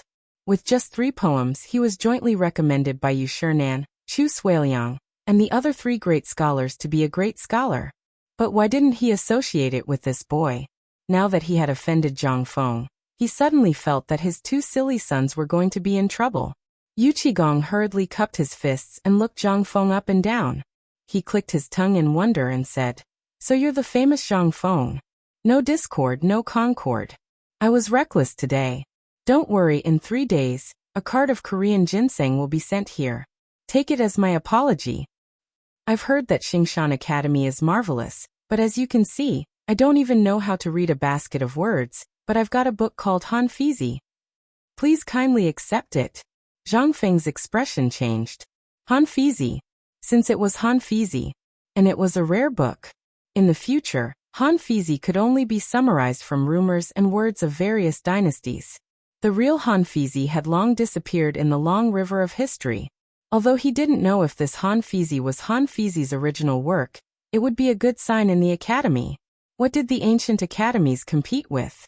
They competed with the talents in high school and the number of books they collected. And what did they compete with in the collection of books? It was these rare books, the only books. This was especially true for rare and one-of-a-kind ancient books from before the Qin dynasty. After all, that was an era that people yearned for, and everything now basically evolved from those works. For example, Sun Tzu's Art of War and so on. Zhang Feng hurriedly said, "Thank you for your gift, old Yu.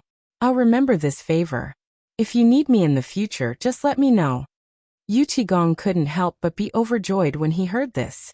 Indeed, it proved the old saying that one could not catch the wolf without risking the child. Although he didn't understand Hanfizi, he wasn't stupid. He had already found someone to copy at least 10 copies. As for giving the only copy to Zhang Feng, on the one hand, it was for his son's sake. On the other hand, it was because of him. That was a book on the art of war. Zhang Feng was about to propose a toast, but when he saw the empty table and Cheng Yaojin in the tavern, he slapped his head and said, "I'm sorry for my rudeness. Please take a seat. I'll go and prepare the dishes." As he spoke, Zhang Feng hurriedly took off his robe and went into the kitchen. Wearing this thing was really a hindrance. He really didn't know why the people of this era cared so much about this robe. Within a quarter of an hour, Zhang Feng hurriedly prepared some dishes to go with the wine. He also specially made 2 dishes from the crucian carps and crabs in the water tank in the backyard, and served them to the table. As soon as Zhang Feng came to the table, the 3 people at the table had already poured themselves and drank. Seeing Zhang Feng come, Yu Qigong and Qin Qiong stood up and took the delicacies on the tray. Their gluttons had long been attracted by the fragrance of the kitchen. How could they sit still? They wolfed down the food. Zhang Feng raised the wine jar and said, "Old Qin, since you are friends with old Chen Fengzi, these 2 guys are Lao Li's right-hand men. If it weren't for the 2 of them in Longyu, Lao Li wouldn't be so peaceful. Although they are his subordinates, it's better to say that they are Lao Li's brothers like us. Just treat them like us. Don't be so cliché. We're all uncouth men. There's no need to be so genteel." Zhang Feng understood when he heard this. He stopped being genteel and raised the wine jar. "I'll drink first. You guys can drink as much as you want." As he spoke, Zhang Feng raised the wine jar and was about to gulp it down. However, before the wine jar touched his mouth, a strong and pungent smell of alcohol rushed at Zhang Feng and made him frown. "Mother Kerr, who gave me this liquor with a high alcohol content?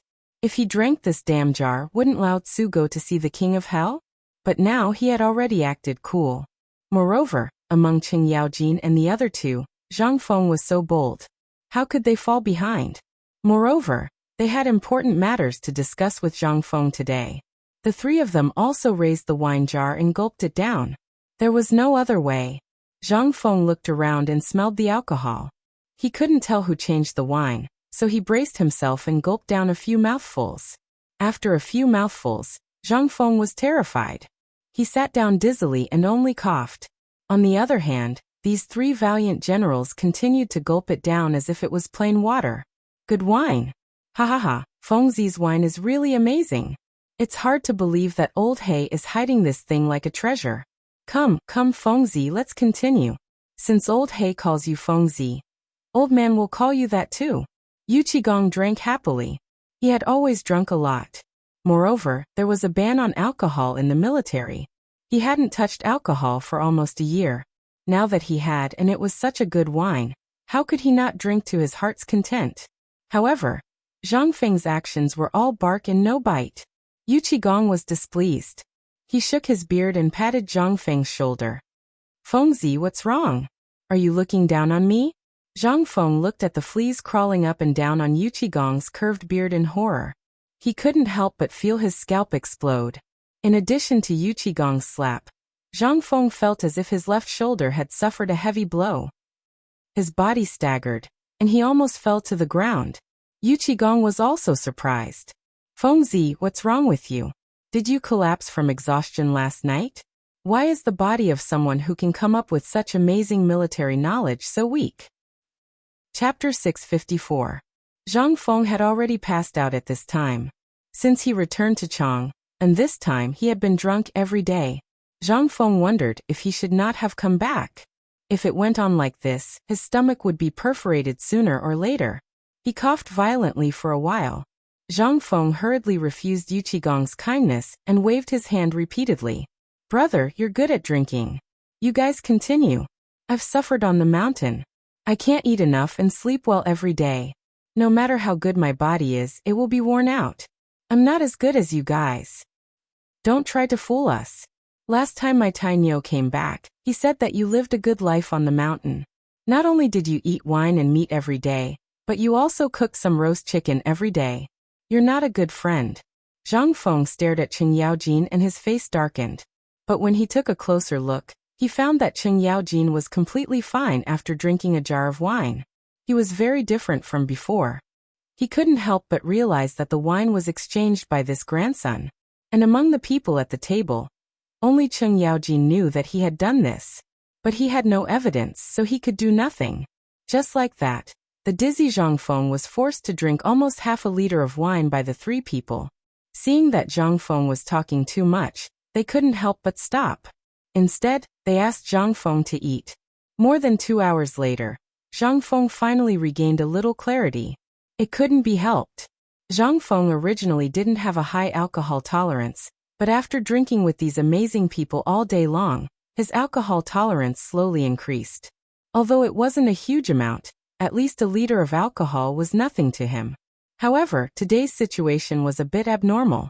Even a fool could see it, let alone someone like Cheng Yaojin who couldn't hide things. He had something to ask of him. Otherwise, why would this person give him a cart of Korean ginseng at the beginning? That would be a real fool. And not only that, he also gave him hanfizi. What was hanfizi? This was a genuine treasure, but this guy actually gave it to him so easily? If he wasn't an idiot, then he was an idiot. However, even though he looked like an idiot, he was able to work under Lao Li and make Lao Li hand over the entire Longyu business to him. What did that mean? Moreover, Zhang Feng always felt that old Qin, who looked gentle and quiet, was not someone to be trifled with. After all, there was a saying, a full pot doesn't make a sound, but half of it is shaking. Zhang Feng deliberately pretended to be drunk. Although this appearance was a little too much, it never failed. Zhang Feng's reputation as a good drinker had long been known. This was a natural signboard. This time, he successfully prevented Zhang Feng from being drunk. After resting on the table for a long time, Zhang Feng pretended to catch his breath and asked, old Qin, you don't know. Fengzi doesn't say anything else, but there's one thing that I want to talk to you about. Go out and ask around. Who in this 10-mile radius doesn't know my name, Zhang Feng? Yes, you're right. Yu Qigong rubbed his hands together and dealt with Zhang Feng. Zhang Feng suppressed the chill in his heart and put his arm around Yu Qigong's shoulder. Old Yu, did you run into some trouble? I'm not that talented, but I'm still good at reading fortunes and guessing. If you have any problems, tell me. Yu Qigong's eyes lit up when he heard this. However, Cheng Yaojin couldn't help but look at Zhang Feng suspiciously. This didn't seem like this kid's style. Could it be that this kid got drunk yesterday, and today he drank until he became muddle-headed? However, Cheng Yaojin didn't think too much about it and said, Fengzi, you don't know. Ever since we established trade with Tubo, business in Longyu Dao has increased. However, I'm sure you know about the recent happenings at the border, right? Zhang Feng pretended to be surprised and nodded. Lao Li mentioned this yesterday. I thought that Lao Li was just talking drunkenly. Could it be true? Of course it's true. Yu Qigong sighed and grabbed Zhang Feng's hand and patted it. It hurt so much that Zhang Feng winced. Only then did Yu Qigong let go of Zhang Feng and said, this matter started a month ago. A month ago, the border wasn't peaceful. Those who traded cows, sheep, and horses for food couldn't solve Tubo's problem. Later, our Tang dynasty lacked food, so Tubo didn't have a single grain of food, so Zhang Feng was puzzled. That's the government's business. What does it have to do with you? Yu Qigong glared at him. Do you think the government can be relied on? Everyone is in danger now. Old man asked around and found out that Cheng Yaojin, who's stationed at Longyu, only eats one bowl of porridge every day. That's miserable, not to mention the soldiers. That's why we're wondering if we should get something to help him. Otherwise, if Tubo attacks us one day, then... Yu Qigong had already found out from Cheng Yaojin's big mouth that Zhang Feng's military god was him. That's why he revealed this matter. His meaning was self-evident. Your idol is suffering right now. Do you want to give something to help him? As expected, Zhang Feng was also surprised when he heard this. He didn't expect that the army would lack food. Moreover, Cheng Yaojin, who was guarding the west gate, only eats one bowl of porridge every day? Then his subordinates must be the same. If that's the case, what if the emperor sent troops to help Tubo quell the rebellion? What would they do? They would be sending themselves to their deaths if they went. Zhang Feng couldn't help but understand the purpose of these two's visit. He couldn't help but feel a little emotional. I understand your intentions now. My great Tang truly lacks examples of patriotic soldiers like you. Since the two of you have spoken, this humble one might not have any other items, but I do have the recipe for a porridge that can resist hunger and strengthen the body. I hope that the two of you can pass it to General Qing Yaojin." Yu Qigong and the other two couldn't help but look at each other. Damn, so this kid is a softie. Chapter 655. Yu Qigong and Qin Qiong, who had discovered Zhang Feng's weakness, looked at each other and gave him a thumbs up. "You're so righteous, young friend. I've eaten your porridge in Chang and City before. My legs don't hurt anymore after eating it. It's amazing. Old man, I didn't expect you to give me such a precious thing. It's a blessing for the Tang dynasty." He knew it very well. Once he obtained the formula for this thing, what kind of terrifying profits would he reap? Take the Chang and local treasury for example. He had been there for a few days. Although the emperor only sold each bowl of porridge for 1 copper coin, he had made at least 10,000 strings of cash. How amazing was that? Once this thing appeared in the army, not only would it solve the problem of the soldiers' stomachs, it would also make the soldiers stronger and more energetic. Not to mention, if this thing was placed in Longyu Road and opened a kanji shop, it would also increase the army's income by a lot. After all, the soldiers would have starved to death if they relied on their salaries. Every day's training required a huge amount of food. Not only that, but herbs, doctors, equipment maintenance, and so on also required money. Now that this thing was added to the army, the big problem would be solved. Qin Qiong was also excited. He got up and slapped him. Zhang Feng hurriedly got up and helped them up. "Brothers, are you looking down on me? No matter how amazing this thing is, it's just a piece of paper to me. If you need it, and it's for the sake of the country and the people, I wouldn't dare to keep it for myself. Then wouldn't the reputation of my White Deer Academy be destroyed if the world were to find out about it?" After that, Zhang Feng pretended to be surprised and said, "Don't mention this again. If anyone says anything, they're not my brothers anymore." "Ha ha. Good. That's a real man, a real man. Good. Come, let's drink. Let's drink for this, Jing Fengzi." Yu Qigong took the lead. The three of them each picked a jar of wine from the wine cabinet and gulped it down. Zhang Feng's eyelids twitched. They were all drinking low-alcohol wine. F***CK. Now Zhang Feng finally understood.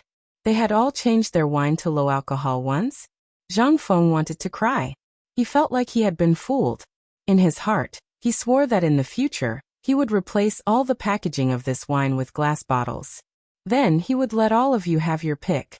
When the three saw that Zhang Feng was not moving his mouth, Yu Qigong glared at Zhang Feng and said, "What? Are you looking down on the three of us?" Zhang Feng's mouth twitched. "You flatter me, I can't hold my liquor. If I drink any more, I'll really fall over.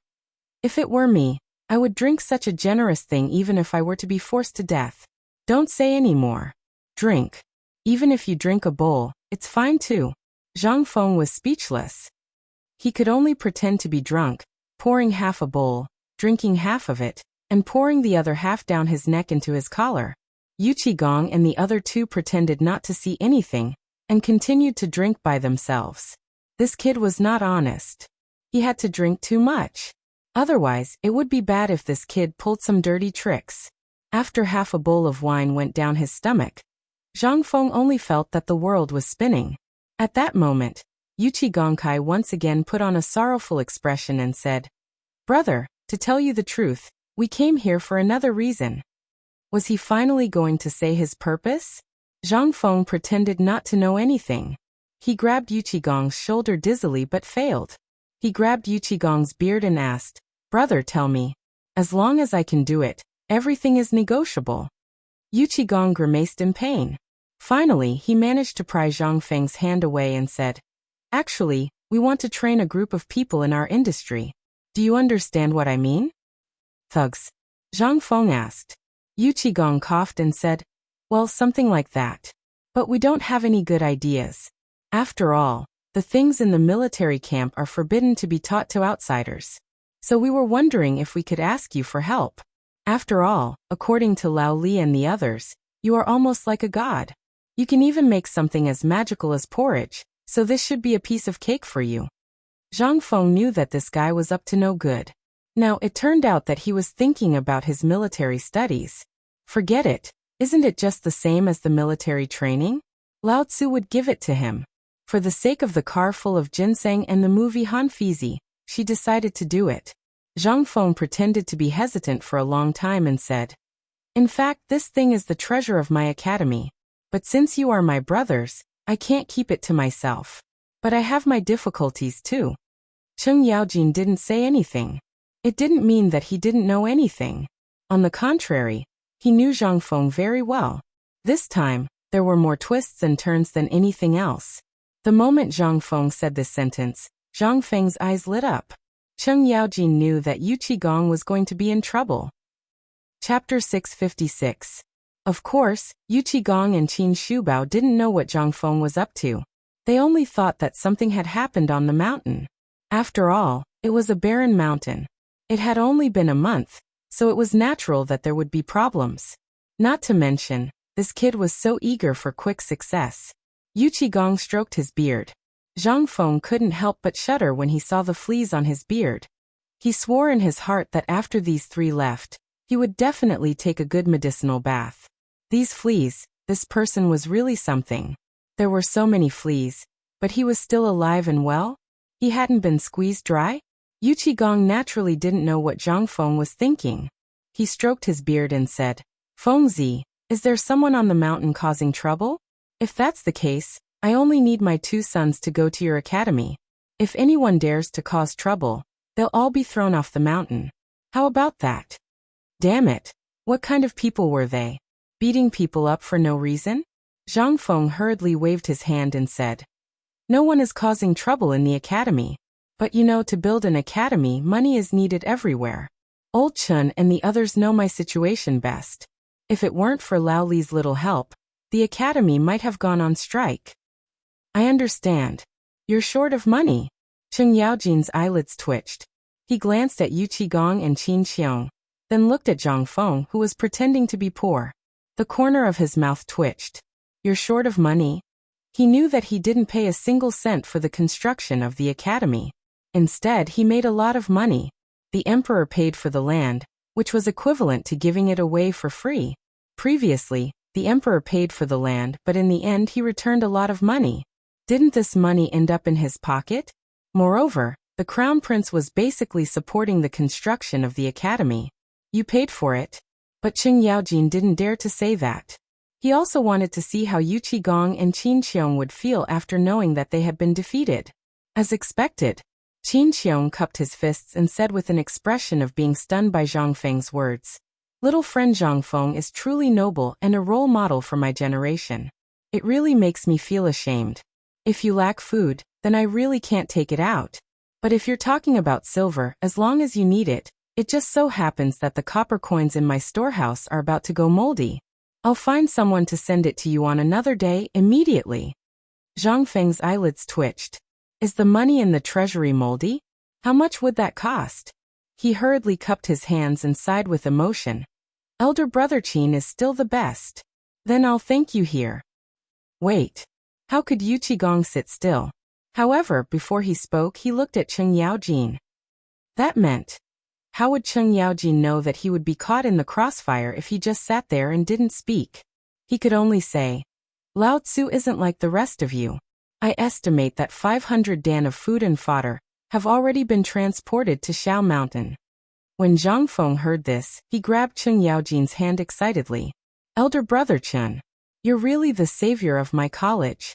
I represent White Deer College to thank you for the food. When my college is completed, there will definitely be a place for you on the Merit Monument." When Cheng Yaojin heard this, he stroked his beard and laughed loudly as he stared at Yu Qigong. "You're still the best. Good, good, good. When the food from the south arrives, I'll think of a way to get some for you." Yu Qigong was infuriated. He clenched his teeth and slammed the table. "I don't have any food, but I heard that Fengzi is looking for skilled craftsmen. I happen to have such talents under me. If you need them, I'll get them for you tomorrow. Is 5,000 enough?" Zhang Feng was stunned. 5,000 people? Do you think I'm a charity hall here? Raise 5,000 people for you? Although he didn't know what these people under Old Yu did. These 5,000 mouths needed to eat. After calculating, Zhang Feng still gritted his teeth and said, although, seeing Zhang Feng's ugly expression, Yuqigong gritted his teeth again and said, "Along with them up the mountain were old man's 10,000 coins and some silk brocade." When he heard this, Zhang Feng immediately squeezed out a smile. "Oh, my elder brother, you're still the most practical. All right. Just based on your words. Even if you want me to sacrifice my life, I won't hesitate." Yuqigong felt the pinch. Moreover, the 5,000 people under him were all skilled in construction. When there was a war, it was fine because they were all treasures. Whether it was blacksmiths or carpenters, they were all experts. There were even top craftsmen. However, when there was no war, they had to spend a lot of money and food to raise them. Normally, it wasn't much. Every mouthful of food was a matter of money. However, there was no other way now. Yuqigong was already eating porridge every day. Where would he have the money to raise people? However, after being provoked by Cheng Yaojin, he instantly thought of this idea. It just so happened that Zhang Feng was short on manpower, and he couldn't afford to raise them. Didn't they happily reach an agreement? After they drank another bowl of wine, Zhang Feng asked, "Oh right, may I know why you brothers are here this time?" Chapter 657. Zhang Feng had really forgotten. Yuqigong was a little speechless. He nudged Qin Qiong with his elbow, and Qin Qiong said, "Brother, you know that we're in Longyu and the border isn't peaceful right now, so we want to train a group of guards to guard against thieves. They're the thugs you mentioned." Zhang Feng suddenly understood. If that's the case with such a big business, the local area. "Fengzi, you really don't remember?" Yuqigong suspected that this kid was pretending to be drunk. He had clearly said it just now, and now he was asking again. Wasn't it obvious that he wanted to scam them again? He was afraid. Now, other than the mansion in Chang, and in those businesses, he had given everything he could to this kid. He was afraid. If it happened again, he could only use the mansion to repay the debt. Cheng Yaojin also felt that it was a little too much. He hurriedly explained what he had just said. Zhang Feng still gave him face. Only then did he come to a realization. He pretended to be angry and said, "You should have said so earlier. Why didn't you say so earlier? Why didn't you say something so important earlier? That place not only has your businesses, but I also have shares in all of your businesses. If those thieves rob it, won't that cut off my path to wealth?" Yuqigong and the other two were completely speechless. They only had one thought at this time. They wanted to beat someone up. This grandson was 2F** king annoying. So after talking for so long, they were now the ones to be blamed? Zhang Feng didn't want to be long-winded anymore. Now that his head was dizzy, he just wanted to quickly deal with this matter and go to sleep. Otherwise, when he was dizzy, he would be tricked by these three. That would be terrible. Well, as I've said before, this is the treasure of my academy. It's also a secret that I won't pass on. However, since you've all been so generous, it would be inhumane of me to hide it from you. However, I have a test question here. If you can answer it correctly, then this military book will be presented to you with both hands. No, and that training method of yours. I want that too. Qin Qiong hurriedly added. Zhang Feng patted his head and said, "Then I'll have to trouble Brother Qin to help me get the brush and ink. I'm drunk. This training method is actually very simple. You just need to build a training ground according to what I've drawn. Horizontal bars, parallel bars, this swamp altar, sandbags, and this. How was Zhang Feng drunk at this moment?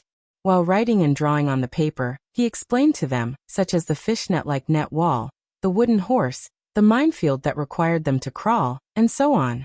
The more they looked and listened, the more their eyes burned with passion. What is this? In the past, their barracks, regardless of whether it was good or bad, were all thrown into the training ground and trained to kill. But who would have noticed that soldiers could train like this? Let's not talk about the soldiers first. Let's talk about the weightlifting squats first. While Zhang Feng was talking, Cheng Yaojin quietly ran to the backyard and found a sack of food. He held it high above his head, but after only 10 rounds, he felt like he was running from the palace to Chang and city and then running back. It was as strenuous as running from the palace to the outskirts of Chang and city and then running back. His legs were as sore as if he had climbed a mountain for a whole day. Cheng Yaojin couldn't help but be shocked. He pulled the three of them to the backyard and pointed at the sack. "Fengzi, let's not talk about other things first. Lao Tzu's physical strength is not bad. He can lift 180 kilograms without panting or blushing.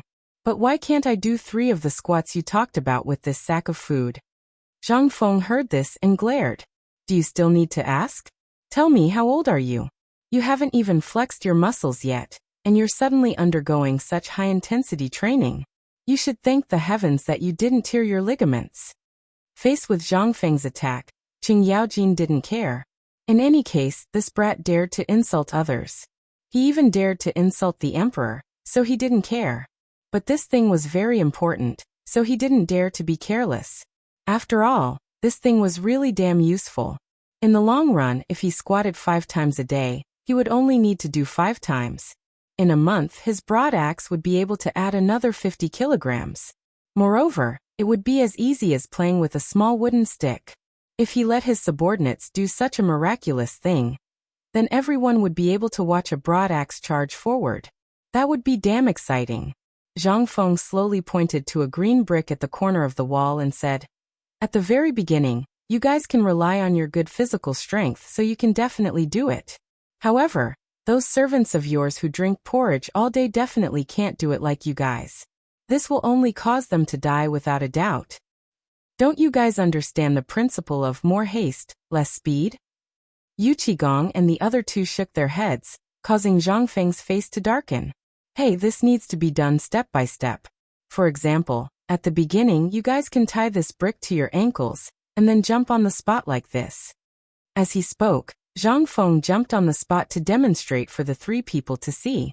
However, he didn't tie the brick to his ankles. Then he continued. After 10 days you can add half a brick to each leg and jump on the spot. You only need to do it 3 times a day, each time for half a quarter of an hour. After that, you can also run with weights. After that, when you can carry 30 kilograms of weight and tie 5 kilograms of bricks to your ankles and still be able to move freely, then congratulations, your hired thugs have finished their apprenticeship. Chapter 658. At this time, you will need this toy.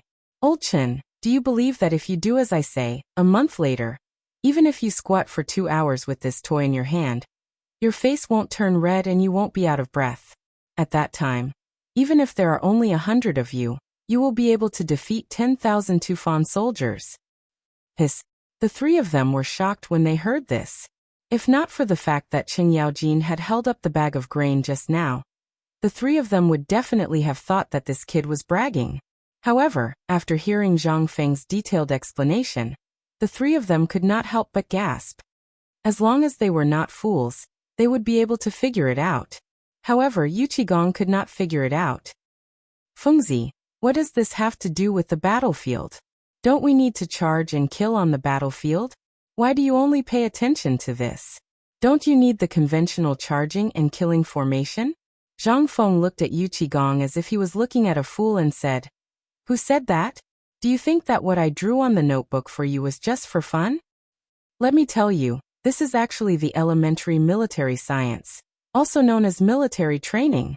If a person can completely master this thing, then he will be qualified to train in individual combat and formation.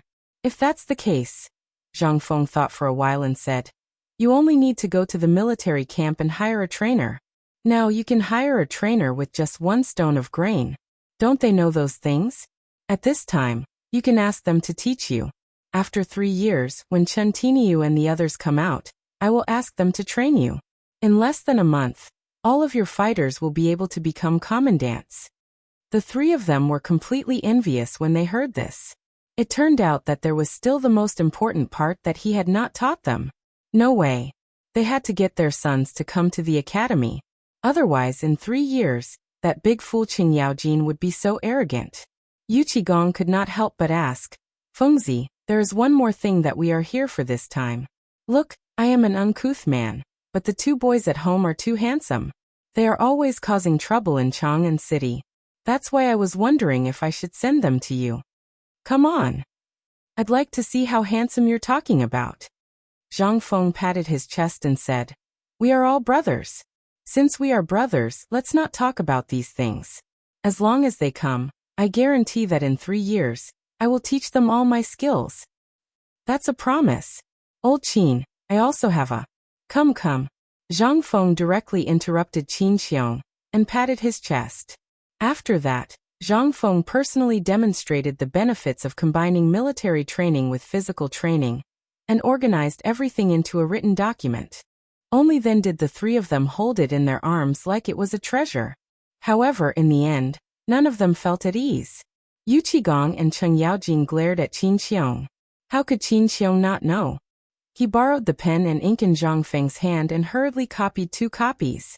Only then did Yu Qigong and the other 2 give up. Zhang Feng also took the opportunity to quickly make a bowl of vinegar soup and drank it. With a shiver, he also sobered up a lot. At this time, when he saw the 3 of them holding the sack up and down, Zhang Feng was speechless. However, it was not good to say anything. Anyway, if they wanted to play with this thing, then let them play with it. The preparation itself was a set of fitness equipment in the future. However, in this era there was no other way to use it. They could only use the simplest. If it was possible, Zhang Feng would definitely copy the original set of military training in the future. However, it was not now. Even if he wanted to do it, he would do it in the academy.